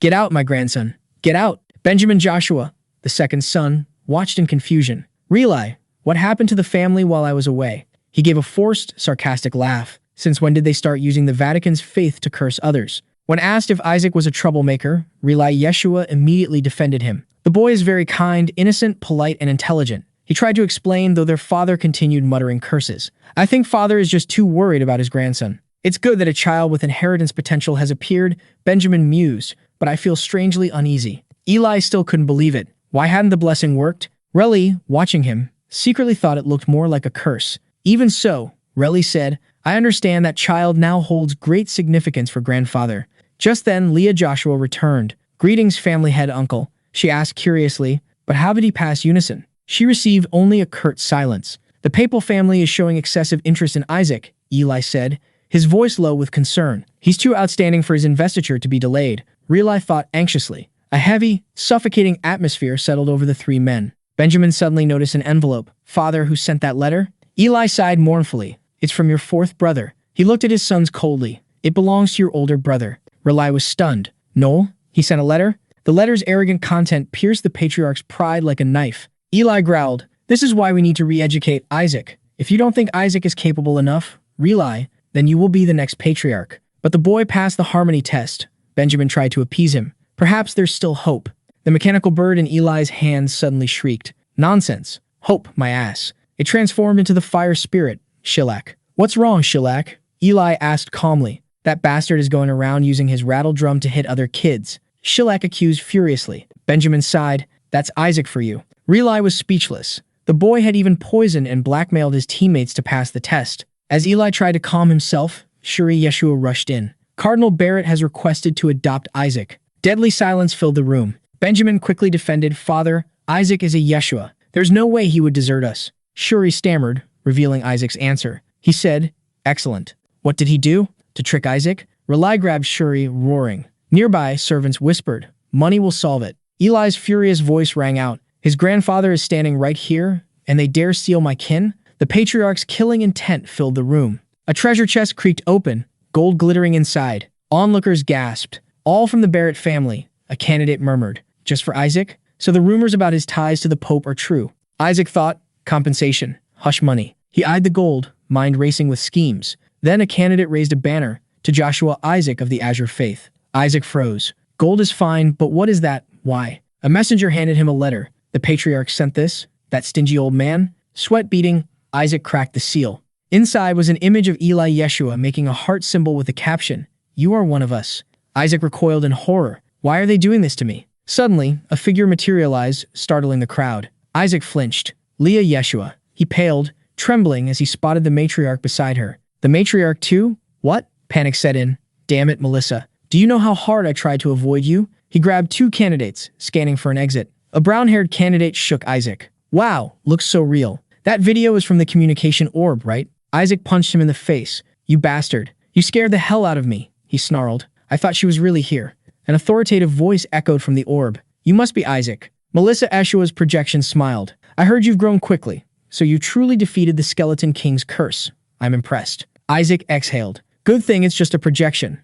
If she met me directly, she'd know I'm the Skeleton King. I heard you were recently abducted by his forces, Melissa continued, eyes sharp and cold. You must have suffered. Elsewhere, a green-haired woman called out, Isaac. Kim Yasok froze. No way. Can she sense it through the orb? The woman turned on a nearby young man, radiating hostility. Why do I sense Isaac's power on you? Kim Yasok pieced it together. It's because I swallowed the Skeleton King's finger 10 years ago. He snapped back to reality as Melissa and Leah suddenly materialized in the flesh. Melissa smiled at the young man who had swallowed the finger. Ah, I heard from Raleigh. Isaac can't be here anyway. Kim Yasok gritted his teeth. Nearby, Nigel Seffitt grumbled to his companion about the Saintess's presence. Melissa walked straight to him. Because I am interested in you, third son of House Red. As she exposed his failures, an invisible force knocked Nigel to the ground. While Nigel reeled, Leah stuck her tongue out at a stunned Kim Yasok. Melissa turned to him. Anyway, I've prepared a special reward. Kim Yasok's eyes lit up. A gift? Money? The reward was a nightmare. My ultimate technique. The one that defeated even the Skeleton King. The boy gaped in horror at the priceless gift. Humiliated, Nigel roared as his teammates dragged him away. The green-haired woman watched the crowd gaze hardening. This won't do. Suddenly, Melissa's voice rang out, directed at a kneeling applicant. Do you think I would tolerate you poisoning your teammates? Molech, a spy and son of a fallen count, spoke up. Saintess, I must speak about Kim Yasok. His rights should be revoked. He adopted a sinister expression, then switched to feigned tears. Kim Yasok gave us poison to pass the harmony test. The accusation hung in the hall. Molech sobbed, playing to the crowd. A saint applicant using poison? Melissa looked genuinely confused. She was horrified by the accusation, while Kim Yasok stood behind her, indifferent. In the crowd, Nigel Seffitt whispered, Excellent. Get him out and I'll put you on my team immediately. The green-haired woman called out, Kim Yasok. He flinched. Melissa's demeanor shifted instantly. Do you think poison alone is enough? She growled, leaving Molech bewildered. It's ineffective for improving spiritual power. You did a terrible job. Molech frantically grabbed her hand. Wait, Saintess. Kim Yasok really beat us black and blue. Melissa turned to lecture Yasok. Remember, hitting the flesh does no good. Next time, break their bones. She prepared to demonstrate on herself, but Leah stopped her. No, please. You'll kill the child. Molech screamed. Leah extended a hand toward the terrified spy. Want a hand? I can break them cleanly in one go. Her smile was terrifyingly radiant. As Molech's shriek echoed, Yasok stepped in. No need. I'll handle it. Melissa watched in silence as he leaned down to the cowering spy. You should have listened when I threatened you. Yasok grabbed his collar. From now on, you are my meat shield and my servant. Molech cursed under his breath. The Joshua family is full of lunatics. In a sunlit room within a magnificent building, Yasok scratched his head. Kim Yasok, do you want to become the family head? Yeah, sure. Melissa Ashua press. What will you do if you succeed? Eliminate the Saintesses. Molech screamed, but Yasok clamped a hand over the spy's mouth. The boy declared confidently, I will defeat the Skeleton King. He turned to the matriarch. You should also give up being a saintess, Grandma. Leah was stunned. Melissa merely pondered his audacity, then smiled mysteriously. No, I committed a sin that no one should commit. Flashback. Young Leah holds a wooden sword, listening to Melissa speak of a once-in-a-millennium chance to kill the Skeleton King. However, I couldn't do it, Melissa said, stroking the child's head. Back in the present, she finished, even so, God did not forgive me. Because of me, the Joshua family is cursed. That is the burden I must bear. What sin did you commit? Yasok pressed. Melissa only smiled. Leah quickly defended her. I'm sure she had her reasons. Melissa stood and presented a box. Yasok, this is why I wanted to see you. Inside lay the Saintess's rosary. Yasok realized its significance immediately, the only one of its kind in the world. Suddenly, a silver-haired man appeared, smiling smugly as if wondering why she had given the artifact away. I stored my power in it because I heard your attack spells were too weak, he explained, winking. Use it, or you won't survive. I will soon come to the Holy Kingdom to teach you how to defeat the Skeleton King. Get lost. Yasok snapped. Never show your face here again. The vision vanished. I should go too, Melissa announced and left the room. Alone now, Yasok jumped when Leah appeared behind him. She scrutinized him. Yasok, tell me, you have a manicore, don't you? He froze, cold sweat breaking out. How did she know? Even Melissa missed it. He considered eliminating her until she mumbled, "Could I have been wrong?" Yasok seized the opening. What's inside there is the manicore from the building outside. He feigned awkwardness. Ah, yes, the manicore. That's right. Holding manticore in hand, he lied. I forgot I couldn't absorb it immediately. Tried to break the seal with a spell, but it failed. Leah bought it and unclasped her necklace. This can break the seal. Yasok gaped, accepting the artifact while rejoicing inwardly. Amazing. Not only does she know about manicores, she knows how to break the seal. Leah smiled gently. I understand you're trying to revive the family techniques. She pressed on, so after eliminating the saintesses, what's the plan? Yasok's eyes sparkled like coins. Become a rich, unemployed bum. Leah burst into giggles. Melissa Ashua laughed loudly, waving goodbye. See you when your internship ends. Overwhelmed by her aura, Yasok thought, she's definitely not an ordinary person. Her escort stood sternly beside her. Milady, let's return. He guided her toward the magnificent carriage but held her back, voice lowered in worry. That necklace helps unlock the family's secret arts. I know, Melissa replied curtly, stepping inside. The knight remained uneasy. It's an heirloom. The direct lineage wants it. Melissa smiled meaningfully. If someone takes it from the boy, he's not as talented as I thought. When he worried about Isaac becoming family head, she shrugged. Better that than him going to the Holy See. Moments earlier, Yasok had grandly declared, eliminate the saintesses. I will defeat the skeleton king, making Leah laugh sarcastically. Yes, go ahead, Isaac. In reality, Yasok was just drooling over the treasure, eyes turned to currency symbols. The scene shifted to an ancient mansion submerged in torrential rain. My lord, young Master Goel, long time no see, a joyful voice echoed. Goel Ashua greeted the elderly woman coldly. How is Joshua? Still a pile of trash, as usual. Goel smirked. Hypocrites. Honestly, I'm afraid I'll grow attached. Suddenly, his gaze sharpened. Intuition struck. Something happened at the investiture ceremony. A gruesome image flashed in his mind. The priest in charge of Isaac found dead in the monster forest. Bad enough to eliminate the witness, he muttered. And the Barrett family wants to adopt Isaac? Unless they've gone mad. He gritted his teeth. Too many anomalies and digging deeper could be lethal. I want to rest. Don't come in. He slammed the door. Alone in the dark, he scoffed. Attached? Me? Who handed the Joshua family rights to Cardinal Barrett? He admitted he had been too close once, but bitterly felt no kinship in this damned house now. Determined to find the truth, Goel entered the family's secret information archives. Goel flipped through the records. Isaac Joshua, the invested one. Finally, he found it. Here, Isaac Joshua, the mark of the god the boy chose. Realization struck, and he froze. Everything is. A divine light exploded in Goel's mind.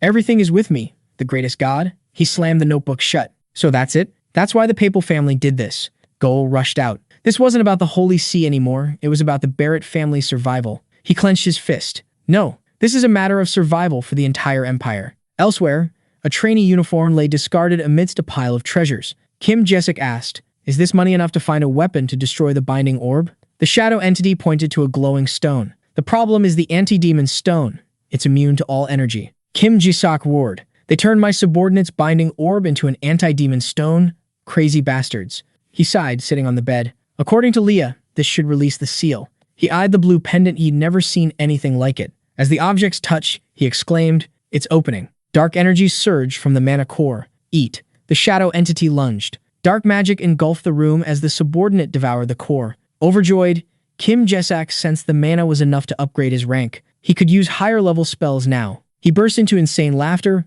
reveling in the power, and the shadow roared with him. The laughter died abruptly. He stared at his hand. It was stripped to white bone. What is this? He screamed. Silence followed. He slumped onto the bed, exhausted, raising the skeletal limb. This damn skeleton again. He gritted his teeth. The skeleton king's curse, the power reversing life and death, was resurfacing. My body has countless blessings. It won't be easily devoured, he reassured himself. But the sudden mana spike had broken the balance between divine power and the curse. Praying would take too long. Relics were wasteful. It can't be helped, he decided. I'll use the Pentagon, the Red Challenge. A heretical test to drastically boost divine power. Chuckling, he wrapped his hand in bandages. Just have to keep it hidden until then. Hey, Isaac. Another candidate burst in, panicked. What are you doing? This is bad. Kim Yasok froze. But the boy was suspicious. Why were you laughing alone? Creepy. And why hide your hand? Are you hurt? Kim stammered, but the boy lunged. Let me see. He ripped the bandages away. Bones? Are those bones? Master, erase his memory. The shadow yelled. Too risky. The boy stared, stunned. Could it be? Your rotten morality is because of this decaying body. Kim Yasok blinked at the pity in the boy's eyes. You should have said something. Everyone thinks you're evil because of this. The boy recalled the Joshua family history. Talent always came with defects, just like that ancestor. Or should I just kill him? Kim thought. The boy grabbed him. Tell Grandpa, he can treat you. You'll die young. Kim Yasok leaned into the act. He couldn't let his identity leak. Don't tell Grandpa or the uncles. He clasped his skeletal hands, feigning innocence. I don't want to worry them. Besides, the Pentagon is more important. He declared grandly, I want to personally execute the Skeleton King's minions before I die. The other boy stood speechless, moved to tears. Kim Yasok. He turned to leave, dropping a tempting line. Don't worry, I won't die so easily. The new friend took the bait. There's a way to live? Tell me. Seizing the moment, Kim Yasok turned back with a sinister smile. His red eyes glowed. I need you to deliver something to the Cardinal of the Red Faction. 20 days later, a furious shout echoed in the Great Hall. Isaac, you devil. Haggard candidates listed their grievances. One almost died from a bathroom bomb. Another found poison gas in their pillow, and a third had poisoned food. Meanwhile, the culprit Kim Yasok innocently munched on bread. Don't they like my training plan? Enraged, a candidate held up a target list. These are absurd ways to die. Those are your goals, Yasok replied calmly. He stood and pointed at a pile of large sacks. Now, put these on. The group was bewildered to find they were heavy sandbags. We're priests, not knights, they protested. Do you want us to train physically? Yasok explained they needed to prepare for the upcoming Pentagon test. The next test is intelligence, someone retorted. Oh, he admitted casually, pulling on weighted gloves. I swapped the order. The next test is the Red Pentagon, a physical one. He raised a fist happily. Our project will be different. The group stood speechless. Stop chatting, Yasok ordered. Grab a sandbag. We're running 50 laps around the field. A brown-haired candidate growled, nonsense. How can you change the order? In 50 laps? You're crazy. Yasok held up a scroll. Oh, I misspoke. He grinned terrifyingly. 100 laps. He bared his teeth, gritting out each word. If we don't get first place, you'll regret it. From a distance, his shout echoed. Run, you bastards. After the session, an exhausted candidate threw off his gear. Damn it, forget it. We don't need to try this hard. In the lounge, another lamented. 2 kings are enough. We already have one. The Blue Pentagon will surely give us the next. Yasok grabbed him by the collar. Are you kidding? We need at least 5. Friends held back a blonde boy who shouted, Red and yellow will never give us a king. Besides, the next test is yellow. Why train like this? Another added, the order is an imperial tradition. Who gave you permission to mess with it? Just then, a candidate rushed in, panting. News! The next test is the Red Pentagon. The group was stunned. The Red Cardinal spoke with the Yellow Cardinal and changed the order. Horror set in. The Red Pentagon is one-on-one combat. If we fail this, we fail the entire program. They all turned to Kim Yasok. Now that the next test has been decided, Yasok stood with crossed arms and a sinister smile. Can we start training now? Days later, at the Royal Training Center, the atmosphere was heavy as lead. Nizer Zeppet grumbled, Damn it. I can't believe father listened to Isaac. Nearby, his father, Leon Zeppet, mused. Isaac said he'd show me something interesting. Now it's a team battle. Despite the change, Nizer smirked. Whatever. Why worry about the blue team led by Shuri Joshua? He was certain the combat-specialized Red House would never lose to such a weak team. Charge. Nizer rallied his teammates, rushing into the arena. We'll deal with them in a flash. But as they entered, their smiles froze. In the stands, Red Cardinal Leon Zeppet frowned. Huh? Opposite them, the blue team emerged. Accompanying Kim Yasok was none other than Kina Birit. Yasok explained innocently. My cupbearer had a stomachache. He grinned, pointing at Kina. Luckily, I found a replacement. It's just training, so it should be fine, right? Nizer Zeppet froze, his face. Amidst the murmurs of the crowd, Kina Birit stepped forward,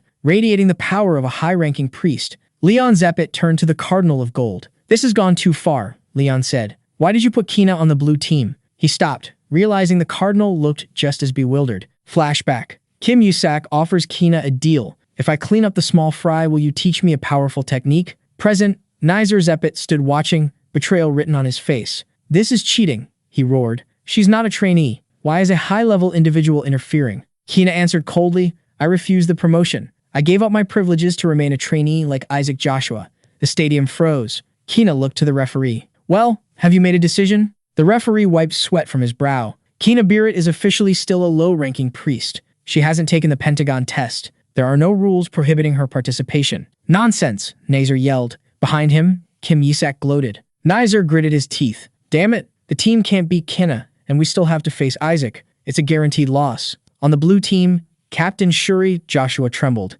If it's a one-on-one match between captains, we might win. Yusak noticed the shaking and grinned. What's wrong? Need to take a dump? I told you to go beforehand. Shuri wasn't laughing. You should be the captain. We only made it this far thanks to you. Shuri grabbed Yusak's collar, desperation exploding. Class president, skipping grades, high scores, passing harmony, it was all thanks to you, not me. Yusak removed Shuri's hands. I teach well, but not everyone can keep up. You managed it. He glanced at the enemy. Nizer isn't weak, but if you're right, taking down that redhead won't be hard. Yusak suddenly beamed, cutting Shuri off. Oh, by the way, his face twisted into a demonic grin. If you lose, I'll be the first to stab you, you bastard. Shuri stammered. Huh?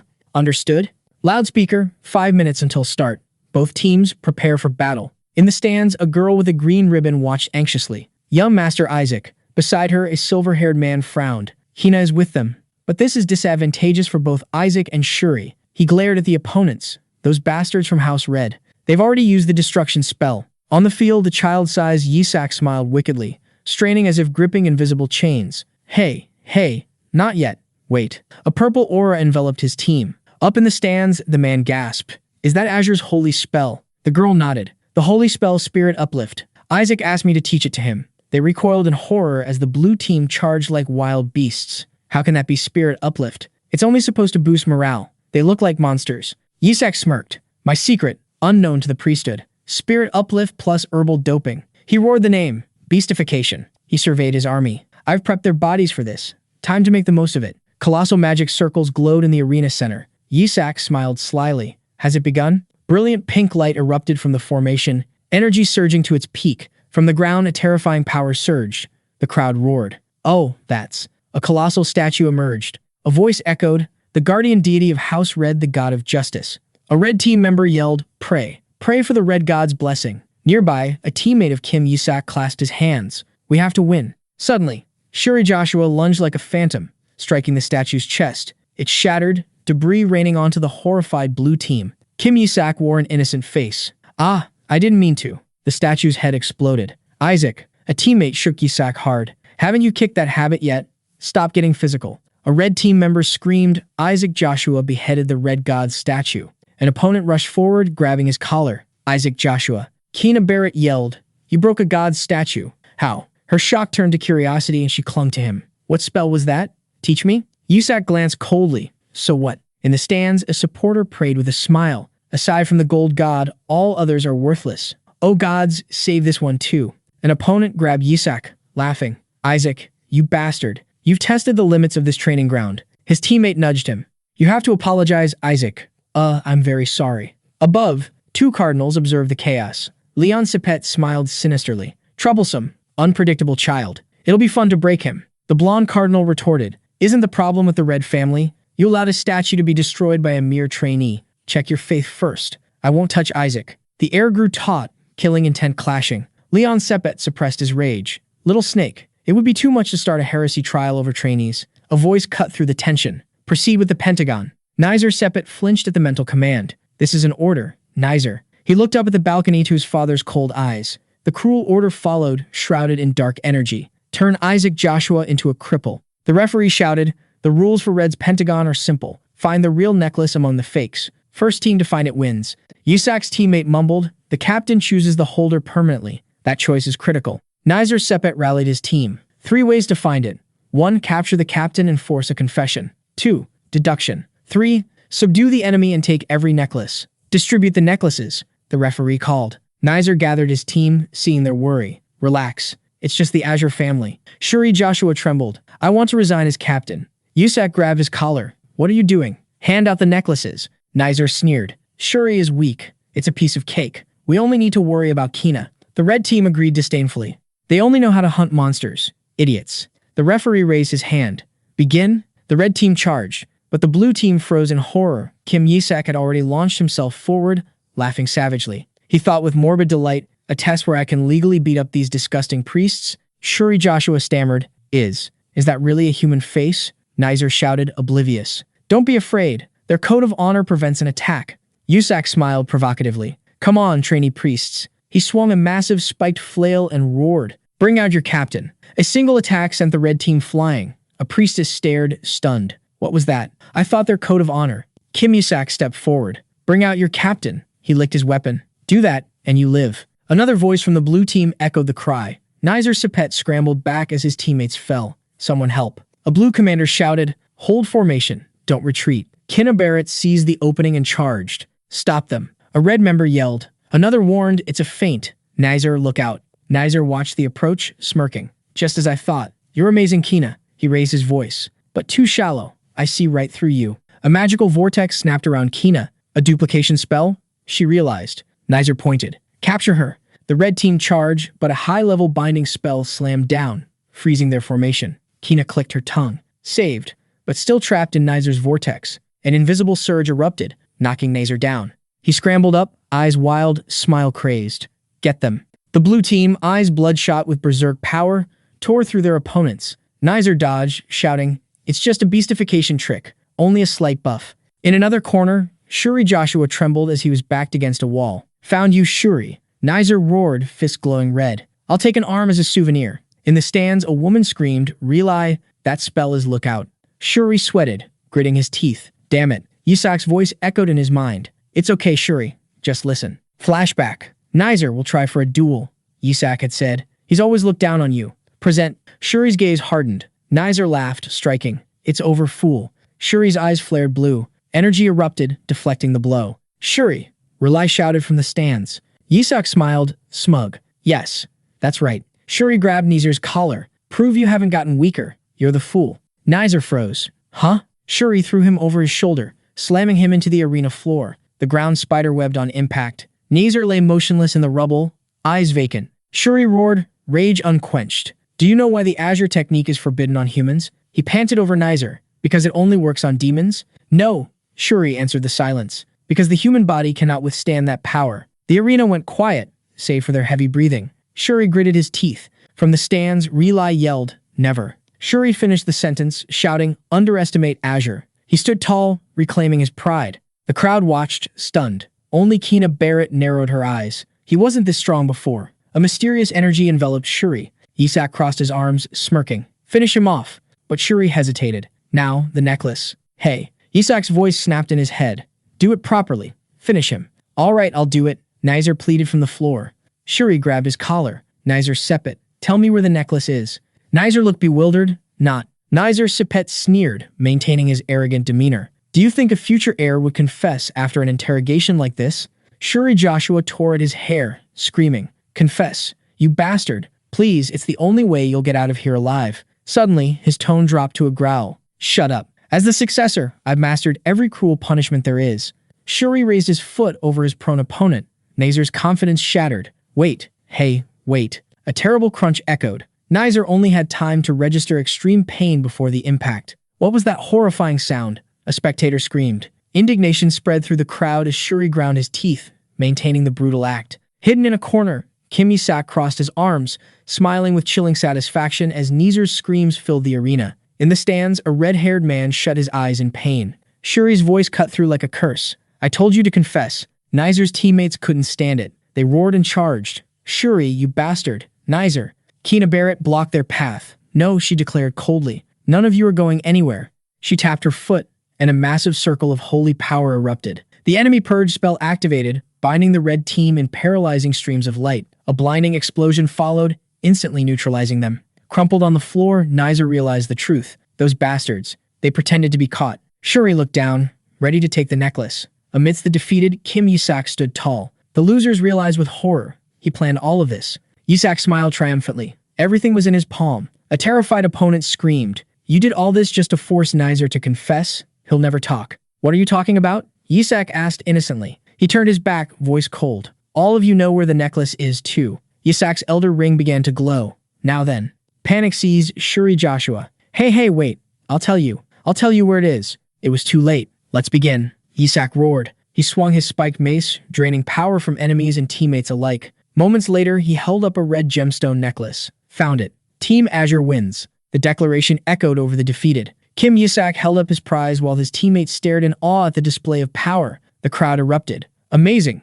Go, Faith of Azure. In the stands, Relay clenched his fist. Well done, Isaac. Shuri. As expected of the youngest priest representing the Empire, a voice rang out. The Crown Prince, Chabli Ulk Freak Hela, stepped forward. Grant the victors a worthy gift. Relay hurried to bow. I greet the son of the Empire. You have excellent nephews. Chablis smiled. I wish to give them priestly uniforms, Relly suggested. Would that be acceptable? Of course. Chablis agreed, then added, when I send the tailor, may I accompany them? Relay faltered at the request. My prince, they are merely apprentices. Why?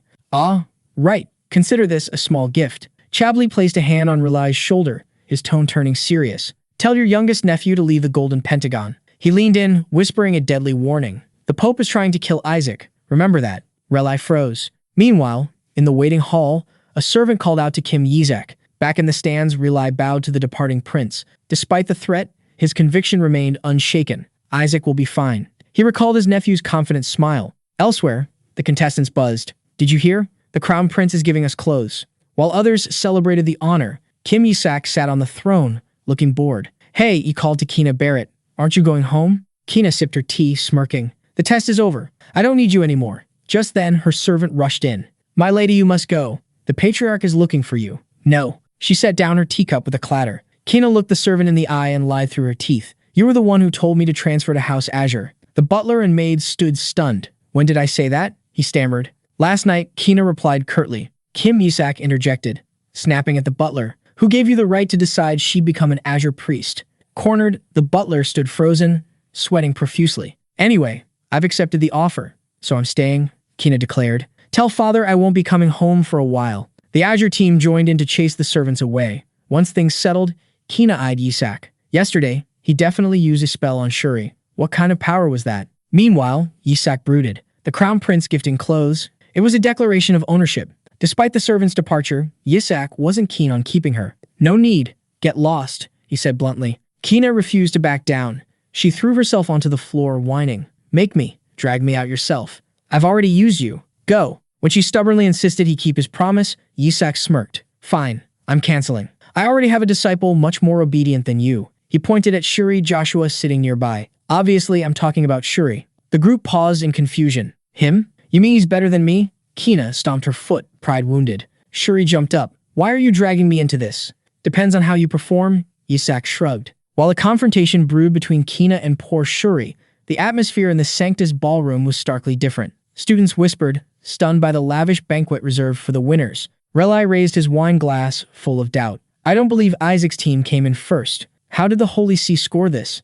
You must be pleased Azure won, Your Eminence. Cardinal Leon Sepet approached with a loaded greeting. Long time no see, Sir Relay. I hear you're about to reach level 9. Relay frowned at the backhanded compliment. Impressive for your age, but the Azure Patriarch must have a headache, Leon continued. He leaned in, grabbing Relay's hand. The only suitable heir is limited by time, and even if not for your lifespan, isn't the role too much for you? The Cardinal twisted the knife. After all, you can't have children. Relay's face darkened. They know about the Joshua family's curse. He forced a calm facade. It's fine. I have no intention of becoming patriarch. His train of thought cut short as Leon headed toward his nephew. As long as he doesn't harm Isaac. Leon towered behind the boy who was happily eating. Isaac? A teammate shook Yasok's shoulder. Damn it. Why bother me while I'm eating? Yasok swallowed, looking up with an annoyed expression. Yes, sir. Leon narrowed his eyes. What is this interesting thing you intend to show me? Yasok blinked innocently. Oh, haven't you seen it yet? He flashed a provocative smile. It was I who crushed your son. Did you enjoy watching? A teammate clamped a hand over Yasok's mouth in terror. Why say that to the Crimson family? Yasok pushed the hand away indifferently. So what? Leon Sepet smirked, his gaze sharp. Well, I had high hopes for the Azure family. It seems you've also learned an interesting skill. He narrowed his eyes. I sense dark magic on you. Kim Yasok chuckled. Perhaps you've forgotten that I ate a piece of the Skeleton King as a child, sir. He didn't stop there. If the destruction of your son wasn't entertaining enough, shall I continue the fun at the Golden Pentagon? The declaration stunned his teammates. One stammered, Are you going to fight the Gold Cardinal's son next? While another clutched his head in despair, Kim smiled, revealing his true demand. I want to see the demons respond to the Skeleton King's call. Give me the keys to their prison. Leon Sepet's face darkened. He turned to walk away. I can give you the keys once you return successfully, but is that truly possible? He threw back a parting curse. All of you will vanish in the Golden Pentagon. Kim frowned, muttering, What the hell is that bastard talking about now? Just then, a team member rushed in. Everyone, we have a mission for the Golden Pentagon. It's an expedition. Leon Sepet's voice echoed from the doorway, dripping with sarcasm. Aren't you curious where you'll be sent? He dropped the name like a bomb. It's Crasiandia, the Mystic Empire. A teammate sprang up. They want us to go to a country that's always waiting to kill priests. It's right next to demon territory. Are they insane? Another screamed in panic. That place is the domain of a high-ranking demon that devoured priests 14 years ago. Amidst the chaos, Cardinal Leon spoke up. How pitiful. I can use my authority to change the location. His teammates hastily pleaded, Isaac, please, beg him. Kim Yasok looked up, eyes wide and innocent. Really? You'll change the location for us, won't you? At the same time, at the Azure Mansion, a messenger rushed in breathlessly. Brother, bad news. They want them to go to the land of mages. Rescue kidnapped knights? This is an S-rank mission. They're sending everyone to their deaths. Calm down, another person said. Father has already gone to lodge a formal protest. The man in the vest gritted his teeth. Those bastards in the holy capital are determined to kill Isaac. Father will ensure the test is changed. They can't assign a mission that affects diplomacy. Rely merely sneered. It's just a warning for us not to be too arrogant. Ha! I don't want Shuri to die there either, the man in the vest worried. Don't worry. Even Isaac, if he's sensible then. Suddenly, another messenger burst in. Bad news? Back at the scene, Leon asked. Young Master Isaac, just say you want to live. Kim Yasok coldly replied. No. Behind the hand covering his face, a wicked smile appeared. Kim looked up sharply with a crazed expression. I think it'll be fun. Why should I change it? At the Azure Mansion, the messenger shouted. He accepted the mission. Relai and the others were stunned. Their destination was Blackfield, the land of demons, a desolate, deadly territory. From the ruins of a demonic fortress, a voice echoed. So you mean? The demoness Ash's voice was cold. That you failed to kill the Saintess. The subordinate prostrated himself. I sincerely apologize, Lady Ash. Never mind. The key is to cause chaos there. Just witnessing the king's power and bringing demonic artifacts into the Holy Empire is a great success. The subordinate trembled. Your Majesty is truly too powerful. Ash smiled eerily, remembering. Even a small fraction of that power was terrifying. Lady, the subordinate reported, during the investiture ceremony, I sense his power. The great Skeleton Kings. Ash leapt from her throne in horror. You sense the Skeleton King's power in that crazy kid who ate a piece of our king. That's right. He was invested and is currently training. A sinister smile spread across Ash's lips. It has finally shown itself. Yes, he will soon participate in the Gold and Azure trials, where young priests and demons hunt each other. Ash mused with delight. What a splendid opportunity. I wonder how strong we would become if we directly consumed a piece of it. Her eyes went wild. What does the child of Azure taste like? I can't hold back anymore. Meanwhile, at the academy, whispers. Rumors spread quickly. The Azure team's mission was suicide. They were to enter the Mystic Empire and rescue a holy knight. An Azure trainee gritted his teeth. The Gold family really wants us dead. Everyone thinks we're finished. The worst part, a brown-haired teammate said, pacing, is that the holy knights are ignoring us. As soon as we cross the border, we're bait for every demon and bandit out there. The ash-blonde boy scowled. Those bastards. We're dead for sure. The brown-haired teammate turned on him. Why won't anyone join us? It's your fault. Don't you see people writing their wills? 14 years ago, Uncle Riel's entire Azure team was annihilated doing this. Meanwhile, Kim Yasok casually picked his ear. Cheap trick by the old cardinal, he thought. Refuse and suffer, accept and die. But a sinister smile touched his lips. If we succeed, it's a lucrative manicore factory. His teammate grabbed his collar. We still have a chance. We must recruit the first holy knights at all costs. Unfortunately, a smug voice echoed. Count Malik stepped forward. The first holy knights have chosen the gold team, as have my son and his friends. The count clicked his tongue. I shouldn't have sent them to Azure just for old glory. Yasok smirked. Short-sighted, Count. You'll be ostracized when we succeed. His teammate panicked. Isaac, if not the first, then get the second or third, please. Yasok mused. Holy knights, huh? His eyes lit up. Ooh, where did those beauties come from? Mistaking his intent, his teammate cheered. Excellent. Go sign the second holy knights. Yasok dashed off but stopped before an official. The man gaped at the request. Yasok just flashed a radiant smile and a confident thumbs up. Moments later, Yasok returned, sighing in relief. The Azure team had chosen the fourth holy knights. The team froze in horror. A gray-haired teammate ran over, cheerful and oblivious. Hey, good news. In a flashback, Yasok grinned. I signed the strongest ones. You crazy bastard, came the roar. The fourth holy knights outcasts, pack mules, messengers. Yet their skills surpassed the royal knights, and they harbored a deep hatred for the clergy. Yasok was summoned immediately by the family patriarch. The powerful man sat cold and imposing. Explain yourself. Yasok forced a smile. He looks angry. The dark entity beside him whispered warnings of the man's rage. Yasok decided to perform. If I refused, I would tarnish the Joshua family's honor. The patriarch roared, killing intent flaring. You, of all people, dare speak of honor? Why does a dark magic user lie? He growled at the boy's shock. Do you think I didn't know? I've overlooked it, but I can no longer trust you. Cornered, Yasok committed to the bit. I hate the Skeleton King. I want to kill him. The dark entity gaped at the blatant lie. Yisak spun a tragic tale: lost parents, family humiliation, the failure to defeat the Bone King. With tear-filled eyes, he screamed of the shame that kept him awake. The patriarch's expression softened. "I will destroy the fake skeleton king," Yisak declared, eyes blazing. "I use this power only to investigate him." He swore vengeance with such fervor that even the dark entity thought he'd gone mad. While the patriarch pondered, Yisak internally gloated over his true goal: protect the Joshua family, then seize everything. "If we live humbly," Yisak pressed, "the Joshua family will be buried in disgrace." The patriarch subtly smirked. "I've always said you don't need to sacrifice yourself for the family, but it seems you truly are. One of us." Kim Yasok smiled. "The mission can fail," the patriarch instructed, turning away. "As long as you and your teammates return safely, I will officially declare you my successor." Behind him, Yisak bowed obediently. But as the patriarch left, Yisak's expression shifted to a wicked grin. His plan was a success. Days later, on a trail outside the capital, the journey began. "We'll meet the knights in this town," Yisak chirped to his exhausted team. One teammate collapsed, gasping, "Damn it, we have to survive and return, no matter what." A dark entity fluttered near Yisak. "Master, I've investigated the demon from 14 years ago. She's from the Western Army, possibly an acquaintance." An image of a female demon materialized. She had already swept through other trainees. Yisak clicked his tongue. "Those bastards dare break my rules? Never mind. Let's go teach them a lesson." He ignored the entity's warning about his unrecovered power. His teammates followed in tense silence. Deep in the forest shadows, the female demon licked her lips. "Found them," she whispered, eyes fixed on the Joshua boy. At the royal castle, Crown Prince Chablas Hela lowered the report. "Is that true? Isaac chose the pack mule paladins. He showed no interest in the knights you sent," an aide confirmed. "Perhaps his judgment is poor," Chablis mused. "On the contrary, your highness, he might have very keen eyes." Chablis smirked. "The captain I sent, Silon, is a half-elf. Weak against demons, but he would have been a great help." His eyes gleamed. Yet he chose the pack mules, a knight order composed entirely of half-demons. The aide warned of the knight's unpredictable nature, but Chablis only pondered.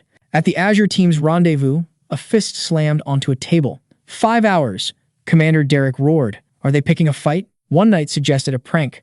Another noted the Azure house was usually punctual. "Filthy clerics," Derek spat. "Hello, Sir Derek, commander of the pack mules." A youthful voice rang out. Derek whirled around to face Kim Yasok, arms crossed and nonchalant. "We're late, aren't we?" "I heard your people are punctual," Derek growled. "Do you know what time it is?"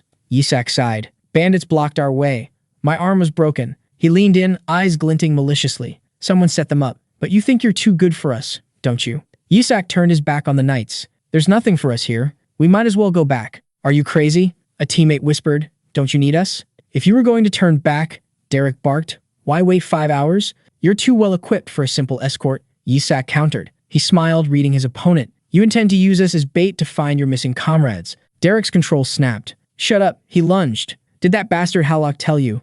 "Halak?" Yasok's teammate realized with a shock. That's Fourth Uncle's alias. Cornered, Derek let dark energy erupt around his blade. "We can't enter Crossandia without you bastards, so I'll take you with me, even if I have to chop off your legs." He charged at terrifying speed. "Hey." Yasok's voice cut through the frenzy. His eyes flashed crimson. "Sheathe your sword." An absolute command. Derek froze midair, body seized by an invisible force. Above them, a colossal, majestic phantom of the Skeleton King appeared. The dark entity loomed behind Kim Yasok. Derek trembled, paralyzed by the pressure. His inner voice screamed, "Can I not refuse its command? But it's just a child." The entity whispered. Yasok smirked inwardly. "A demon's instinct is to obey the strong. That's why I chose them." Helpless, Derek growled and slowly sheathed his sword. "Come on, let's go," Yasok chirped. "How can we go with them?" His teammates yelled. "You just provoked them." Yasok shrugged. "We need each other now. They'll come." Behind them, Derek announced the mission. Rescue all kidnapped individuals. Eliminate all related demons. Yasok glanced back. "I don't care if we save your comrades or not." Derek froze. "You chose us because you knew we had comrades to rescue." "What are you talking about?" Yasok replied, feigning innocence. The teenager thought smugly, "Of course I knew." A female teammate stepped up. "What are you doing? Do you have a plan?" "A plan?" Yasok echoed. Suddenly, the bandaged knight shouted, "Don't trust demons. They'll betray us." Dark energy poured off him. Yasok asked coldly, "Do you know why they keep taking on such trivial missions?" The knight collapsed. His hand mutated, claws lengthening. With a savage roar, he fully transformed and lunged. The monster grabbed the gray-haired girl's collar, eyes bloodshot. "I knew it," the brown-haired teammate yelled. "We can't trust them. Wake up." Yasok punched the monster in the face. The knight staggered, his demonic form dissolving. He blinked, confused. "Sorry. I've never transformed so quickly. It felt like something was pressing on my head. We're near Crossandia, the silver-haired knight reasoned. It might be affecting you. I feel strange too, another agreed. The bandaged knight looked at Yisak with admiration. But I returned to human form just because you punched me. You're amazing. Of course. Yisak grinned. As the knight cheered, Yisak and his dark entity shared a private laugh. I caused it. Yisak hoisted his luggage. If everyone is ready, let's go. He paused, spotting a motionless sparrow in his bag. What the hell is this? It's playing dead, the dark entity noted. Yisak smiled, holding up a scroll. Quite the actor. Should we play along? The bird muttered. The Blood Lord is cruel, sending me to this wretched priest. Yisak blinked. One of the great demon kings sent you? The sparrow jumped. From afar, the dark entity reported, Master, the barrier is set. The Blood Lord. Yisak recognized the name of his former subordinate. He squeezed the bird tight. Information? I'll tell. It squeaked. The demon queen you're facing. She's the one who ruined your investiture ceremony. She smuggled in the device and ordered the hit on Ash. Yisak listened. The Blood Lord would rather be executed than face the demoness named Ash. He slammed the scroll down. The Blood Lord believes the current skeleton king is an imposter. The bird shrieked. He got arrested for shouting it to everyone. Naive fool. Anyway, I heard you absorbed a fragment of the great skeleton king. Ash is likely waiting for you. Yisak waved his hand. The bird morphed into a small demon and fled, shouting back, Don't die. Our lord would be very sad. A wavy-haired teammate ran up, panting. Where have you been? We looked everywhere. He gave a thumbs up. I'm proud of you, ordering food from the tavern for us. The teammate pointed to a group of strangers. We've prepared to serve the priests in your time of need, one said cheerfully. Yisak froze. The meal laid out was actually other priests. I thought she'd be waiting. Yisak smirked to himself, but the prey came to me. An innocent-looking girl with a basket stepped forward. The teammates exchanged confused glances. He's overdoing it, one grumbled. Ignore him, another advised. Suddenly, Yisak growled, starting his act. Hey, you there. Kim Yasok yelled, pointing at the girl. Too salty, and I hate hearing you breathe. Hold your breath. He played the spoiled young master perfectly, terrifying the serving girls. An escort knight barked, Why are you making our young master ask again? The gray-haired girl cursed inwardly. Are these bastards crazy? Why side with him? She shifted targets. I should get rid of these troublesome guys first, she thought, offering the food to the knights instead. The knight refused. We were hired by him. We don't eat his food. Cornered, the girl growled, Eat. Kim Yasok cut in. Hey, why don't you try eating it yourself? He smiled cunningly. How do we know you didn't poison it? The girl froze. Before she could react, Kim Yasok's teammate rushed over. That's enough. Why pick a fight with her? The brown-haired friend grabbed the soup. We'll prove her innocence. All three downed the food. They collapsed instantly. The others screamed in horror. You guys. Kim Yasok stood up coldly. Easier this way. I was going to knock them out anyway. He watched them drop. Leave them, he told the dark entity. They need a lesson. The entity paused. Master, this poison converts holy power into dark magic. Kim Yasok was stunned, then beamed. Are you sure? It turns this disgusting holy power into glorious dark magic. He laughed. I can build a dark magic farm right here in the Holy Empire. The serving girl laughed maniacally, dark energy swirling around her. Helpless brat. Kim Yasok smirked. Helpless. They're just mana batteries now. She revealed her true form, a horned demoness with an eye patch. If you want them to live, follow me. I'll give you the antidote. This bitch, a knight hissed. Before she could react, a beam of holy light struck her. She shrieked, her smugness vanishing. Kim Yasok, wielding a massive holy relic, shot forward. The thunderous impact sent her flying. Wounded, she fled into the forest, looking back. That's right, chase me, brat. The knights started to pursue, but Kim Yasok stopped them. No, I'll go alone. He looked at his unconscious teammates. I can't leave them unprotected. Transfer mana to help them hold on. The knights were stunned. Young Master Isaac, we will take care of the priests. Kim Yasok nodded. Please do. He turned away, pulling up his hood, eyes glinting.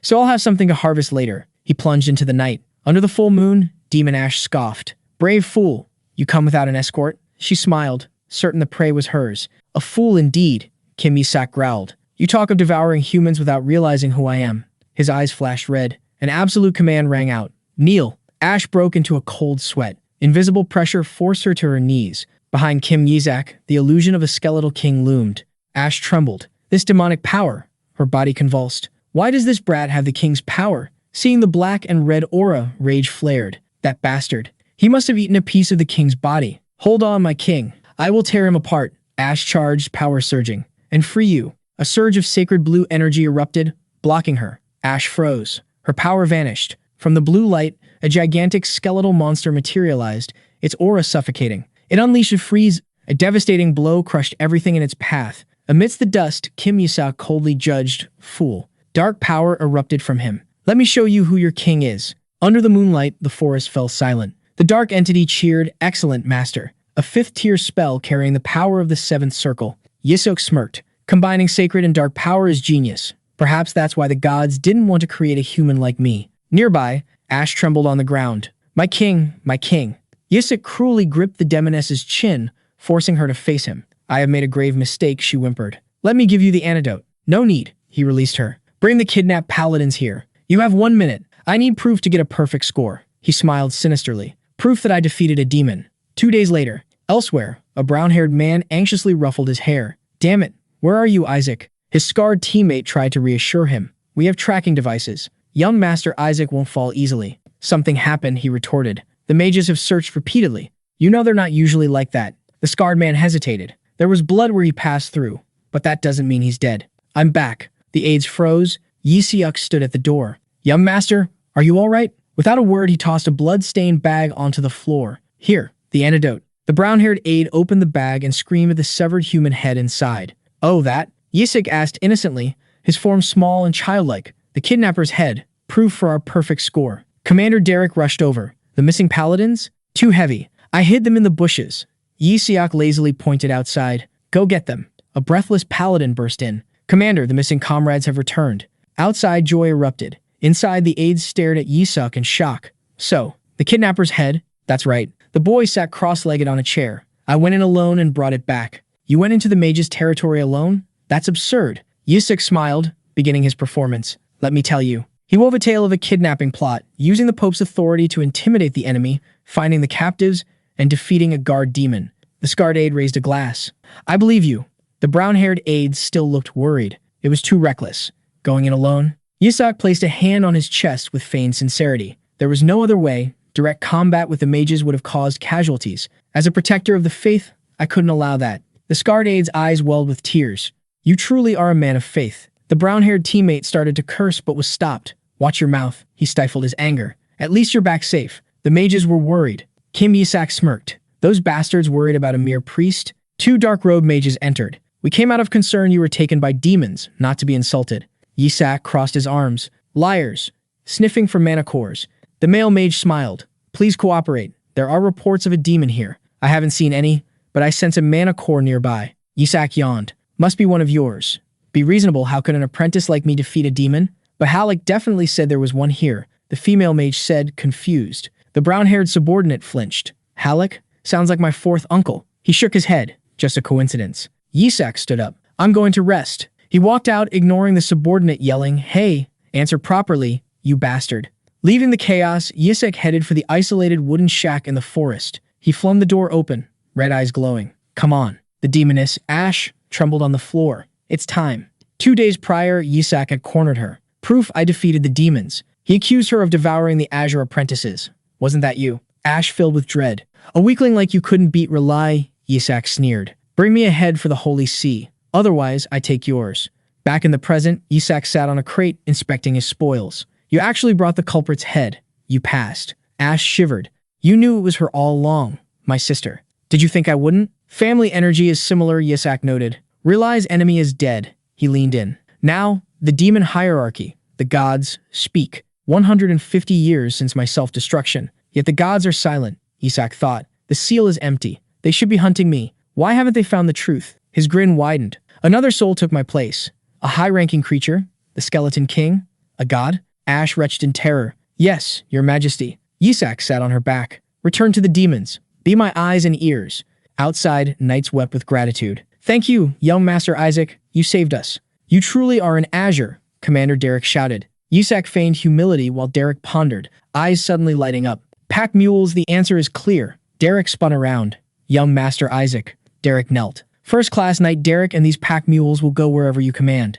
The entire 4th Holy Knight Order bowed in unison. Unexpected, Yasok thought, calculating behind his surprise. Excellent soldiers for free. Intel, connections, mobility, gaining so much just by. Saving 11 people is truly a huge bargain. Kim Yasok's train of thought broke. He noticed a child staring at him. Derek smiled. "You don't recognize him, do you, young master? You'll be surprised." The child stepped forward. "Hello, I am the young prince of the Arcane Empire, Hyperius." Yasok froze. Damn it. What? Realization hit. So the mages were enthusiastic because one of their own was captured. What a steal. I thought hella people were all bastards, Hyperius said brightly, but I owe you my life. Compared to those scum at Sanctus Seeds who pushed apprentices to their deaths, you are a shining example. His eyes sparkled. You are truly devout. Please, let me repay you, big brother. Yisak smirked, an idea forming. Really? He pinched the boy's cheek. You think you can help me? Elsewhere, Your Eminence, the Azure team has entered Chrysandia. The brown-haired cardinal didn't look up from his desk. I thought the beast would stop them. It seems Kim Yasok went in alone. The cardinal paused, then sneered. He can't tame those beasts. Even we gave up. The subordinate smirked. Indeed, we've arranged for them never to return, the cardinal mused. The Azure Patriarch will use the mages to eliminate them. What if the royal family interferes? The subordinate asked. They wouldn't dare meddle in a disputed zone like Chrysania. The cardinal ordered, if he somehow succeeds, make sure he doesn't return to Hela. He smiled, picturing the Azure family's ruin. Back in Chrysania, Yisak laughed maniacally. I need to shove this in his face. He shoved Hyperius forward. Meet our secret weapon against the Holy See. The youngest prince of the Arcane Empire. His teammates stared in horror. What? Yisak asked. What's with the faces? You lunatic. A brown-haired teammate yelled. Who introduces a prince from a hostile nation like that? Hyperius grinned. Ah ha ha. Apologies for the surprise. Is this a kidnapping? The teammate demanded, knowing the truth was likely worse. Yisak smiled savagely.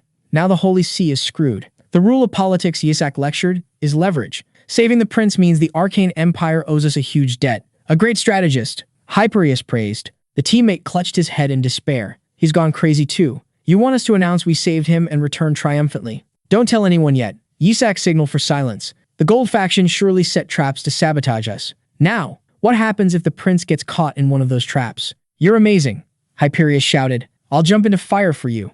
Yisak rubbed his hands together, red eyes glowing. Let's screw over those gold bastards. But that puts the prince at risk, the teammate argued. If he gets hurt, both the Holy Nation and Arcane Empire will investigate. Yisak smiled triumphantly. Exactly. Imagine how shocked the Gold faction will be. Cardinal Barrett won't leave evidence.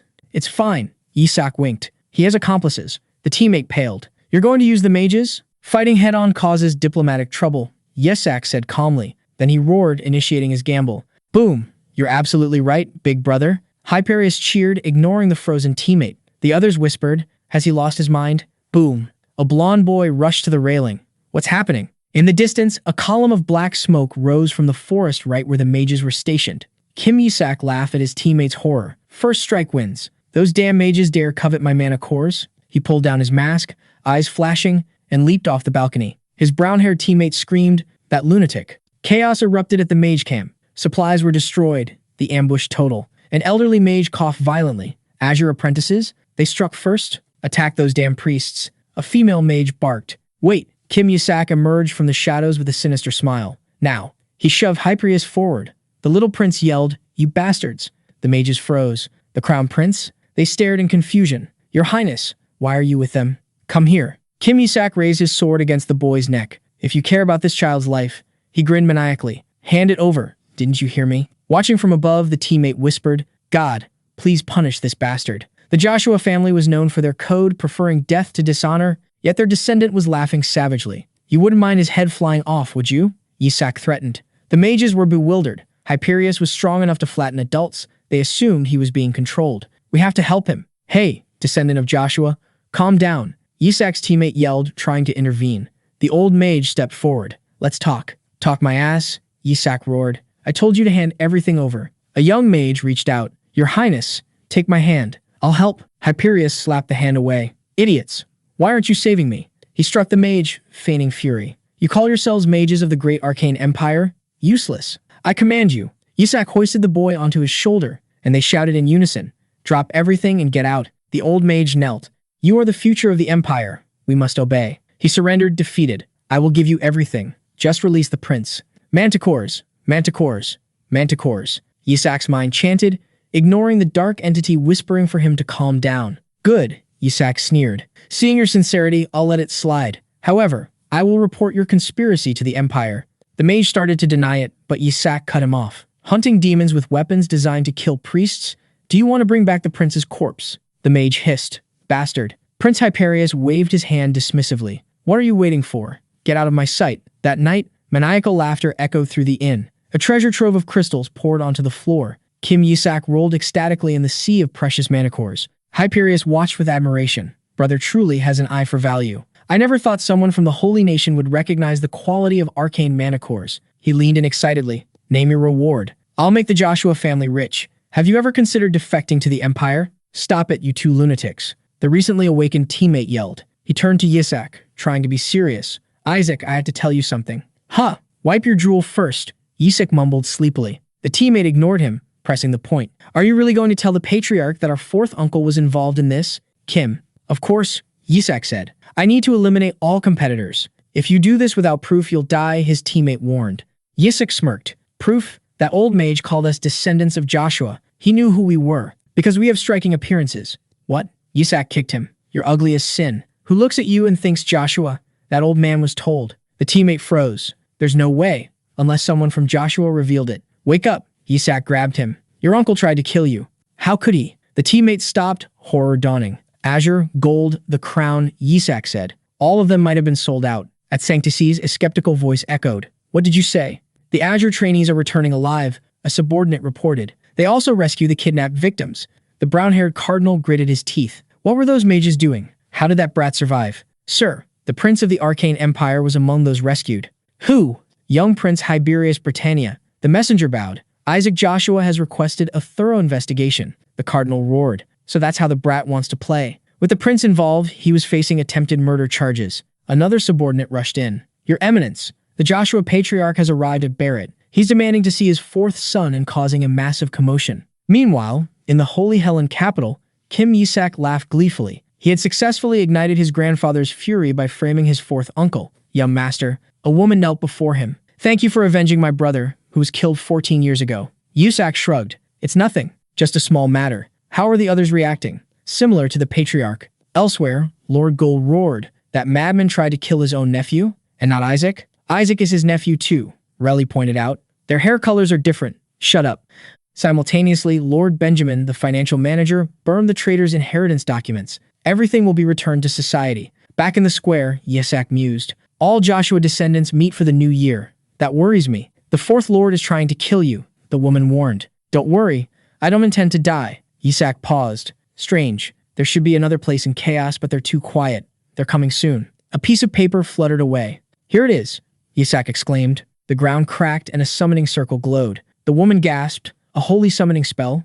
Yasok was pulled through the light. He landed, smiling meaningfully. You seem in a hurry, he provoked Leon Sepet, using a summoning spell. The red-haired cardinal grabbed him. You said you'd show me something amusing. Yasok smirked. It seems my arcane little prince is doing fine. Leon gritted his teeth, lifting the boy's chin. What the hell were you thinking? Dragging the little prince into this. Leon growled. Yasok replied casually. What's wrong? I did it to help you. Leon scoffed. Help? In a flashback, Leon admitted, I liked it at first. A rare chance to extort them. He had believed the trap that the Pope and the Joshua traitor were behind everything. A vicious smile formed as he imagined using Yasok to crush both the Gold and Azure families. Enough to earn the right to face the 14 demons. Maybe more. Back in the present, Leon sneered. Is this how the Holy Helen Empire interrogates? Before him, little Prince Hyperius screamed, kicking and thrashing on the ground. You call yourselves an empire? You behave like barbarians. He shouted loudly, defending brother Isaac and slandering his captors. In Leon's memory, a paladin roared, Get out of the way. I'll kill this bastard. But Leon had only thought, that kid. He requested this interrogation to scare the Gold faction. He realized the scheme. Yasok didn't want the Joshua family to suffer, so he handed over the stubborn prince to make the Gold faction panic. In the present, Leon growled at the smirking Yasok. You brat, how dare you use us? The woman with the green ribbon stepped forward, weapon trained on Leon. You think you'll get away with this, Isaac? Yasok grinned, feigning concern. I'm quite annoyed seeing my people in trouble. What? The dark entity inside him mocked. You're not annoyed. You enjoy their pain. Leon froze. He narrowed his eyes, a terrifying thought striking him. Strange. His face twisted into a mad grin. No one has ever discovered that about me. An invisible surge blasted the woman backward. She hit the ground, coughing. Leon advanced slowly. Did the Azure Patriarch tell you? He laughed savagely. It's easy to make an apprentice disappear. If you've had your fun, pay the price. Cardinal Sepet, Yasok said calmly. Huh. Leon swung, releasing a wave of killing intent. Does your family teach nothing but faster ways to die? Run, young master, the woman screamed. Yasok didn't run. He raised a hand, effortlessly blocking the attack. The woman gaped. Yisak looked up at Leon and smiled, holding out a golden card engraved with a rose. Thank you, Cardinal. This is more than enough payment. Leon leaned in, his smile probing. Tell me, Isaac, did you really defeat that monster? Trade secret, Your Eminence, Yisak retorted. Though it's only natural. Your family struggles with monsters. The Azure faith does not. That's why your son lost. Leon's smile stiffened into rage. Insolent bastard, he muttered, then stalked away. Yisak waved goodbye as the woman rushed over. Are you all right, young master? So many psychopaths become Red Clan patriarchs. Yisak mused, watching the enemy leave. The girl looked at the object in his hand. What is that? A pass for Sanctus Seed's prison, Yisak said, expression serious. I can meet my retainers with this. At the Golden Pentagon Oversight Committee, the crowd buzzed. Who takes the king title this time? Gold Team, obviously. A man scoffed into his wine. Red Faith already lost to Azure. Oh, here they come. Footsteps echoed. Yisak led his team into the spotlight. The Azure Faith, it's Isaac Joshua. An Azure teammate screamed internally. Damn Isaac Joshua. I've almost died so many times because of him. Smile, Yisak ordered coldly. Or else. The team forced awkward smiles. A murmur swept the crowd. Yisak looked back. The Gold Team, their perennial rivals, strode proudly into the arena. Two members cast disdainful looks. Insolent Azure lot. They beamed with confidence, recalling their feat of retrieving the Empire's lost relic with the help of a girl named Kina. Nearby, another team openly mocked the Azure group. Use your heads, you idiots. The moderator cut through the tension, ordering everyone to stand. The results will be presented by the Emperor himself. Grand doors swung open for the Emperor and Crown Prince. The stands erupted. The Emperor's presence marked this year's Pentagon as historic. The Gold Team swaggered, convinced the Emperor was here to honor their treasure. As the ceremony began, the arena held its breath. The White Team retrieved the lost books. Kim Yasok's teammate listened tensely. The Red Team recovered a holy sword forged by the genius Artie. The ancient blade glittered, drawing gasps, but the Gold Team just smiled smugly, waiting. Finally, their prize was revealed, a magnificent royal necklace lost for centuries. The brown-haired Azure member froze. It was the heirloom stolen by barbarians. No wonder the Emperor came. Truly astonishing, the Emperor mused. This was stolen during my grandfather's time. The Gold Team beamed. One sneered at their rivals. That's the difference between us, you useless Azure lot. Yesak's teammates gritted their teeth. And finally, the Azure Team, the moderator announced. They rescued an entire squad of paladins kidnapped in Crasiendia. The Gold Team sneered, a minor feat, but their smiles vanished as the list continued. Furthermore, they defeated the monster that ravaged our apprentices 14 years ago. They healed the wound Hela has endured for over a decade. The Gold Team muttered that a royal treasure was still more valuable, but the moderator wasn't finished. However, they didn't stop there. They also saved the Crown Prince of the Arcane Empire, Hyberius Rom Britannia. The Gold Team stood stunned. The moderator listed the ransom demands, the return of a stolen artifact and the abolition of the arcane transit tax. They have accepted our terms. As the words rang out, Kim Yasok crossed his arms, smiling. The Emperor placed a hand on his son's shoulder. The results leave me speechless. You have brought both glory and benefit to the Empire. He addressed the apprentices. Royal treasures bring glory, but to me, the lives of our people are far more precious. The declaration stunned the other teams. The Azure members stood dazed, slowly grasping their victory. As the Emperor concluded, a Gold Team member cleared his throat nervously, sensing the end. Whispers filled the crowd. Azure's achievement was unprecedented. A cleric noted that saving lives was the true embodiment of faith, surpassing material wealth. A silver-haired young man clenched his fists. There's no way Isaac didn't plan this, he muttered. He saw through it. Bringing the citizens back was the perfect move orchestrated by Kim Yasok. On the balcony, the Emperor raised his voice. Now we declare the results. He praised a team that overcame adversity to save lives. Yasok's teammates erupted in joy, while he maintained an enigmatic smile. The Golden Pentagon belongs to Team Azure. Later, in the quiet hallway of the Azure dormitory, the clan head walked with a contemplative air. I only told him to come back alive, he muttered. Isaac truly achieved the impossible. A rare smile touched his lips, imagining the glorious future the boy would bring, and he placed his hand on the door. The Azure clan head approached Kim Yasok's room, but before he could enter, an insolent voice shouted from inside. Successor? Nonsense. Kim Yasok stood on a chair, confidently instructing his teammates. Just do that, the boy said, crossing his arms with a delighted grin, and Grandpa will be utterly charmed. He boasted that the throne was firmly within his grasp, ignoring the frozen horror of his companions. Noticing the silence, he turned. Why did everyone suddenly go quiet? Right behind him, the clan head loomed, voice cold as ice. Isaac, it seems ordinary discipline won't work. Kim Yasok broke into a cold sweat. A piercing scream rang out, followed by the sound of heavenly punishment. Later, fuming in his room, Kim Yasok shouted, Nonsense. What did I do wrong? The dark entity beside him replied, You said those things right in front of him. Kim Yasok ground his teeth, but then a spark lit his eyes. There's a way. Seeing a silver-haired man arrive outside, Kim Yasok rushed out. Uncle. He hugged the man, looking up with tear-filled eyes. Isaac? The uncle was bewildered. Then murderous intent erupted. Who made you cry? I'll take their heads. I think Grandpa hates me. Kim Yasok sobbed. Maybe I should leave this house. Relai knelt in panic. What happened? Kim Yasok whimpered that he was being sent home just for asking for wine. Relai was aghast, painfully recalling the loss of his brother 10 years ago. Determined to protect his only nephew, he gently cupped the boy's face, oblivious to Kim Yasok's annoyance. Kim Yasok wailed about his crushed dream of becoming a priest and defeating the Skeleton King with his uncle. Relai fell into the trap completely. Don't worry, Isaac. Uncle will take care of everything. Relai thumped his chest. Forget the Pentagon. Piece of cake. Relai furiously rushed off to demand justice. Kim Yasok watched him go with a smug smirk. The next day at Sanctus Sade's prison, the guard captain blocked the way. You must wait 14 days. Kim Yasok merely reveled in the power of the token in his hand, planning to let me see them after their heads have rolled? No, but 1 week. The captain frantically refused. 10 days. 5. Please. 3. Kim Yasok feigned leaving. Tomorrow. No sooner? The captain shouted.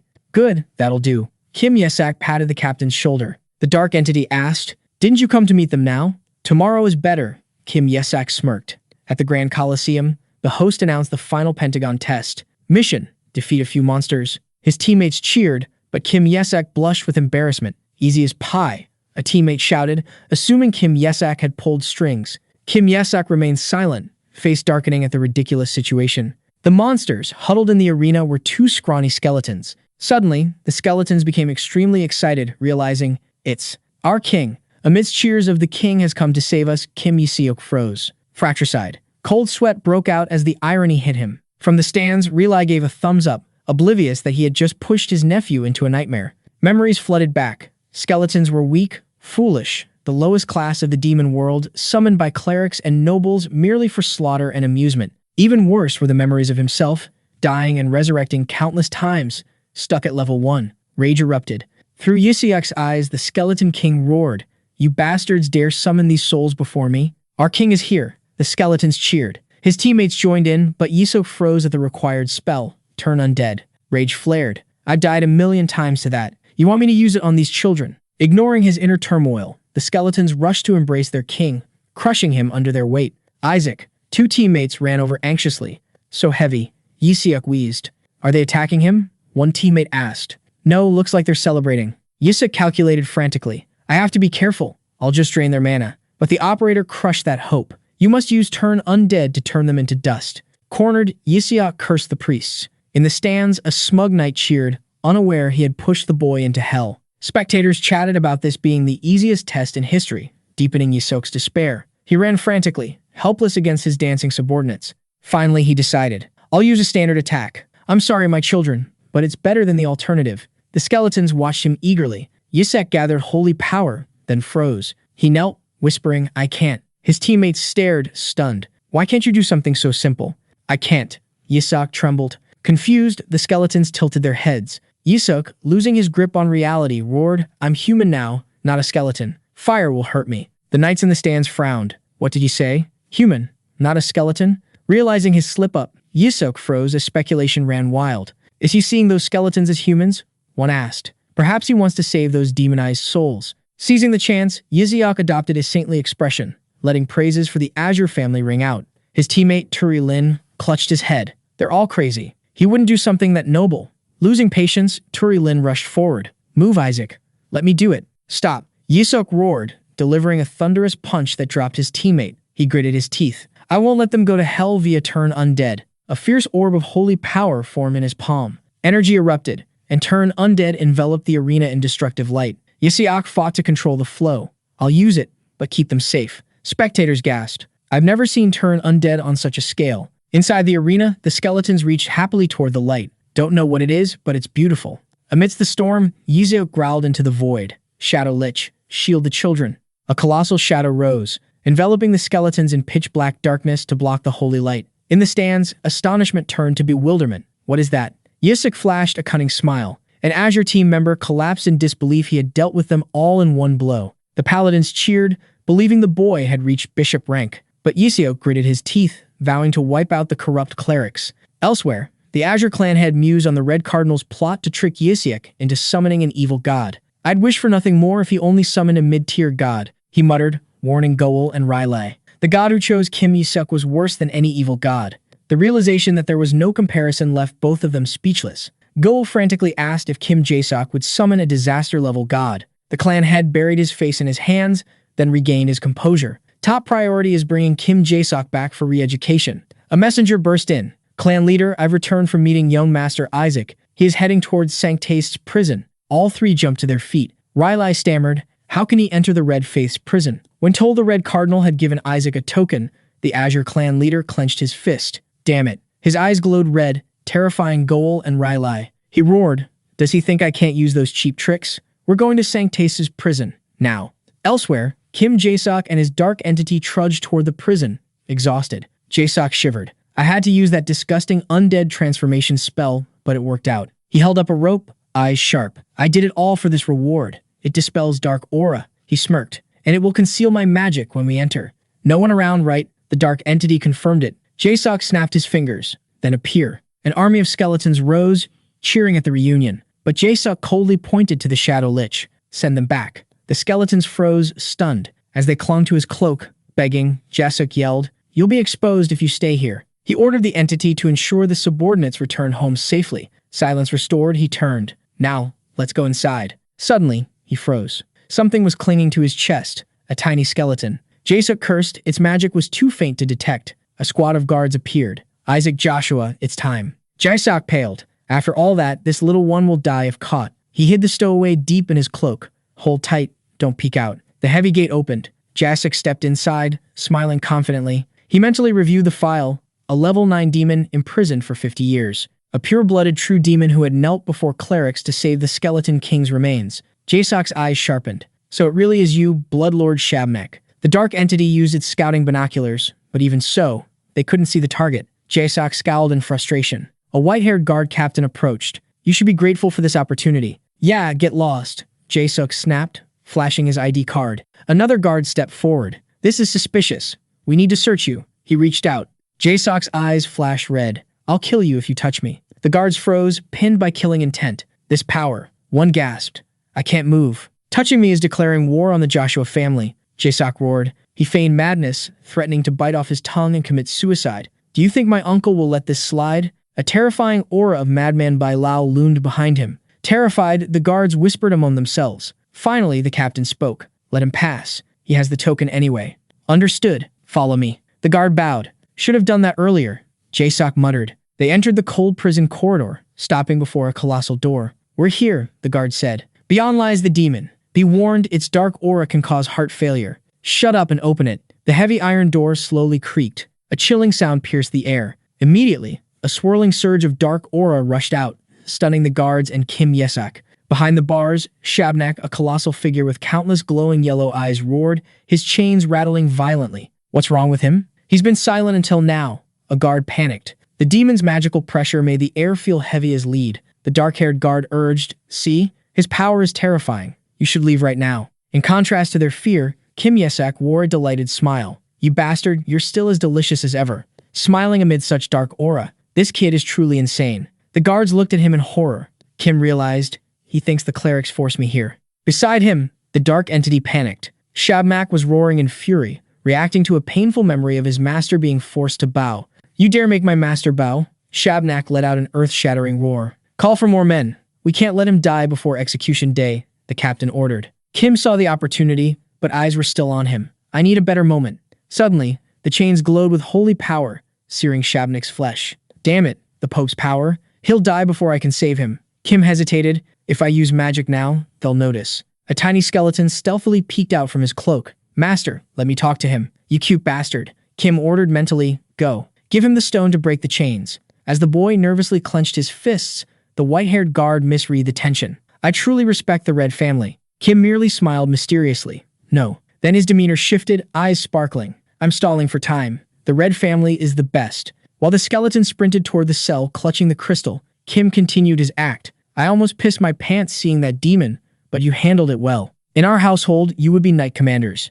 The guards looked bewildered. Kim lowered his voice, feigning secrecy. I'm here by the clan leader's command. An internal test. My mission is to injure a great demon. The guards were speechless. What madman would assign such a task to a child? In the background, the tiny skeleton slapped a high five against Shabnik's giant hand. Well, the guard concluded, that family is known for being crazy. Mission accomplished. Kim brazenly took the blushing guard's hand. Are you interested in joining the Azure family? Are you recruiting us? Suddenly, Kim staggered, clutching his head. Ugh, perhaps this mission is too much for me. The guards rushed to support him. You shouldn't have done this. Let us escort you home. From the shadows of the cell, Shabnak whispered, Thank you, my lord. As he was led away, Kim hid a triumphant smile. My king, we're not far now. You can do it, the captain encouraged. But just as they stepped outside, a voice rang out. Wait. A red-haired cleric blocked their path. You must pass a test before leaving. Let us inspect the token you carry. Kim froze. The one the cardinal gave me? The cleric sneered. That token tests your faith. Do you think he gave it to you for no reason? Does it change color? Kim asked calmly, secretly terrified it had turned black as ink. Beside him, the dark entity gasped. Sweat poured down the boy's neck as he imagined being exposed. Hand over the token, the cleric ordered. No. Why? Are you afraid it has turned crimson? Get lost. It hasn't changed. Kim cut him off, shouting, You're going to take it and then blame me for losing it, aren't you? You're going to steal it, and then blame me for taking our money, leaving the guards dumbfounded. Kim Yasok pressed his advantage. This is your territory. How can I trust you? The red-haired cleric roared, deeply insulted. Madman, how dare you question my family's honor? He gritted his teeth, veins popping in his clenched fist. Fine, I don't need your token. Cornered, the cleric unleashed a terrifying surge of energy, stunning both Kim Yasok and the dark entity. A giant statue materialized behind him. There is a much better option, the cleric declared with a manic smile. The judgment altar. A holy relic to weigh one's faith. Kim Yasok paled. A judgment altar of destiny? To hunt heretics and demons? He couldn't believe his opponent's recklessness. Is he crazy? Using that on another noble? The cleric laughed gleefully. If you have faith, the goddess will shed tears. But if you are a heretic, she will open her eyes in astonishment. The guards jeered at Kim Yasok. Prove your innocence. Why should I play your game? Yasok retorted coldly.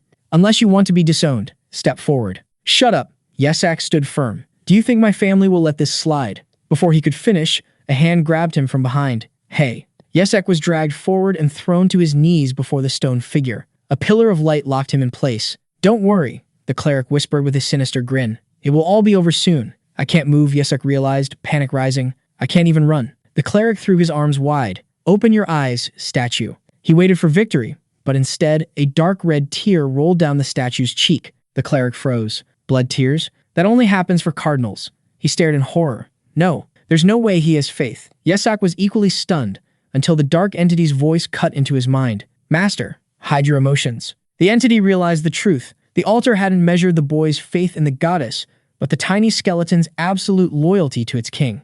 Unease spread among the guards. They began whispering, fearing the wrath of the Azure family. Trembling with rage, the cleric turned on Yasok. What did you do? Yasok immediately played the victim. Just you wait. My family will hear about this. Suddenly, the statue's eyes glowed with a deadly red light. Go now, the dark entity shouted. Dark energy erupted as the statue slowly opened its eyes. A shadowy hand shoved Yasok away, narrowly saving him from the blast. Too close, the entity chided. You should have let the skeleton be the last to leave. Ha, of course, Yasok muttered, heart pounding.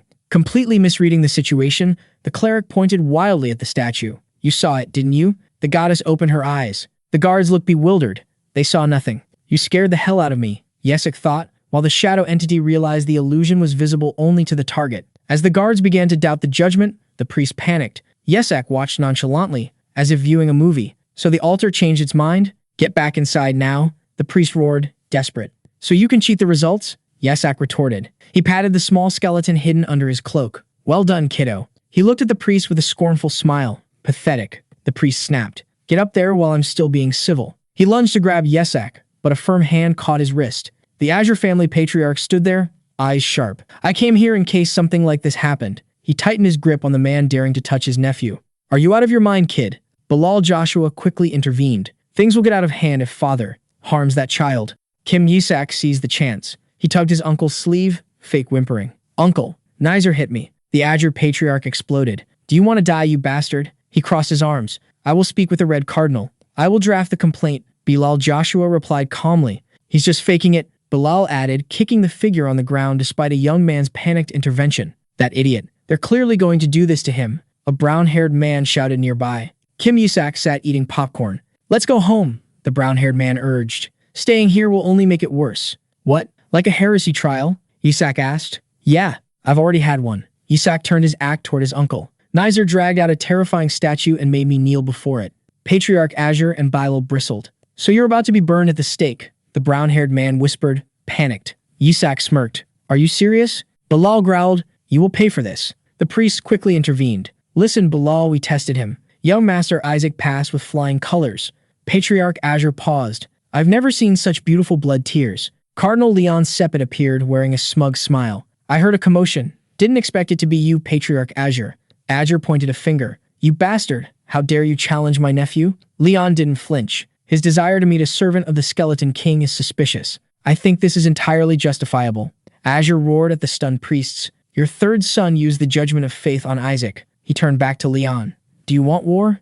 Leon froze. Realizing he was cornered, Leon crossed his arms. Well, I apologize. You'll be compensated. Now return the token I gave you. Of course. I don't want it for another second, Azure replied coldly. He turned away, muttering, giving Isaac such a ridiculous thing. Your nephew requested it himself, Leon called out. Out of earshot, Azure thought. Those bastards used the judgment altar on him. A triumphant smile broke through, and he actually made the statue shed blood tears. Azure handed Yisak the token. I apologize for doubting your faith. If the statue truly shed blood tears, this token would surely. The token transformed into a dark, ghostly card. An illusion flickered, Yisak crucified, screaming in despair before the token shattered. Leon Sepet reappeared with a sneer. You see? An invisible force sent Azure flying. Leon smirked as the ancient token's fragments scattered. What'd you just do? You destroyed the first Pope's token. Azure roared, standing up with burning eyes. I have nothing to give back to you, bastard. At the Sepet estate, news of the blood tears spread. Leon Sepet rubbed his forehead. He had inadvertently made Kim Yasok the most promising saint candidate. Do you dare test him again after everyone saw the results? Leon snapped. Leon Sepet jumped up. Are you trying to ruin your own reputation? He pointed at the young man trembling nearby. You're supposed to become patriarch, yet you can't even get that done. The youth paled, sweat pouring down. Don't you understand that only by becoming pope can one survive? Nayan ranted. Enough, Leon cut him off. How troublesome. We've lost the token to measure faith, but this isn't serious. Leon smiled calculatingly. This sacrificial ceremony will be an opportunity. No, I really saw it, the red-haired youth screamed, haunted by the memory of the illusion. He looked at his father. Father, is the participant list finalized? Leon coldly announced that Kim Yasok and the Azure team were listed. No, the young man pleaded. Let me participate as Isaac's servant. Leon Sepet, with an average. Leon vehemently opposed the idea. Are you insane? He roared. Why would a red heir do something so humiliating? The young man stood firm. If there's no evidence, we must find it ourselves. Leon crushed his hopes. Impossible. Someone else volunteered. Kenna will be his servant. The son stammered, stunned by the news. While Kenna was prepped for her new role, the Joshua Patriarch sat in his mansion, smiling darkly. A family member asked, Is that why you broke it? The Patriarch explained he had arranged another faith test for Kim Yasok, blaming the blood tear event on Yisak's recent encounter with a woman named Melissa. More importantly, he admitted stealing the testing device from the Red family. At least we don't have to worry about an evil god choosing him. One member sighed. He is an evil god. Isn't that worse? Another countered. High scores summon gods at the ceremony. The Red Cardinal is surely waiting for that. Joshua gritted his teeth, reading a provoking message from the Black Cardinal. He turned to Goel. Tell Shuri he will be Yisak's servant. They could not let Yisak summon a god. On the day of the ceremony at the Colosseum, the corridors echoed with shouting. Shuri clutched his head in despair as the red-haired heir and Kana lunged at each other, fighting for the servant position. Kim Yasok watched coldly, thinking how easy it would be to smash their heads. Beside him, a shadow entity muttered about sycophants and revealed the sacrifice, a chained great demon. I'm the servant, both yelled. Shuri roared, threatening violence to quell the chaos. He tried to calm Yasok, only to receive a chilling reply. That is the day my servant will be freed. Shuri froze. Perhaps the rumors of Yasok being an evil god were true. He grabbed Yisak's shoulder, asking why everyone was so eager to serve him. Kana wanted training. The Red Heir claimed duty. Stop fighting, Yisak snapped. I don't need any of you. He pointed at Shuri. You, the coat rack. Shuri raged. Damn it, why me? Inside, the Colosseum buzzed. Priests debated the new saint as candidates in solemn white robes entered. It's Lady Kana, a young noble exclaimed. My first time seeing her. Cardinal Leon's faction scoffed. A saint candidate? The prophecy says the saint comes from the Red family. A Red priest shouted. Arguments over the holy mark erupted until a shout silenced them. The priests are here. Kim Yasok emerged from the shadows. Following him were Kana and the red-haired heir, looking tense. Then, the crowd gasped at the unbelievable sight. Yisak was riding on the red-haired young man's back while Kana shielded him from the sun with a leaf. Shuri trudged behind, smiling wryly. This bastard will definitely choose the most brutal evil god, Shuri thought, because he is one. The stands fell silent. Leon roared, seeing his kin humiliated before everyone. The Azure Patriarch scowled, but White Cardinal Seraphine laughed at the spectacle. She turned to the Gold Cardinal. I didn't expect Nazar and Kana to act like that. I heard you were very strict with your boy. You don't seem to mind at all. Cardinal of Gold, he retorted. Gold Cardinal watched Kana, ambition sharpening his gaze. Servitude is a stepping stone to the papacy. I won't let that position fall to Isaac. If the plan held, Isaac was strong enough to choose the most powerful gods. Kana clinging to him was the perfect move. Seraphine sneered. Why so quiet? Gold faction? Plotting again? Nothing, Gold Cardinal replied coldly, except making Kana Pope. A red cardinal cut in. Anyway, Isaac won't choose a deity today. He smirked. You forgot his name wasn't on the summoning list for part 2, so I added it myself. Gold Cardinal and the Azure Patriarch froze. I look forward to seeing which evil god he summons, the Red Cardinal added. Gold Cardinal roared, You crazy bastard. Below in the arena, a man announced, Now, the execution begins. Crimson energy exploded center stage. As the smoke cleared, a colossal figure appeared, chained to a pillar. It's a great demon, the audience screamed. The creature roared, unleashing a wave of dark energy that engulfed the arena. It's that strong even while chained? A girl in the crowd cried out. Shuri, Kina, and the red-haired boy stared in shock. If this was the subordinate, how powerful was the skeleton? The demon thrashed, its power threatening to tear space apart. Isaac clutched the ribbon in his hand, whispering a familiar name. Shabnak. His eyes burned with determination. I will save you. Our video ends here. If you liked it, leave your like. See you next time. Bye-bye.